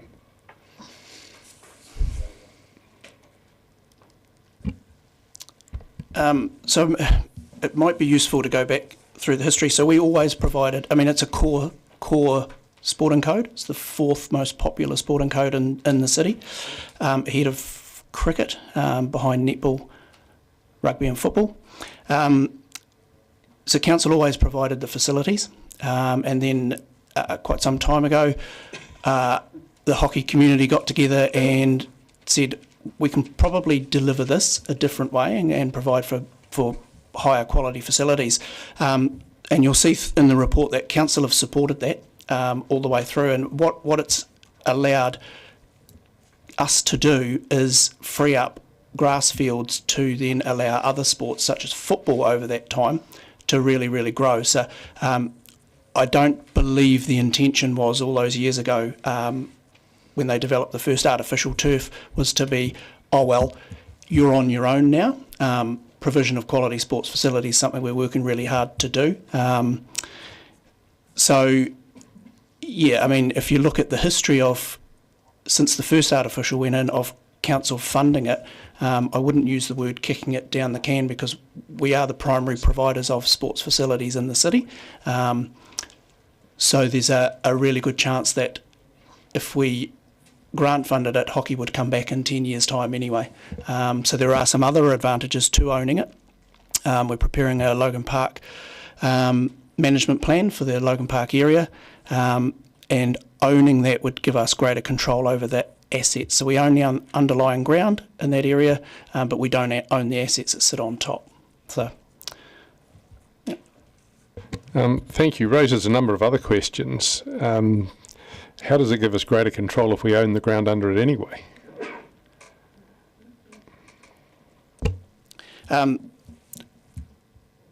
So we have a lease with hockey, which runs through to what would be about the nominal end of life for a turf if it were to be replaced this year.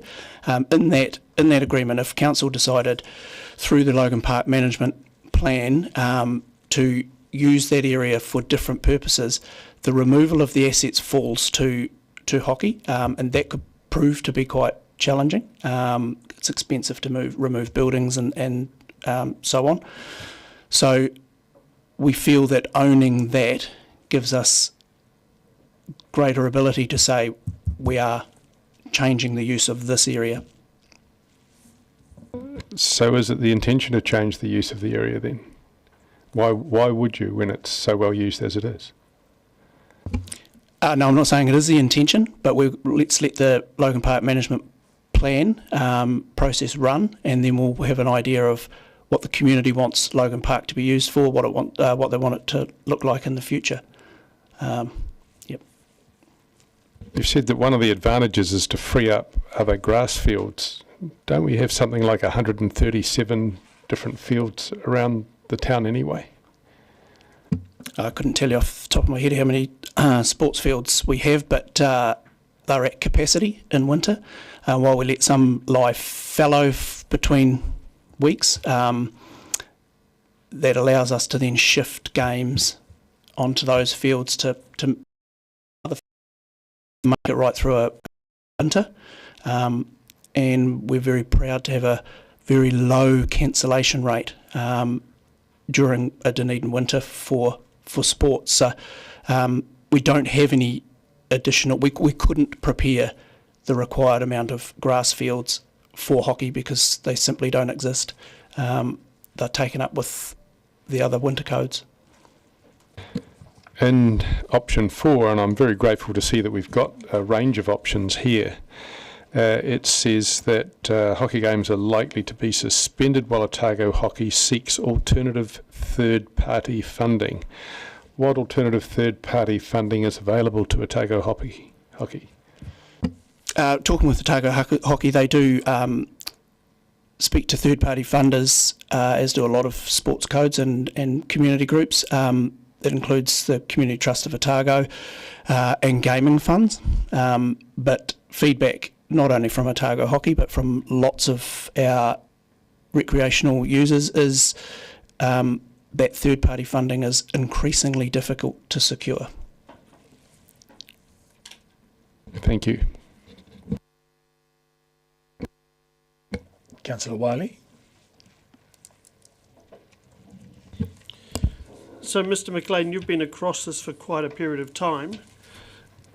Is there anything you else want to add around the different options and why option 1 is your preferred, why it is the paper's preferred option? Obviously, understanding that it takes into account the ability with the Logan Park management plan.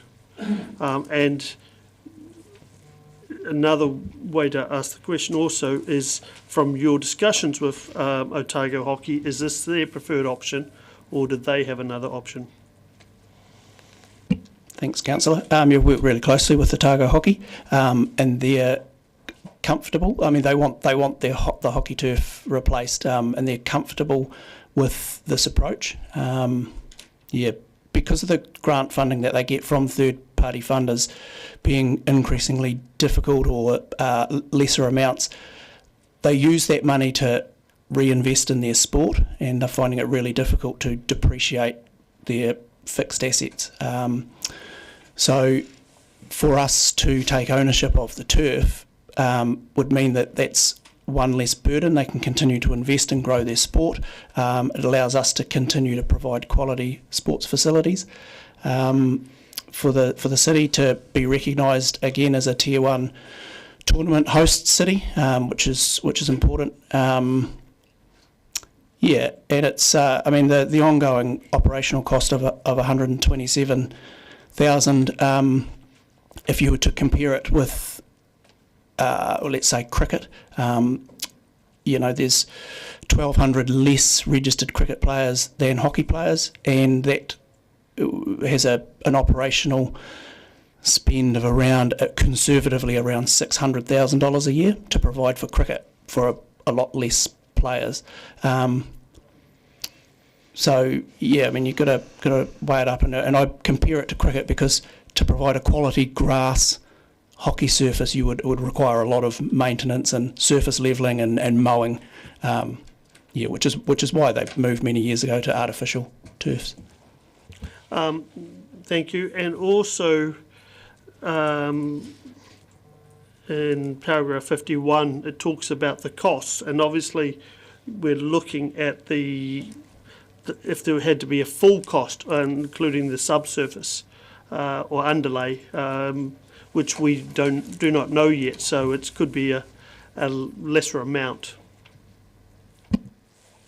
Thanks, Councillor. That's an important point. That was why they submitted to the last annual plan with a range, because it won't be known until the surfaces are lifted what the condition of the underlay is. So we've put in the nominal amount of the full replacement of the underlay. We'd have to be mindful that when we lifted it, whether the underlay would last the life of the asset.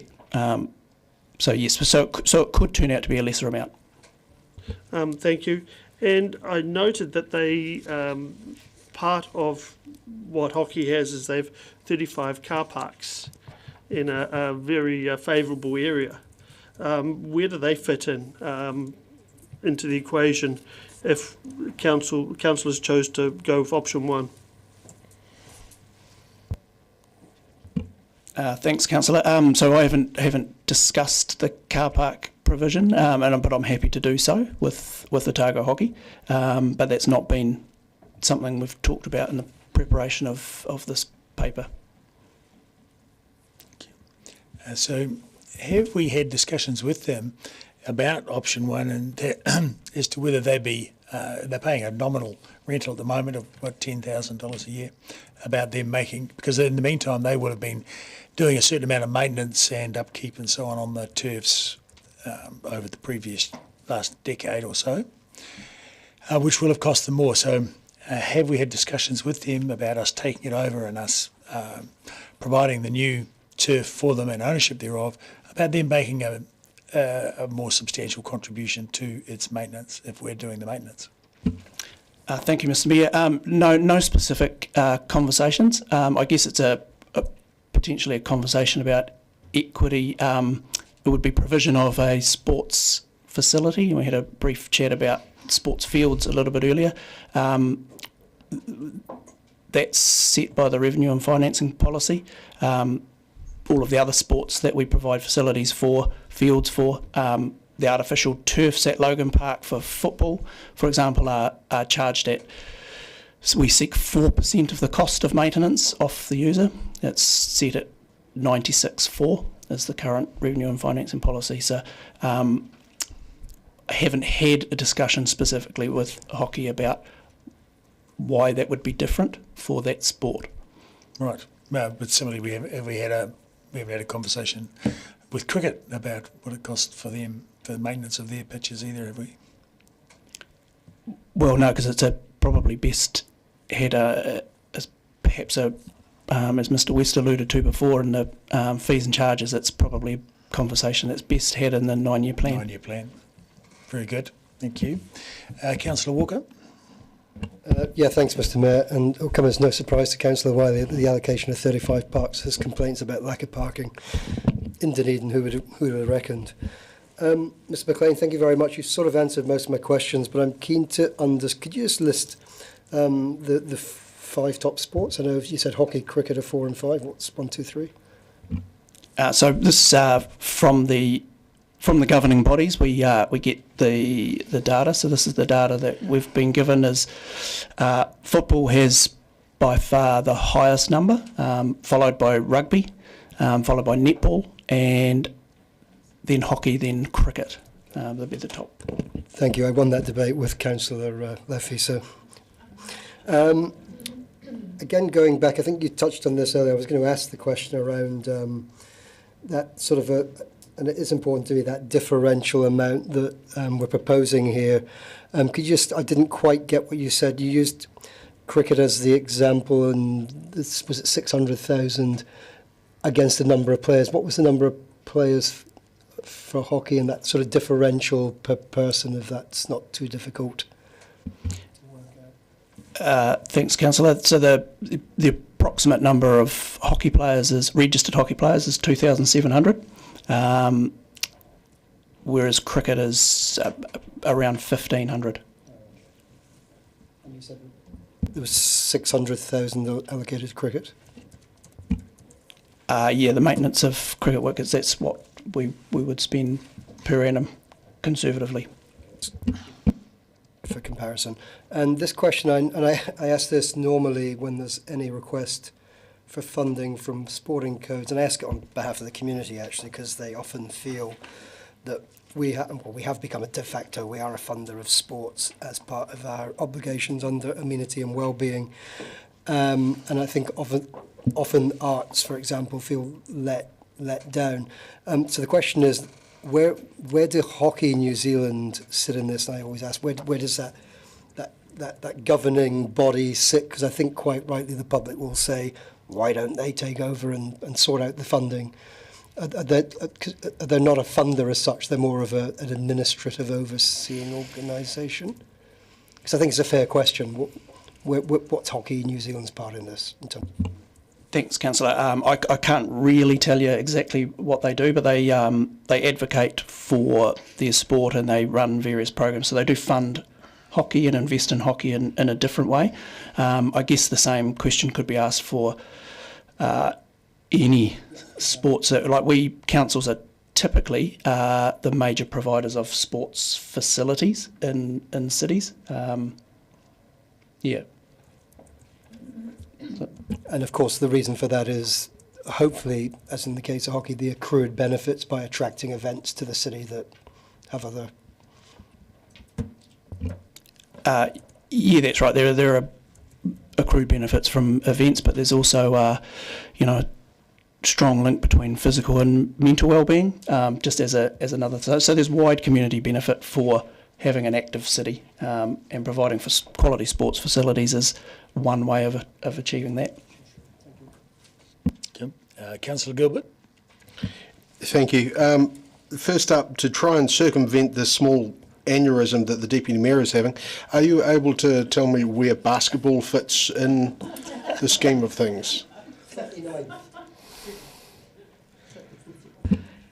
No, I'm not going to be able to settle any bets, I'm sorry, but I'm happy to find out for you. So That's fine. I can feel the blood pressure lowering as we speak. On to serious matters. So glad you point the car parks have been brought up, because it does seem to me that seems rather a handy, what was the phrase you used, Councillor Barker, sugar hit, potential sugar hit of finance that is presumably not taken advantage of, because by a quick maths, 35 car parks at a very cheap $5 a day, 5 days a week, 52 weeks a year is 45 grand, which goes a long way to contribute to run things. So I guess my question is, because I have to put it in the form of a question, how confident can we be that any decision we go with, should we go with number one, would also include retention of those car parks?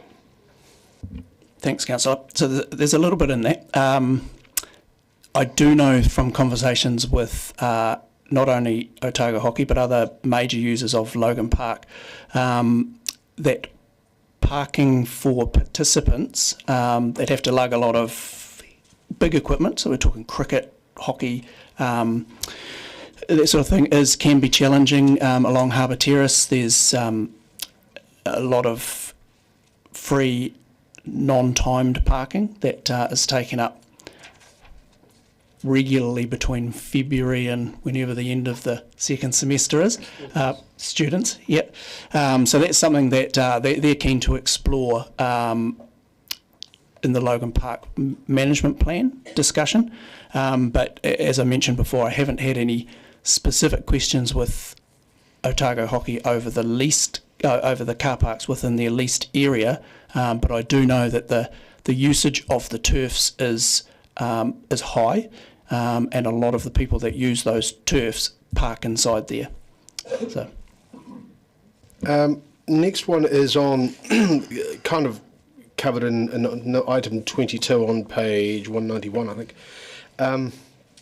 Refers to the lease recognising that all buildings on the premises are owned by Otago Hockey, and notes that Otago Hockey owns all improvements located on the premises, including the building and associated facilities. You also mentioned that about owning the assets that sit on top. We own the assets that sit below. I'm trying to figure out whether the artificial turf is considered part of the associated facilities or sitting on top of the land that we own. My point comes to, if it is part of the associated facilities, why then is it our problem? Thanks, Councillor. So the turf is part of, it does cover that, but as I mentioned, we've supported Otago Hockey for decades to provide that sports facility, recognising it's a major sports code.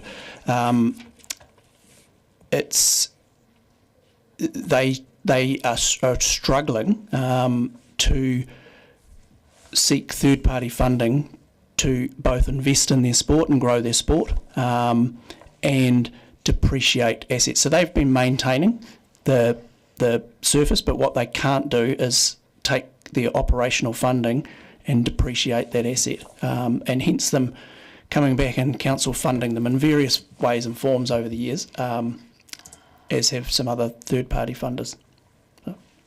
And the last one is more of we're heading down a comparative route. So am I correct in saying that the lease they pay is roughly $9,500? Is that what I read? Yes, roughly. Yeah. So by comparison, and I'm going to pick on Councillor Walker's favourite pastime, football. What sort of lease, do you know what, off the top of your head, what sort of lease football pays? Thanks, Councillor. So they don't pay a lease. They've got club rooms spread all over the place. Some of those club rooms are on council-owned land, so the building will sit, so they pay a lease for the land occupancy. But the governing body gets charged a fee for using the sports field, which are mentioned in the previous paper and the fees and charges. They will get charged 4% of the cost of maintaining those fields. And if all provision of sports fields also necessitates some capital expenditure from time to time. So goals, posts, that sort of thing. So so they get charged 4% of that cost.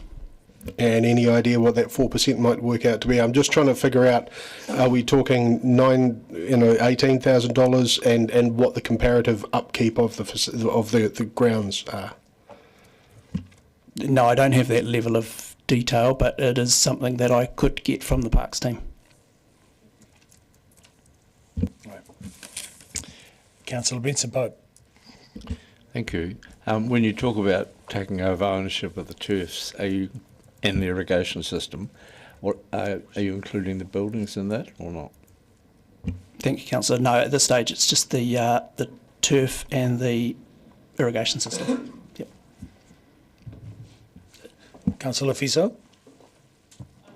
Tēnā koe, Mr Mayor, tēnā koe, Mr McLean. Thank you for a great and a very informative paper.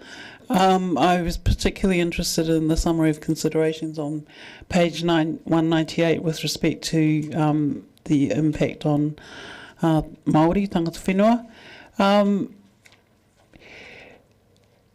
The sports facility review, sorry, I don't know, when was that? And the engagement with Māori, was it through individuals or organisations or a mixture of both? Thank you, Councillor. So that was 2 years ago. So it came to Council. So that was a review of the facilities that have, and that will inform a strategic facilities plan in the future. So there was direct engagement with a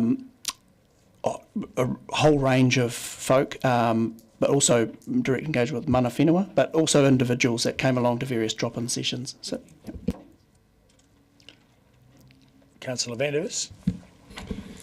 Thanks very much for giving us the info on comparative sports to give us some feel of how this all goes. You've said that there are roughly 1,500 registered people playing cricket. There's 2,700 doing hockey, considerably more doing rugby, and considerably more again doing soccer. In terms of what the DCC funds per player, do you think there's been an equitable amount of money spent on the relative on those four major sports over the years, given that it seems that hockey have had fairly substantial funding for the last couple of decades?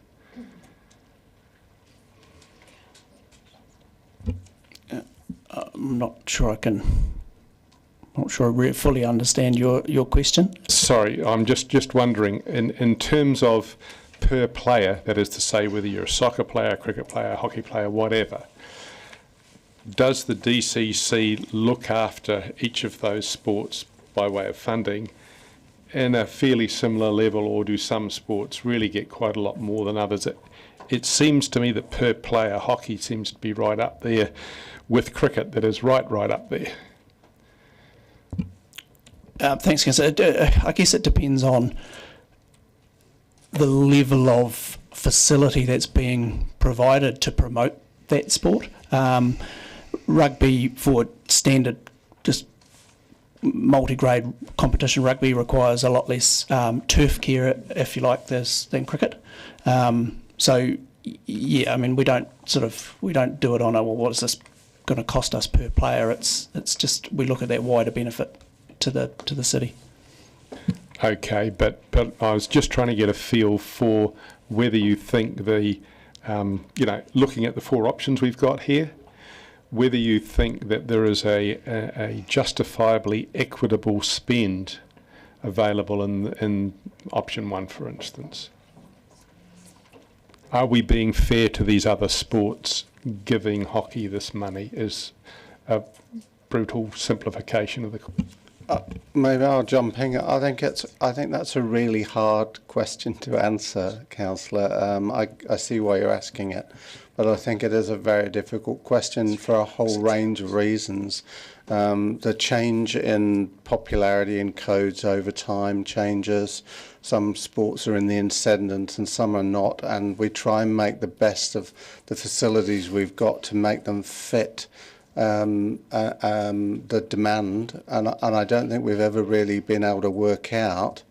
So for the football, Otago football, it would be really hard for us to be able to work that out on how much we spend on each code for facilities that are shared. I think it's a really hard calculation to make.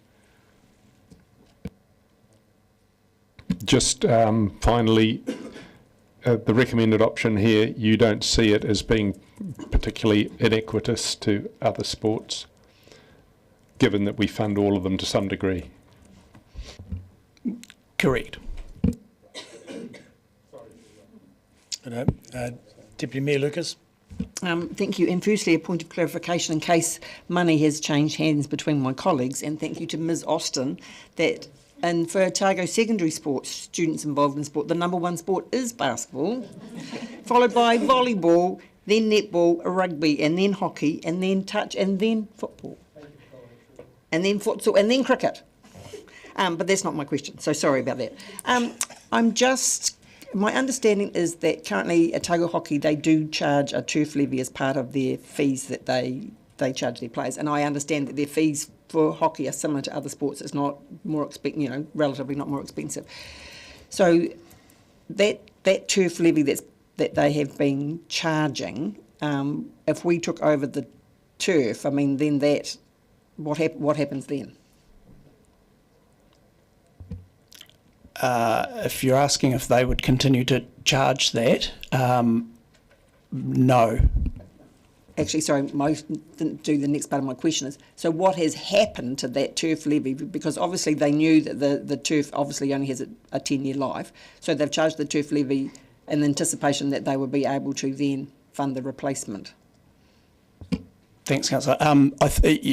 Having talked with them, and we go through this as well, it's that delicate balance of setting fees and charges and making something affordable or prohibitive, and the income that they've been receiving through that and third-party funding is not sufficient to fund the depreciation. It's sufficient to invest in their sport, to run their sport, but not set that money aside for a big capital spend every decade or so.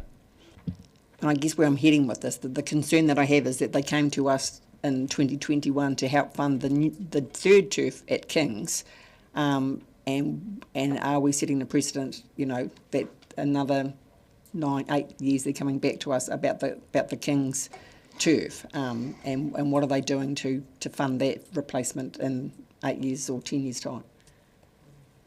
I can't say what they'll do in 10 years, 8 years. So is it feasible for us to have a negotiation, in the light of various things that we've heard about, the money they're collecting, what they might do with it, and all that kind of stuff, so that we do get an appropriate contribution from them to running that turf? I'm happy to have the discussion. I think you'll find most sports clubs and governing bodies charge their members' fees. And do they give us money? Yeah, and then we invoice them. So we invoice them for 4% of the cost. Very good. Councillor Wiley? Mr McLean, just for clarification, this is discussion on this paper is all about going to consultation as part of the annual plan, and not about agreeing to sign off any money today, correct? It's if council decide on a preferred option and that has a budget implication, that'll be added into the draft budget, which will go into the community engagement material on the annual plan. And on page 189, we've got the recommendation of A and B, with B noting that the Council's preferred option will be added into the draft annual plan 2024-25 budgets for the purpose of consulting the community. So a lot of the questions Otago Hockey that we've been asking, Otago Hockey will be able to, and their friends will be able to come and respond with through the consultation period, correct? Correct. And just another question. It's my understanding that all the hockey games are played across the 3 turfs, 2 at Logan Park and 1 at Kings. There's no additional surfaces used. Is that correct? That's correct, yes. Councillor Barker. Thank you, Mr. Mayor. I'm struggling with some of the maths, given that we got another table for expenditure option 1 yesterday. I just want to understand that if we have a loan of $1 million, I guess with interest rate around 5%, is my maths correct that would cost us $50,000 a year? Yes, that's correct. And then what would the depreciation be? Because I see there's a new figure now, which is $127 for quite a number of years. $127,000 for quite a number of years. So I understand that if the interest is $50,000, and then there's depreciation, maintenance, principal, etc. How is that $127,000 divided up? So the depreciation component is 67,000. So we're depreciating the turf over 15 years, and then maintenance is 10. So it says here, I was going to ask a question about the depreciation scale. I just wonder why it's being depreciated over 15 years, when it says here somewhere in the report that basically the nominal life expectancy of 10 years. So if we were to build a new one, would it have a life expectancy of 15 years or 10 years? Thanks, Councillor. So the nominal life is around 10 years. We know from the Logan Park artificial turf that we've got, it gets heavily used, and through careful management it will last longer than that. But through the sports facility review, we might look at how we manage the provision of quality sports facilities such as this differently. So yeah, so it's prudent to depreciate it over a little bit longer. I'm just trying to understand the logic behind depreciating over 15 years if it's going to be at a point where it needs replacing at 10 years. So just because the figures are going to have an impact on rates. Thanks, Councillor. It's not nominal. I think they're 12 to 13 years old now. Yeah. So my next question is around, this talks about that there's a lease and that's 9,500 or close to, and then that they would have an annual hire agreement. I just tried to understand when you were talking about 4% of cost, and I didn't know where that came from, about what the lease would be that would come back in, because there's operational here, which is 127. So what is the offset money coming in from Otago Hockey, possibly for use of the area? Thanks, Councillor. So we will have to work with them and amend the lease. They will still occupy a good portion of that land with their buildings and other facilities, so they would pay the ground lease on that. So that would offset this cost, because it's done on a per square metre basis. So we'd take the square metre size of the turfs and reduce that off their lease. The hire agreement relates to the agreements we have with all of the governing bodies that we provide facilities for, and we work with them to figure out what fields that they need for a year for their season, and work out what the cost of that is, and as per the revenue and financing policy, invoice them, charge them 4% of the cost. So we don't have a figure on what we might charge them, because this would offset the operational cost, wouldn't it? So we haven't got that figure in the table that we've got, have we? No, because we don't know what Council's preferred option is just yet. It's challenging to decide on a preferred option if you don't have all of the information in here about what the hockey might be contributing it to, because I just want to understand the impact on rates. Obviously, if we're putting capital in, then there is, in year one there's not much because it's $41,000, but in year two it's $127,000, which I was just seeing, with that, is $100,000 a 0.05% rates rise? 0.05% rates rise, would that be correct? Yes, correct. And if we were to grant them $1 million operational, that would be a 0.5% increase in rate. So that. Yes. And the third option, grant funding annual, which doesn't address the problem of the turf, that would be a 0.05% increase in rates as well. Is that right?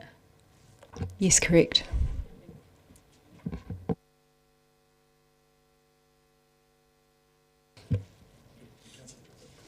Hey, just going back to the 4%, that we charge lease of the maintenance, the upkeep of the turf. I'm curious as to, given the outlay, the upkeep of the artificial turf, are we saying that 9,500, well, sorry, 6,000, because the rest of it, the 3,000 something are for the car park, so that's 6,000 and whatever it is, that is 4% of all of the costs for the upkeep. So we're not charging hockey by the shaky here, we're not technically charging hockey the 4% that we're charging others. Thanks, Councillor. No, because they own and provide the facility for the community. So we have a ground lease for the area of land they occupy.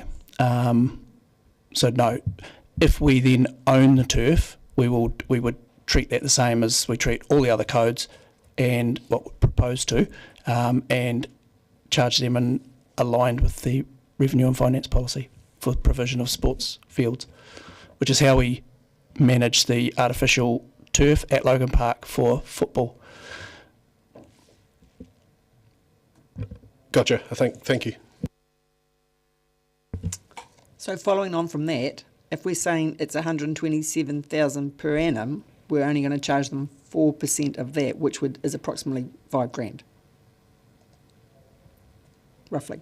That's what we're saying. If that's what the increased cost is, and you're saying on our revenue policy we charge them 4%, then that would be about $5,000.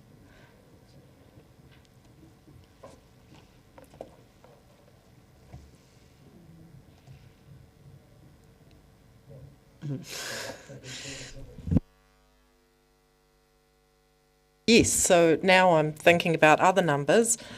Do you know what we charge football for the artificial turf? I can get that detail. I don't have it with me, but happy to get that detail for you. I'll just pop in on that one. When that artificial turf was built, whilst council gave it some financial support, the football, what are they called? Otago football, Southern Football raised a lot of the monies themselves. So they have we have a special agreement with them as part of that, so they don't fall under that revenue and financing policy. I can't remember for how many years that agreement's in place. So you said there were 1,500 people in the city that play cricket, the fifth most popular sport, but yet it costs 600,000 per annum to maintain the cricket pitches. Is that right? Yep. So that would mean $400 per cricket player. I can't do the maths, but we on-charge the governing body, and each cricket club would levy their own fees, and out of the fees that the clubs levy their players, they would contribute money to the governing body, who then pay us some, in line with the revenue and finance policy. I think we're done with questions, but at this point, just before that question, I'll move that we extend the meeting beyond 6 hours. Seconded, Councillor Riley. All those in favour say aye. Against? Carried. Now, I will also add a note to go with that. I've been looking at my menu of my agenda, and we've got 18 items to consider today, and we've done 10 when we've finished this one. So we've got 8 to go. So we're just over halfway. So 6 hours to get to here. So 3 and 6 is 9 by my maths. So all I'm saying is at current rate of progress, we'll finish at 9. So just be aware of that. Come back. Really? I've forgotten. Oh, yes, I am. Really. It's not on my radar. I'm focused on this, to be fair. Yeah. No, that's right. So I'm just saying, and I might not be speaking at the Fringe Open, simple as that. So moving right along, do we have another question? Councillor Walker. Questions which are all valid. We have to remember, isn't it correct, with number one of the main objections with option one is to move towards, away from the higgledy-piggledy, a more integrated approach for all our facilities in the Logan Park area. Correct. Any other questions? No. Thank you very much, Mr. McLean. Councillor Wiley has indicated he would like to move an option. And whatever it is going to be second. We'll wait with bated breath to see what Councillor Wiley has to say.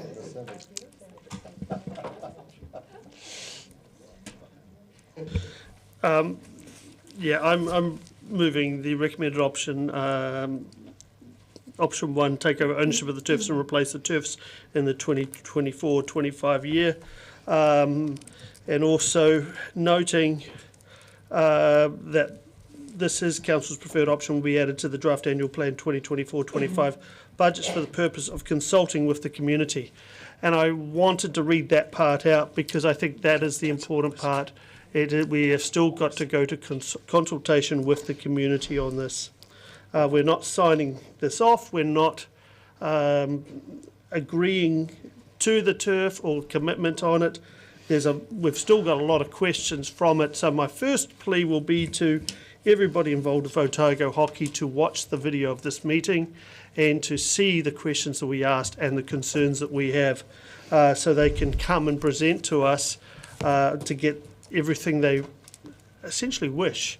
But the part being is that they get an understanding of actually how challenging this is for councillors. It's nice to hear that hockey is the fourth most popular sporting code. The part that I look at is I look at the numbers playing and across three sports turfs.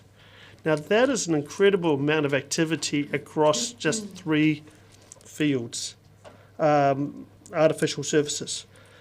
And anybody who's been down to Logan Park when tournaments are on will see actually what a buzz it is and how much is going on. I do want to make note that actually the Otago men's hockey team have won the national championship the last 2 years.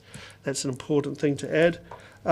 And we have been very successful in hosting the national events here in Dunedin. And with my Chair of Economic Development hat on, I'd want to continue seeing those events coming to town. The other part being is there is positives around this being part of the Council's Logan Park Management Plan, and essentially having Council having a stronger voice in what's going to be able to take over that whole area and direct what takes place.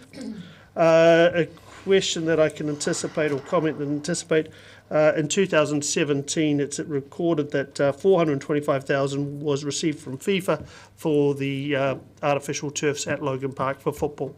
So that's how they were able to get that off the ground and running, plus contribution around town from other, including Otago Community Trust. And as we've heard from not just Otago Hockey, but every other sporting organisation, community organisation, the funding channels are extremely tight and shrinking. And I anticipate we will be getting a lot more people coming to us through this annual plan process, because the headwinds for organisations of all types around the city are very, very strong, and funding is very tight. Thank you. Does anyone need to speak? Councillor Walker. I will be very brief. I love sport, as many people know. I think people who play hockey are crazy, actually. I don't know why you want to run around a field with no protection, potentially getting whacked by a large stick and a very heavy ball, but lots of them play it. Not surprised to see the best sport in the world, football, is the most popular sport. But on a more serious note, listen, whether your interest is heritage, wildlife, whatever, or sport is a really fundamentally important part of our well-being, and lots of the well-beings, and that's what we as a council should be focusing on. There's too much academic research out there to mention. It would fill this room showing the benefits to people of partaking in sports, whether that's just keeping fit and healthy and living a long life, or being together with other people and looking after your health and well-being in that sense.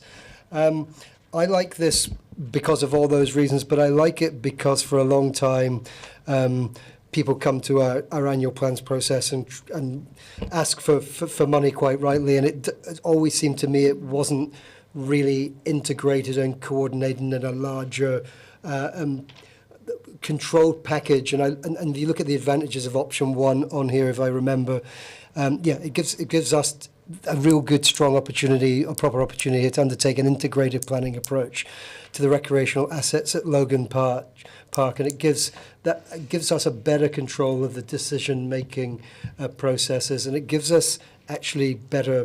Thank you for this updated operational numbers here. Gives us a better understanding of those operational obligations to us over the life of the 10-year plan. So I am the reason I seconded this, I'm happy to support it, and I'd like to see more of the sporting codes getting into a space that gives them, and more importantly us, surety as we move forward, because we really do need to back all of those sporting. Basketball. Okay, thank you. Thank you, Councillor Van der Vis. I take issue with most of the arguments that have been put forward here. Starting with Councillor Wiley saying, we are not signing this off, it is only for consultation. If I had $10 for every time I heard that on this council, I'd be a very rich man. The fact is that the stuff that is only here for consultation, and we're not signing this off. I'm struggling to think of any example where we did this in this kind of situation and it didn't in fact end up being signed off. The consultation, its only consultation, is not going to make any difference at all in this case, in my view. The funding is tight and shrinking for all other sports. Now, this is supposedly an argument for this. I believe it's an argument against it. Why should hockey get in ahead of all of these other more popular sports? And the same, that was Councillor Wiley. And Councillor Walker said he wishes more of the sporting codes could be getting in. How many more percent does he want to stick on the rates? Which other sporting codes does he want to get in? And again, why is hockey somehow jumped the queue and got the head of the list? Look, it would be lovely to give hockey this money and give them a new turf and not have them pay for it. Wouldn't it be lovely to be able to do that for all the sports? We can't. We are borrowing at a rate now simply to stay even. To be spending more money is just financially irresponsible in my view. The arguments of better control, better integration, better... none of it makes any sense at all. We own the land. We have all the control that we need. The idea that somehow it's going to be better if we fork out $1 million and buy one particular sporting code's new turf and then not have the other sports available, to me, just doesn't wash at all. So much as I'd like to, and much as I think hockey's a great fun game, and I can imagine why people want to get onto an artificial turf and whack each other with umbrellas. To me, it looks like great fun. Great to watch as well. I think if you look at the Olympics, women's hockey was second only to the opening parade. I can't vote for this because the arguments for putting hockey ahead of everybody else simply don't add up, and we are utterly constrained in terms of budget. We cannot keep adding to it the way this proposes. It's just another hole in a leaky bucket. Councillor Gary. Thank you, Mr. Mayor. How do you follow that? I need to declare, as everyone else is declaring, that I was a hockey player. However, putting that aside, I just want to flag, I always get concerned when I see a paper before I read it like this. When I think of what we do in terms of supporting the arts, and just to counter the idea that there are things that we have consulted on and not gone ahead with yet, well, the performing arts venue would be one of those. We have consulted and we have not yet acted. So I just put that as a context. I am going to support this. Because we are going out to ask the community what they think. And what are the items, what are the points that have persuaded me? Well, one of those is around the impact of having a turf that is able to host national tournaments. And if you look at on page 193, paragraph 46, the 4,000 participant bed nights impact. We've got to look at these kinds of items which are with a much wider lens. And as Deputy Chair Economic Development, that's the lens that I look upon it with. And the other lens is, for a long time, and I can hear Des Smith in my ear, for a long time we have looked to put together a Logan Park management plan, and it has taken a long time, and I feel like we're late already, but I can see we're moving towards that, and I can see that this would be part of that. So on that basis, I'm prepared to support this going out for consultation. All right. Councillor Eklund. Just to really stuff up the timeline. I'll be brief, and I mean it. Just to quickly jump on that comment about the Logan Park development plan, management plan, is that what it's called now? It's been going for 20 years or more. So yes, it's well behind. In relation to Councillor Vandeviss's comments about why is hockey at the forefront, well, the one thing that I'm sure we all understand is that any sport that is played on an artificial turf frees up a heck of a lot of grass turf. And as we were informed by staff, because hockey is played on these artificial turfs, a lot of other sports can have grounds in good conditions and plenty of them. So when we look at the other artificial turfs in, for example, football, funding for those has come from other areas. So to me, this makes sense to be supporting hockey like this so that it can have a flow-on effect to help other codes. Thank you. And I'll add my 2 cents worth that I agree with Councillor Eklund. Having these high-quality turfs makes a difference, a huge difference to the sport, because people can play consistently on the right surface, and having a good quality facility makes a big difference to participation, as we have seen with basketball. So when you're talking the Unique Centre, it can be played indoors and on good quality courts, and so participation goes up. So having the facilities makes a big difference, and probably that's why, in particular for hockey, they now outnumber the cricket players. Having said that, your right of reply. Nothing to add. Therefore, I'll put it. All those in favour say aye. Against? No, recorded, please. Very good. And on that note, I'll move that we adjourn for 5 minutes for a break. Seconded Councillor Fiso. All those in favour say aye. Aye. Against? Just in case. Very good.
That we are ready to go. So let's go with item number 16, which is the governance and support services operating budget. Do we have someone? Yes? I'm peripheral, I'm just customer services, but he's not here, but Rob. Yeah, it'll be a team effort, councillors, which is how we always operate, of course. So fire your questions and we'll do our best to answer them. Ms. Leanne Austin, we obviously have some questions. So starting with Deputy Mayor Lucas. Thank you. I think these are actually for Carolyn. I'm just intrigued in the significant increase, if we're on page 206, in investment. And I think you probably can explain that. And the other areas have been explained, apart from the increase in zero carbon and corporate leadership and Maori partnerships.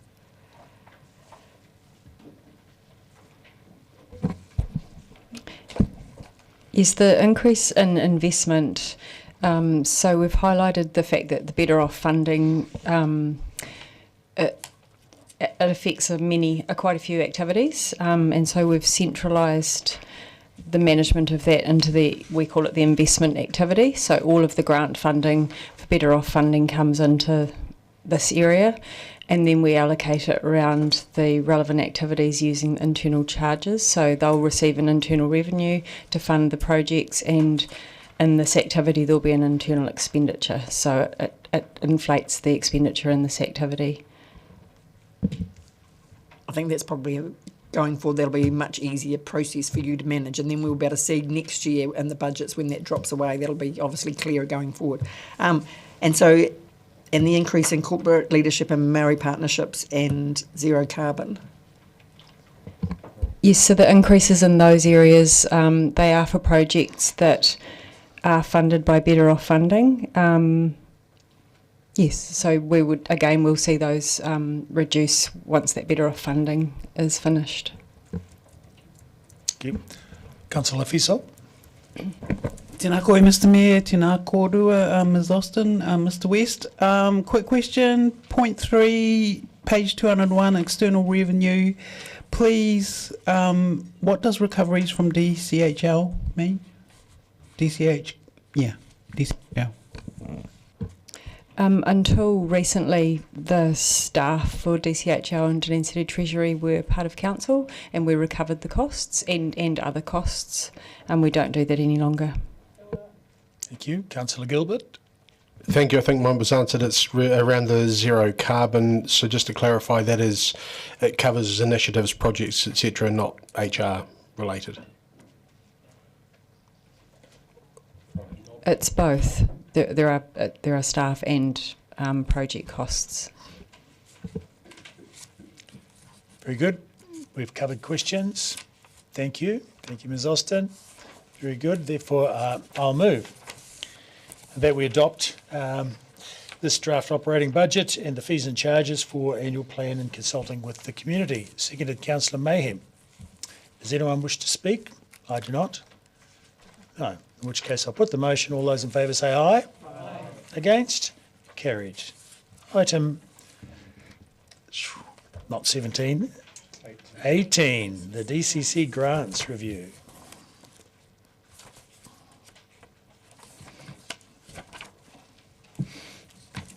So,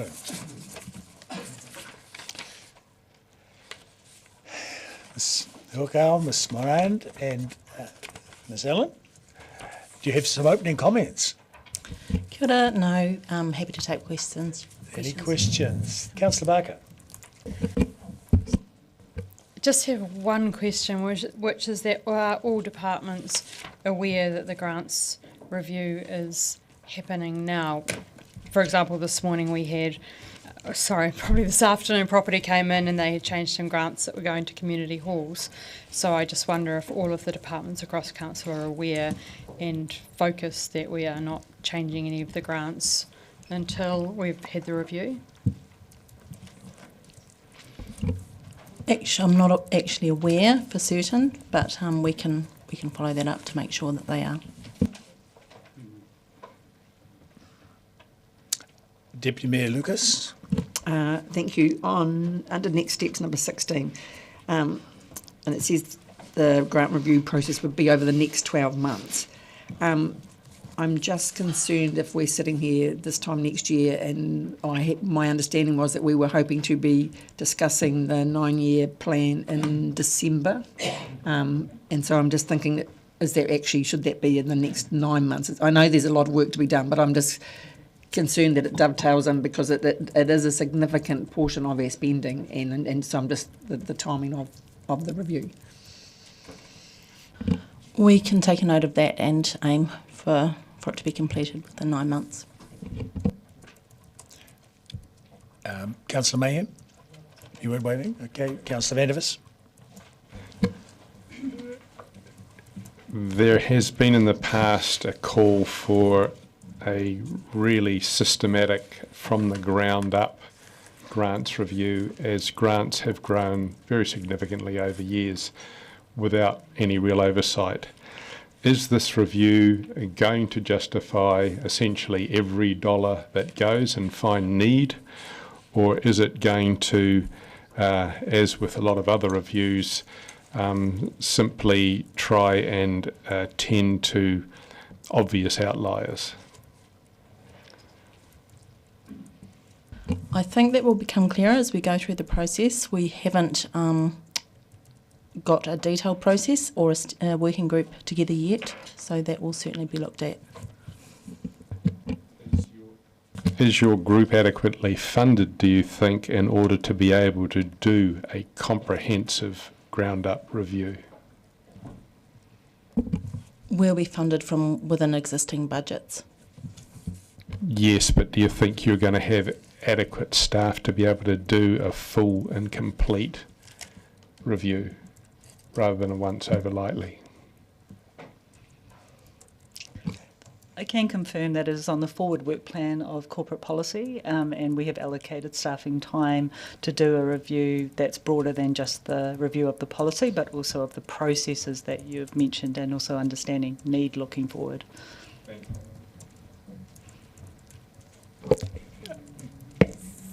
you. Deputy Mayor Lucas, his last chance for questions.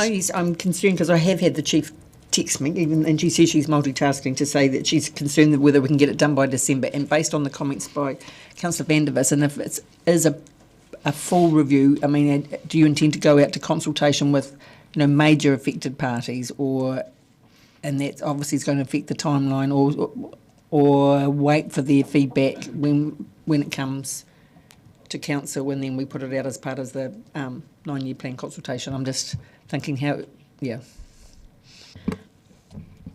Our approach to understanding this is that it will need to be done in stages. So depending on the information we gather, and then decisions that may need to be made as we go, then that will depend how far what we decide is complete. So I think what we need to do is still go away and do some of that work to show you that staged approach.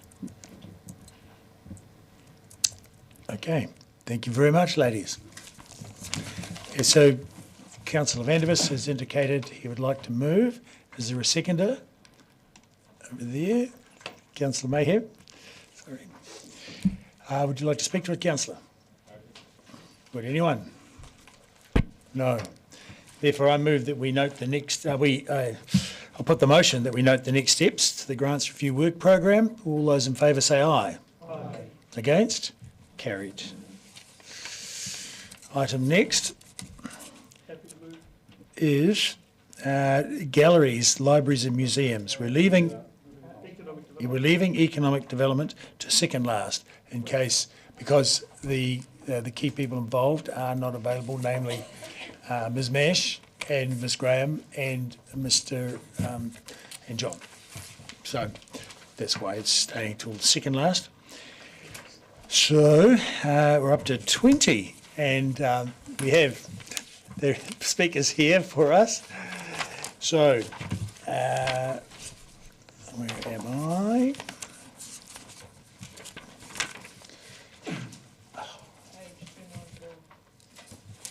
Yes, just get that here. So, Mr. McCracken, do you have any opening comments? I'm really happy to answer questions. Ms. Bukhara? Yep, happy to answer Any questions. questions from anyone? Ms. Leviso? Councillor. Tēnā koe, Mr Mayor. Tēnā kōrua. Quick question maybe. I'm looking at point 10, page 296, depreciation.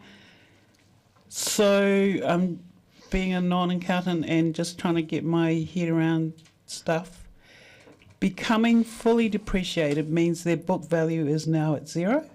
Yes? Correct. Certain library assets, they're fully depreciated. Are these very old, or like how long did it take them to depreciate? Sorry. I'm sorry, I would have to get the detail, but there wouldn't be long-lived assets in the library. Councillor Barker. Thank you, Mr Mayor. I'm just looking at the entrance fees to places that we charge entrance fees for, i.e. Ulverston and Lanyuan. Have they been, I see that some of them are up, the Lanyuan is up 6%, 80 cents to $2, and Ulverston's gone up between 50 cents and $5. Have they been benchmarked to other attractions in Dunedin or within New Zealand as to what they're charging and the value they're offering? Yeah, we've had a look at various attractions and ascertained that sort of comparable attractions to certainly Lanyuana between that $10 and $12, $10-15 kind of entrance fee. Ulverston operates in in that tourism commercial space. And the staff there have done a process to put forward some entry charges which are going to deliver the economic outcomes that we need them to.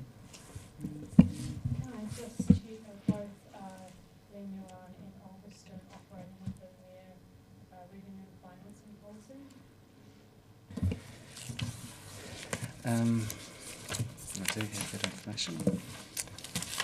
So that's, I'm just trying to find them here. So Lanyuan is 75%, rates revenue 25%, user features are outside revenue, and Ulverston is 32%, rates is 67%,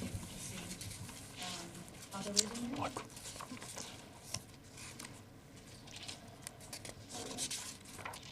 Oh, I can. actually, Sharon can answer that. Since around 2020, the revenue policy for Ulverston was... Microphone, sorry. Since 2020, the revenue policy for Ulverston wasn't being met with the impacts of COVID, but over the last couple of years, it is trending back to where the revenue policy needs to be. So when you say trending, I know that we've been through COVID times and stuff. Would we have a percentage or not? And do we have that for Lanyuan? I can look up the percentages for you of where we're at now. Good. Councillor Gary. A very simple question. There's just some wording that is obscured, and it's on page 299 under expenditure by activity against 11,799. That figure, the wording is obscured. Can you just tell me what that is, please? City literature. Thank you. Councillor Wiley. Thank you. Mr McCracken, just looking at the public art gallery and also Toitu around group tours by arrangement, cost negotiable. Has that been bringing in income? Because obviously we can't see how that's been working.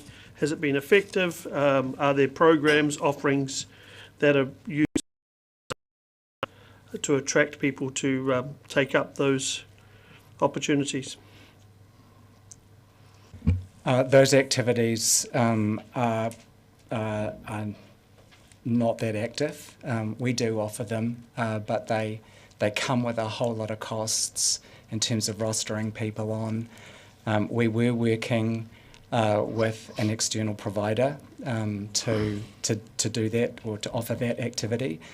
He has ceased that recently. So we're looking at other alternatives, including automated acoustic guide tours, which we're hoping to kind of implement next summer.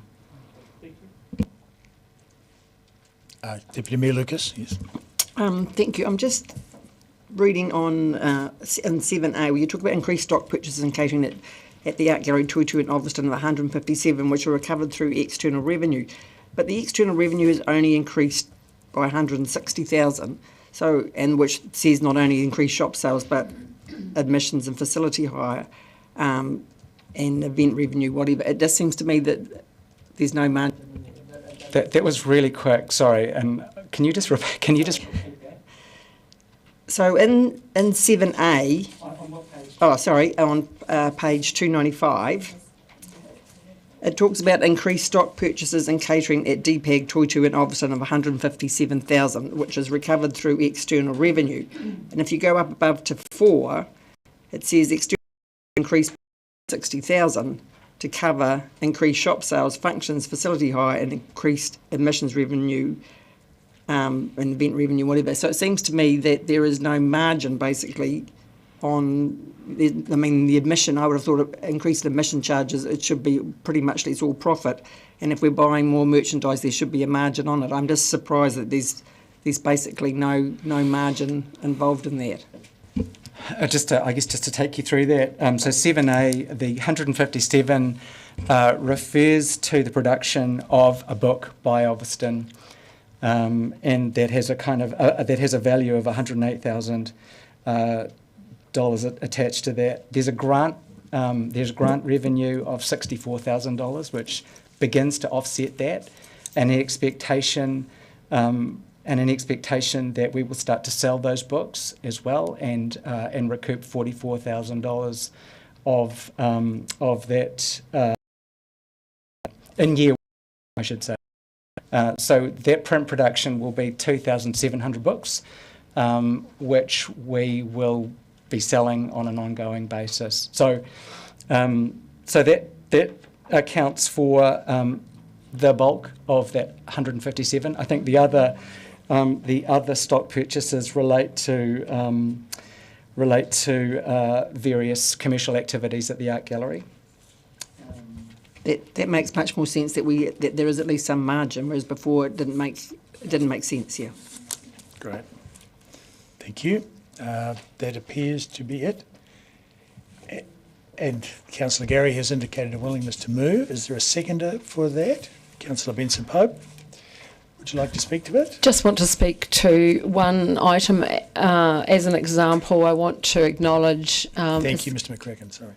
As the councillor on the Thearman Gallery Management Committee that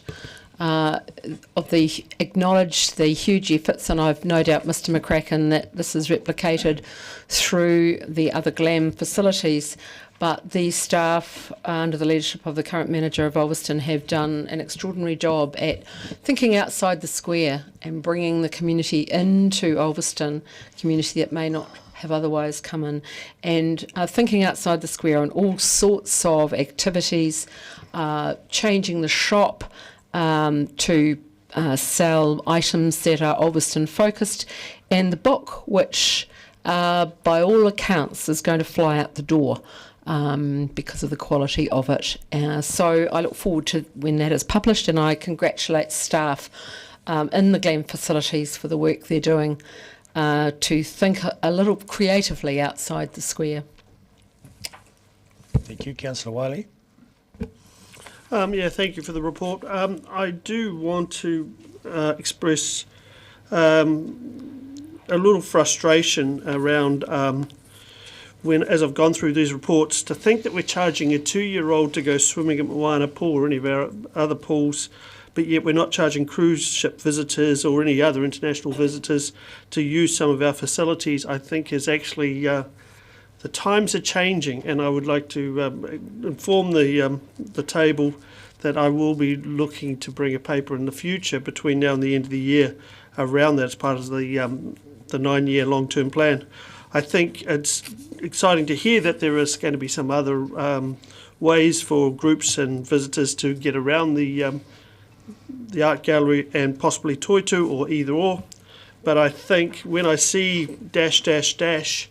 versus what we've seen with our toddlers and young folk going up to Moana Pool, I think, the balance has to change, and we actually have to start being a little more, have some commercial realities around some of our products. Thank you. Councillor Barker. Thank you, Mr Mayor. I would support a paper coming in looking at some of these options. That's why I did ask questions around benchmarking of fees to Ulverston and Lanyuan, because we look at the Hamilton Garden, which is $20, and the Eden Garden, which is $13 to visit, and then some of the other attractions in town, which are in competition with us as a council. So I think we do need to be aware of that, and the commercial businesses are somewhat subsidising the non-commercial businesses, or the council products, shall we say. And I also asked about breaching the revenue policy, because I know we've had COVID and I know we're working back, but tourism has grown, which is supposed to be supporting Ulverston. In the past, I think Ulverston used to get a grant of around $40,000 from council and actually have, 40,000 people going through, and now of course it's ended up on the council books and appears to be costing us quite a lot of money to run. And at the time, I guess it was around the time my parents got the castle, and it was a gift horse that the council, Ulverston, did look in the mouth and say this is going to be challenging for council. So I do want us to look at how we are charging for our attractions, some of the things like our shops, etc. I think we do need to look at and have more clarity in the reports that we're getting about these, I guess, visitor-facing attractions, and whether they're washing their faces in our faces, and especially adhering to the revenue and financing policy, which we have talked about all day today. Okay, right of reply. Thank you, Mr Mayor. Yes, just briefly, I look forward to that paper, because it's a conversation that council has had at various times around charging for the likes of the art gallery and to our public facilities, and that's a conversation for another time. But I would say, just in response to Councillor Barker, that yes, Ulverston was hit by COVID, but yes, they have punched above their weight in terms of bringing in revenue to offset the costs. And yes, I well remember my godfather's chairing of the council committee that made the decision to accept the gift of Ulverston, and there was concern it was going to cost, but look at what we have in terms of heritage.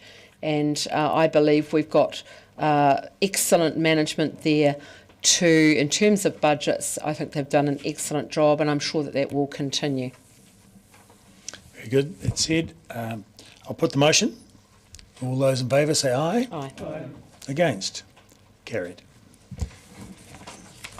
Next, we have Tuhura, Otago Museum DCC funding approach, item 21. Page 304.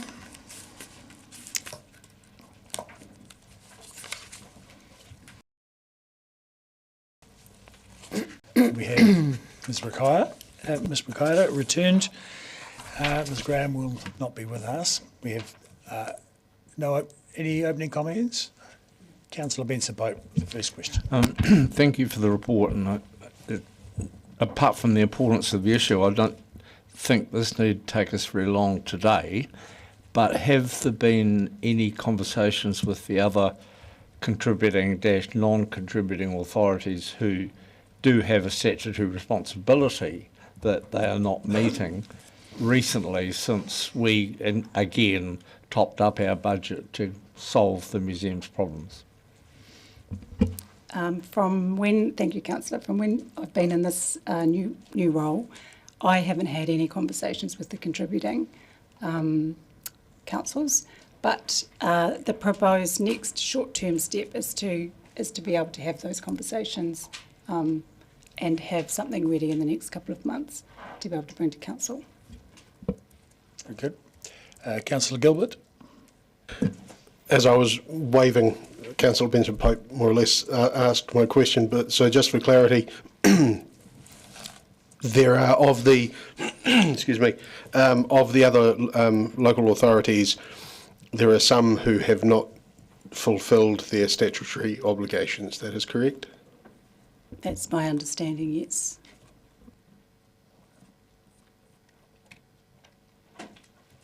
Yes. Did you have another? No. Deputy Mayor Lucas? Thank you.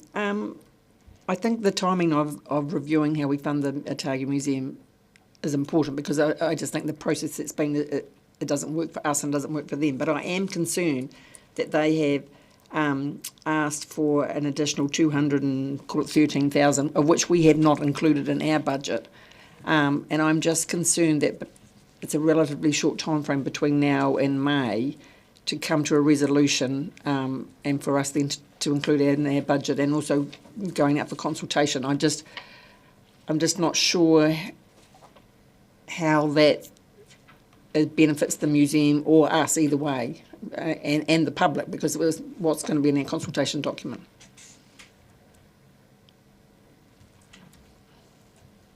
Yeah, I'm not sure how to answer that, actually. Yes.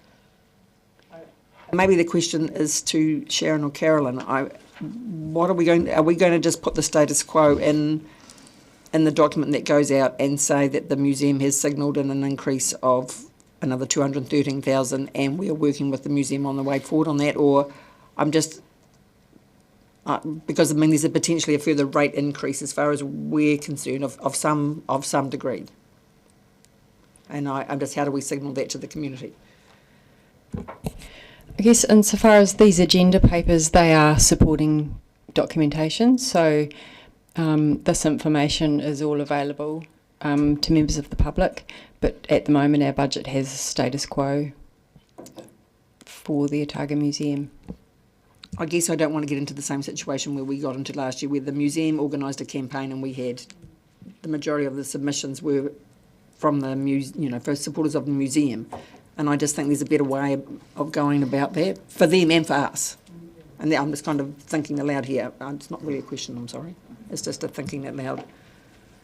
Right. Councillor Barker? Just thinking through the implications of that, but wondering if something were to be moved for consultation, would that make it easier? I don't know. It's a challenging one. My question was just around us. Apparently, some of the, following on from Councillor Gilbert's question, apparently some of the local authorities aren't fulfilling their statutory requirements. Is there any punishment, I guess, from government, do you know, for not fulfilling your statutory requirements? Because we've gone over and above and filled in the holes for them. Does anyone know that? I think. Sorry. I was just looking. I think the indication is that there is no recourse on that, other than a conversation with them, I think. Okay. Councillor Benson Pope. Just to remind colleagues that there is a resolution on the books that we support the wider political campaign of the Otago Museum and the other two, Christchurch and Auckland, around these wider funding issues. And I don't know if anyone saw the news, you might have seen the ODT, but there was really good coverage from Dr. Griffin on the network TV news last night. So quite a surprise, because as one of the three members representing this council on the board, it was a surprise to us as well, but very successful. And I think there's a wider context here in terms of in terms of the local authorities. I think Queenstown actually made an ex gratia payment, even though they had no responsibility to do so in good faith, because of all the outreach work that the museum has been doing across the region. The attitude of the others who resent the fact that it's in Dunedin and don't see they have anything to do with it, despite their statutory responsibilities, is regrettable. but I think it's very much a live issue, one that won't go away. Issues like completing the sprinkler coverage for the collection are really important, and I look forward to these reports coming in due course, and I'm happy to, if you want to move this, Mr. Mayor, I'm happy to second the two noting recommendations. Yes, I'm happy to move it, and I do have a bit of a comment on that funding, but are there any further questions? No, Councillor Gary. Just want to check and potentially correct paragraph 11. It says that DCC has 4 appointed members on the board. It has 3 appointed members and 1 other, but legally we have 4 appointments. Legally we have 4. I wanted double, but only 5 or 3.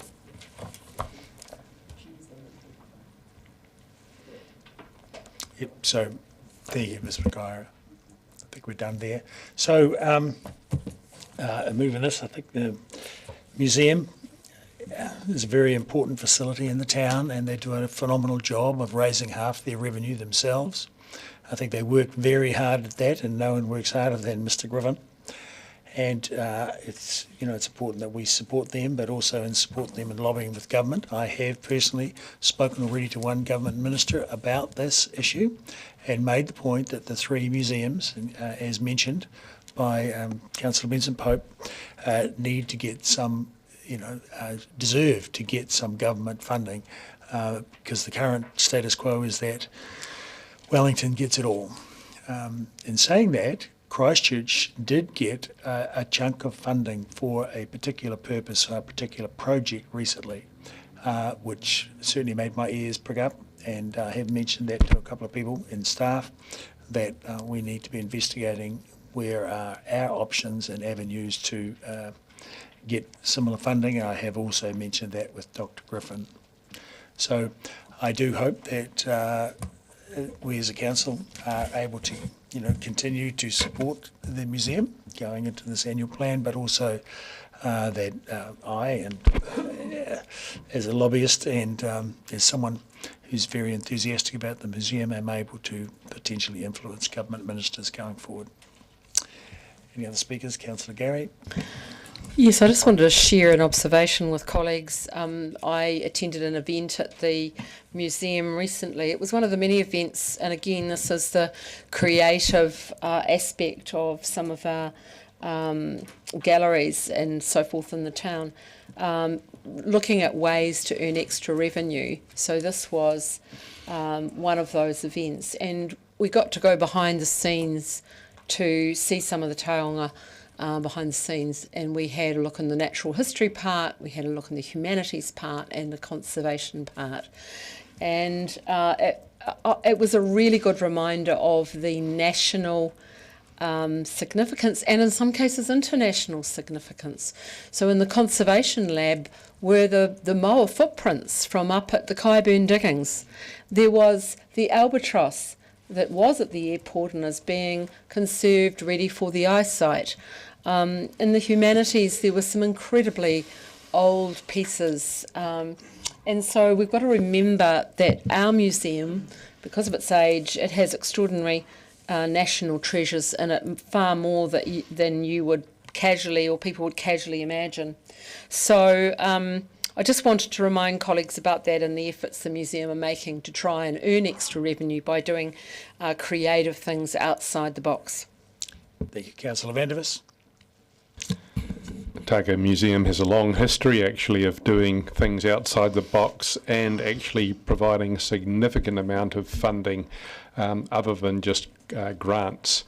If you look at the way the Butterfly House was built, funded, and the way the contracts were nailed down, if you look at the way they have done an awful lot of outreach to education facilities and everything else, which I believe government has cut back funding on, the Otago Museum has done incredible things for Dunedin, for the people of Dunedin, for tourists, for researchers, national and even international. So I, like Mr Mayor, am very enthusiastic about the work that they do. However, we don't have money to spend. the idea that we can increase everything. Support, yes, I'm all for supporting them, and we do support them, and we support them substantially. Support, yes, but increase, no. We can't keep increasing everything that comes across our table here. You just can't do it. Well, actually, you can, we have been, but look what it's doing to the debt, and it's totally unsustainable. At some point, this council is going to have to learn to say enough. Otago Museum does a splendid job. They do it on the support that we give them. I believe that they will still substantially be able to do that on the support that they are currently getting. So I can agree to maintaining their support, but as with so many of the other demands here, increases should be off the table in my view. Councillor Gilbert. Thank you. I too may have, I think in fact it was possibly the same event that Councillor Gary attended, preceded by Gin and followed by the collection, which was absolutely remarkable. It's on again this year. I thoroughly recommend going to it. But I have also had the privilege of sitting with Ian Griffin and some of his team. And what I was struck by was that my memory of museums is not even vaguely close to what we actually offer here. It's no longer dusty remnants of an era that make you kind of feel a bit queasy when you're a young kid. These are repositories of data and scientific information, of cultural significance, of scientific significance, and they have leaky pipes that run the risk of destroying large swathes of remnants of extinct species, of data that's required by scientists here and around the world. So we've also got experts that the rest of the world call on, such as Kane of the Moa print fame. So first of all, yes, I will be supporting as much as I can the museum. I encourage everybody to support it as much as they can, including particularly if you're into gin in the collection, excellent. But I would put the call out to any minister that wants to come down. I'm more than happy to wander around the museum with them, and I'm sure I can convince some of the staff to give more colourful descriptions of why it is so important that we look after the collection that is there. Councillor Wiley. Thank you, and I would agree with Councillor Benson Pope. The news article on TV1 News was actually very well done and really told the story. As per my comment in the previous item, I too cannot understand why entry is free to the museum and galleries for people from out of town. So I would like to encompass that later on. But you know, I think it is a great asset, but it also is up to, if we're going to be putting the burden on our residents, then I think that's where it gets extremely challenging. Right. Very good. Right of reply. Oh, sorry. Deputy Mayor Lucas. Just briefly, I do find it interesting that we just approved an increase in funding for DPAG, Toitu, Launyuan, Ulverston in the previous item, and then we come to this item and we're not considering an increase for another museum in our city. So I'm just find that we need to be consistent of the way we fund all of our treasures. Righto. So the motion is for these two notes, to note these two reports. That option report will be prepared in time for deliberations, and ongoing operating budget will be prepared in time. So I think, did I get a second before? Yeah. Yes, Councillor Bitspoke. So I'll put the motion. All those in favour say aye. Aye. Against? Carried. Yes. Thank you. So now item 22, community and planning operating budget. We have Ms. Austin and Mr. Ward.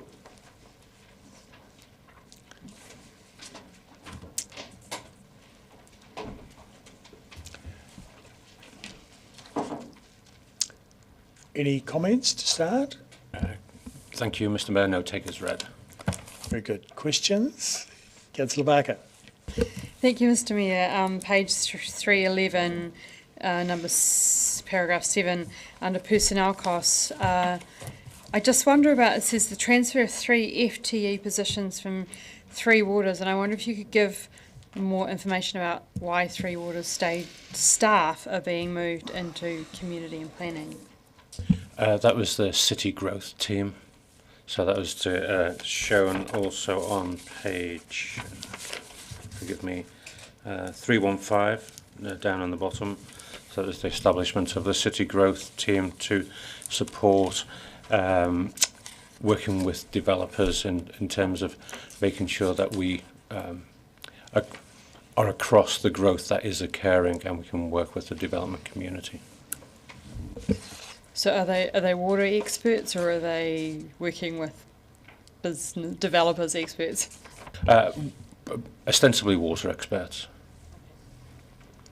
In the FTE position that's funded through the Better Off Funding revenue, what is that role for? So once again, that shows the benefits of the future. The Better Off funding stream for us, and it's a role in the city growth team that dovetails in with the future development strategy work. Sorry, I missed what you said about this. The something or other strategy work. So it's a role in the city growth team that overlaps with and dovetails in with the future development strategy.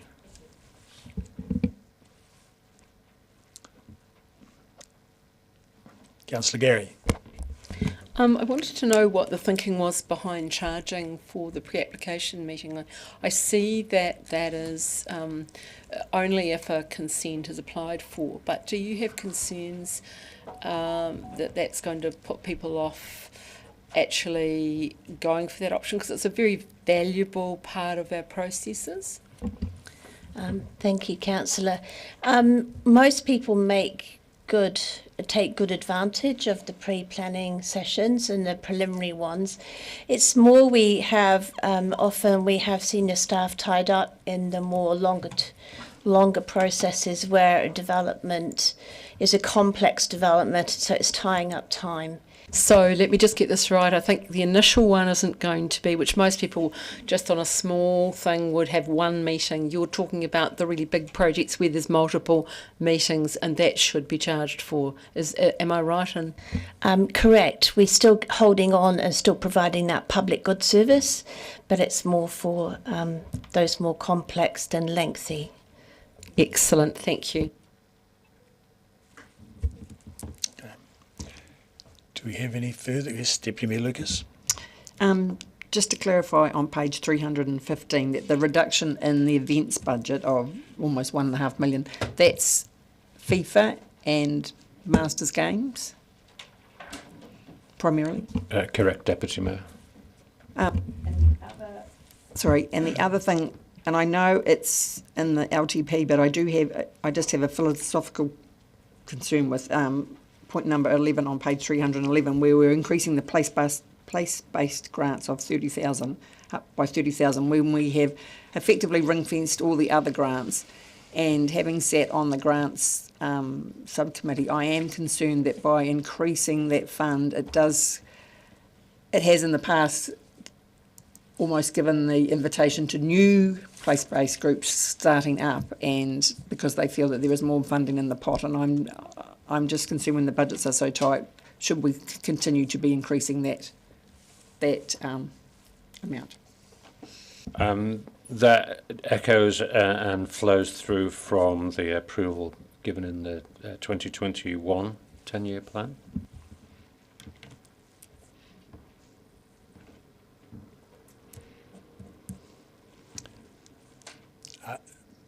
It appears we've exhausted questions.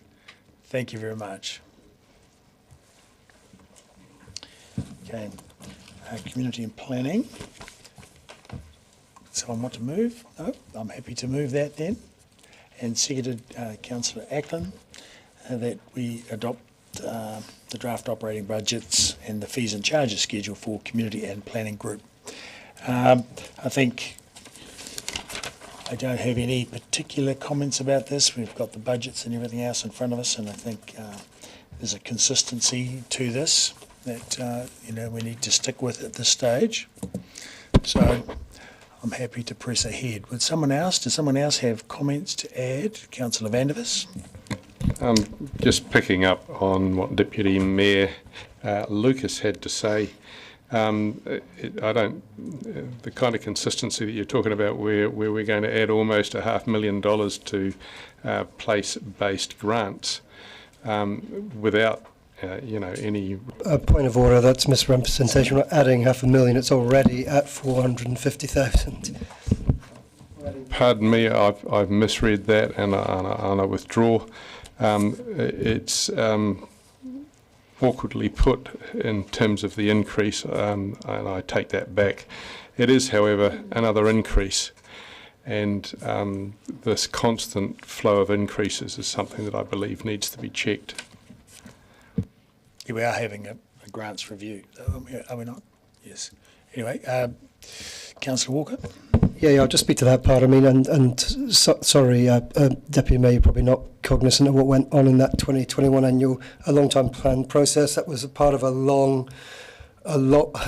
very long and robust process and a long discussion over many months to get that. And I can't remember the vote. I think it might have been 14-1, but to up what at that time was a very low fund over a number of years to bring it up to what I think it's, without the figures here, there's an end point. It might actually have another 30,000 rise next year. I'm looking over, but it certainly gets up to about 500 and something thousand, and then it ends. But it was spread out over a longer period of that 2021 long-term plan process.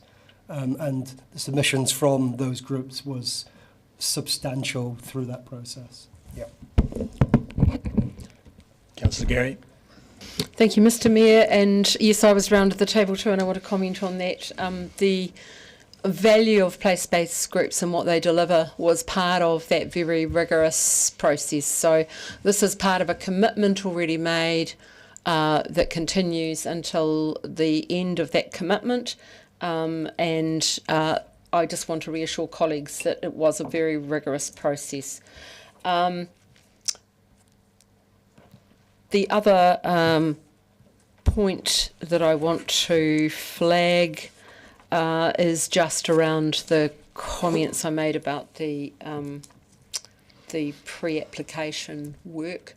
I do think that is a good strategy. I was very concerned when I first read it, thinking it would put people off having a pre-application meeting because there's a great deal of value in it. It's when our staff, for those of you who don't know, when our staff go over somebody's potential application for a consent, and we have a variety of people in our community.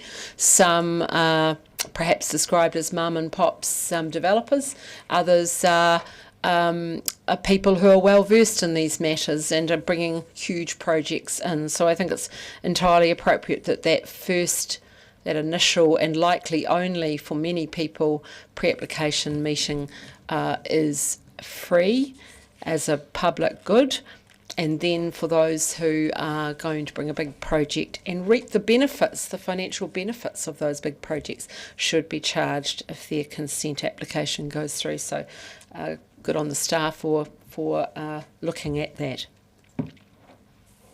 Okay. Councillor Fisa. Tēnā koe, Mr. Mayor, and may I just add to the history of the place-based grants. It actually was consulted, went to the community in 2018, and the community had a choice to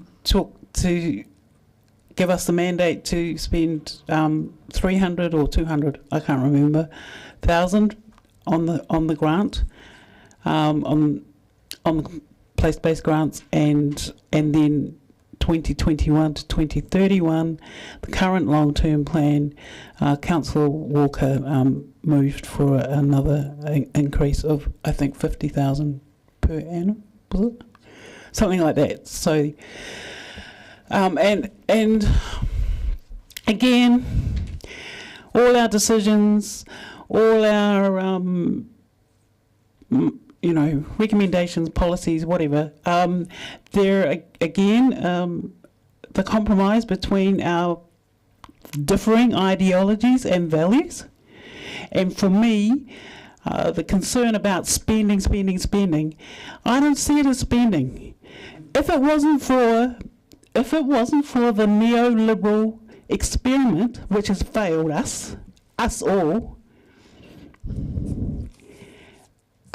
we wouldn't have to be picking up the slack that central governments, whether national or Labour-led, have created a situation and created unemployment and built in impoverishment, material impoverishment to our people, most of whom probably don't vote. So I just want to say austerity is not the way. So at that juncture, I'll put the motion that we adopt the operating budgets and fees and charges as per the schedule. All those in favour, say aye. Aye. Against? Carried. Next, we have regulatory. So the regulatory budgets to review. Ms Austin, Mr Henderson and Ms McGill.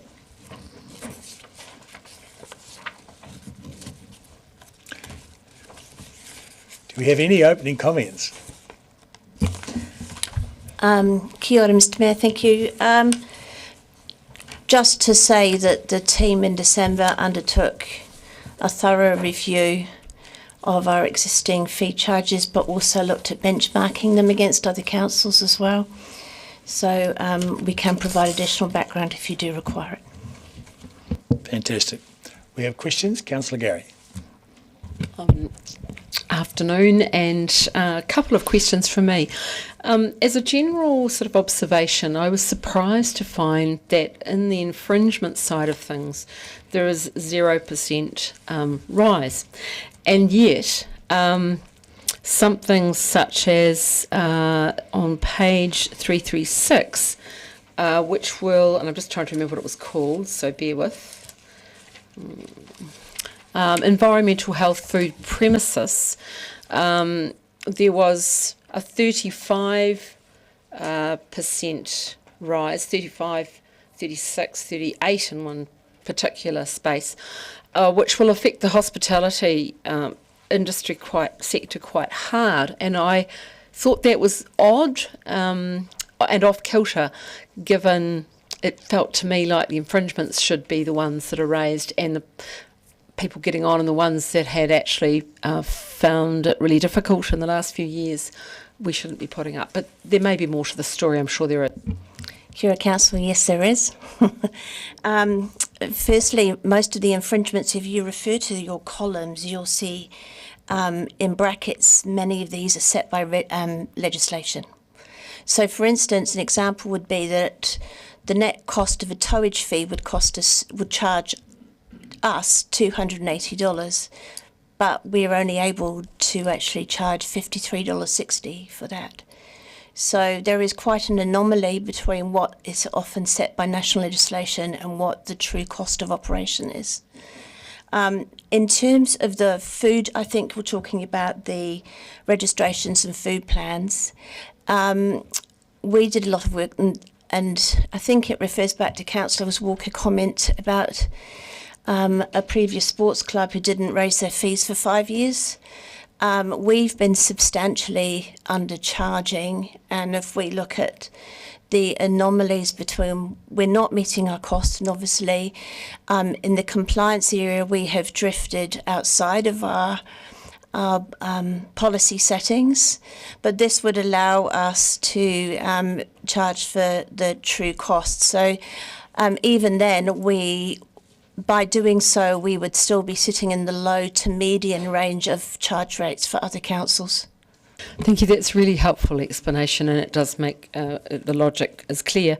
I have another one though that, and I don't know that I'm applying the same. I don't think the same applies to. So it was the parking charges, and it's page 337, and car park building fees. Just as an example, Sunday and public holidays, which have traditionally been free. Was there any thought given to charging for that? So let's do that one first, and then I'll come off. So Miss Austin will look to me because it falls under fleet and transport.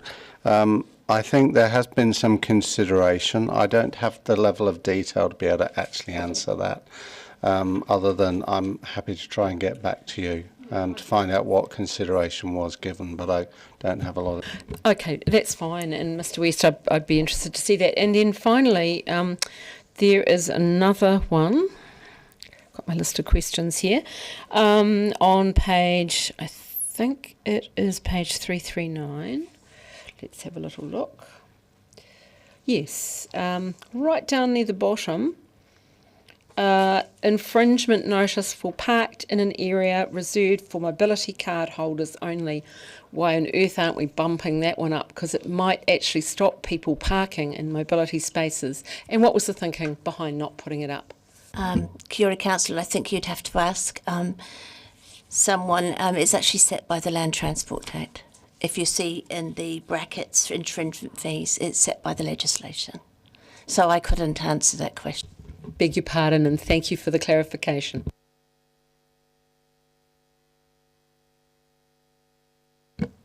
Councillor Wiley. Thank you. You always wonder who actually reads all the way through to page 349, and when you get to 329 and all of a sudden you see 150% increase in a fee, you could actually have a bit of a question around this table to say what's it about. But sheep, goats, pigs and roosters impounding. How the hell did you go from $12 to $30? And then the next question, let you answer them all both together. But then you're only charging sheep, goats and roosters daily sustenance charge of $3, so you haven't increased that. And I'm trying to justify how you would actually, how much feed a sheep would need and a goat versus the rooster. And so a little bit of humour to finish off when I looked at those charges. So I understand it's actual cost of staff time. Very good. And we've exhausted questions. How about that? Thank you very much. So I'll move we adopt the operating budgets and fees and charges schedule for the annual plan, seconded Councillor Ackland. And I suppose the extent of questions we've had signals how much disquiet we have about this, which is very little. And there's some, I did notice a couple of 150, quite a few 50% increases where things have gone from $1 to $1.50 and such like. So it's good that things are reviewed, the fees and charges are reviewed on a differential basis with, what is appropriate and what can and should be charged. So it's good to see a one size does not fit all, and a general review of charges has taken place. So, would anyone else like to comment on that? Councillor Walker. Yeah, just thank the staff for the work on this very long list, and I did read through it all and chuckled at that last one. But I'm also delighted to see the $60 charge for people who park their cars on the bike lane, which may in future negate the need for me to write very polite notes on the windscreen.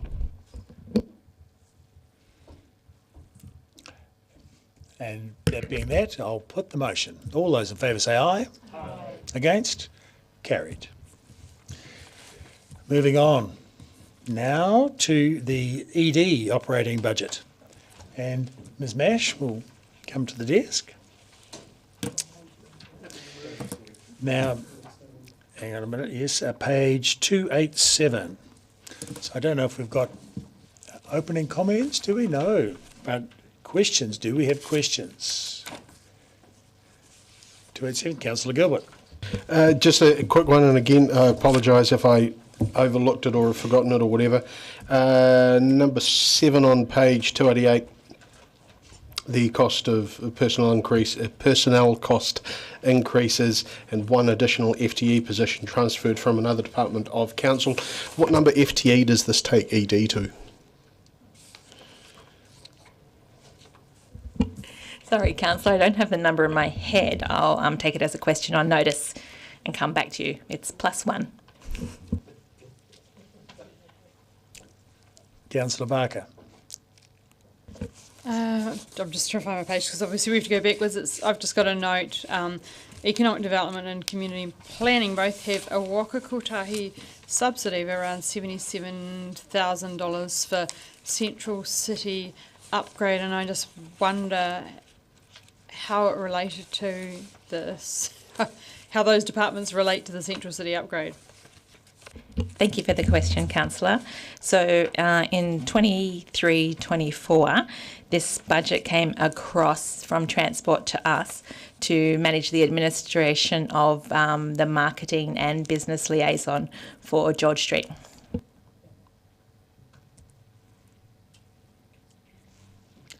Councillor Gary. Thank you. On page 293, Ms. Mash, the film permit fee, I recall the discussions when it was reviewed previously, but I just wondered what thinking went into not putting that up even slightly. Thank you. I believe there was a review of other permitting in other locations, but I can get more detail on that and circulate it for you. Thank you. That would be most interesting. Deputy Mayor Lucas. Thank you. On page 292 on the FIS statement, it's probably a question for Carolyn. Based on the decision we made yesterday, the targeted rates that because we rescinded the previous resolution to get rid of the targeted rate, and so that should now be 500 in the annual plan for 24-25, which will obviously just adjust the line above. Yes, correct. Thank you.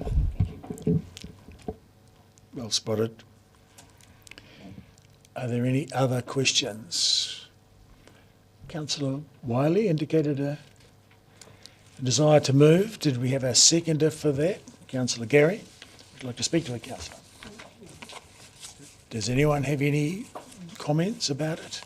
In which case, I'll put the motion that we adopt these budgets and fees and charges for ED. All those in favour say aye. Aye. Against? Carried. And now we have item last, the revised meeting schedule on page 344. There's an updated version for which there may be questions. And there is a question. So we'll just get the updated version around first. And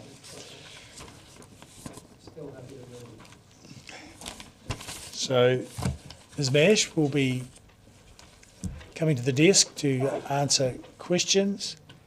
Councillor Gary, there's a question, yes. And I'm more than happy to second. I think Councillor Walker's happy to move. My question is, how quickly, upon us making a decision, can our digital diaries be updated?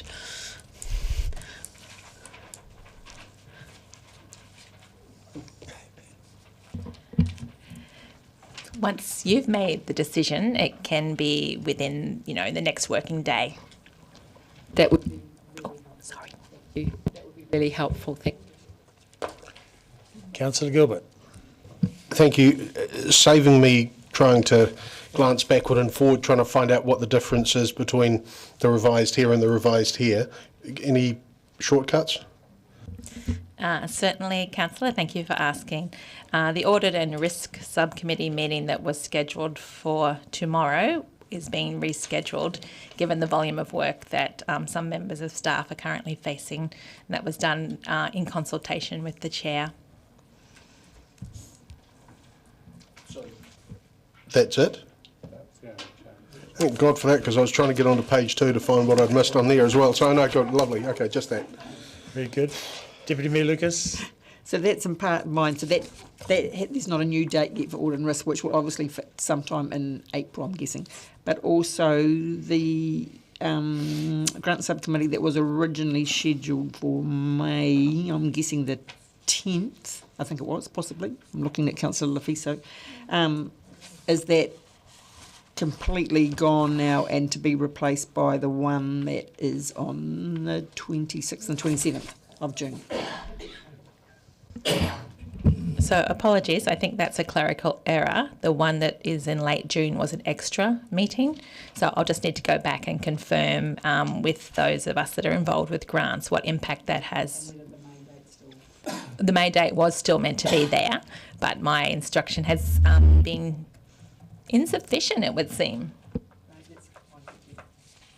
Very close reading. Are there any? Yes. Are there any other questions? There appear none.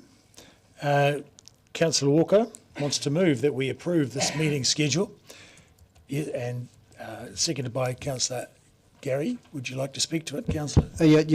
Just to say, well done to staff. I know this is a very tough thing to do normally, but in the context of what has been a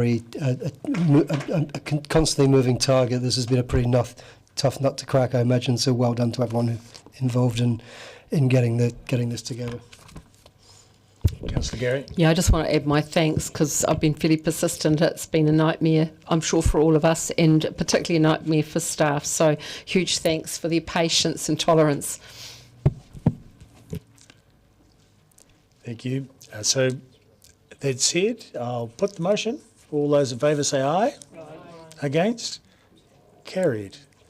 And on that note, we're done. I'd like to thank you all for world record achievement, or council record achievement for speed through the motions. And what have we got? 5 and 4 is 9. You've given yourselves the gift of 4 hours of time. Well done.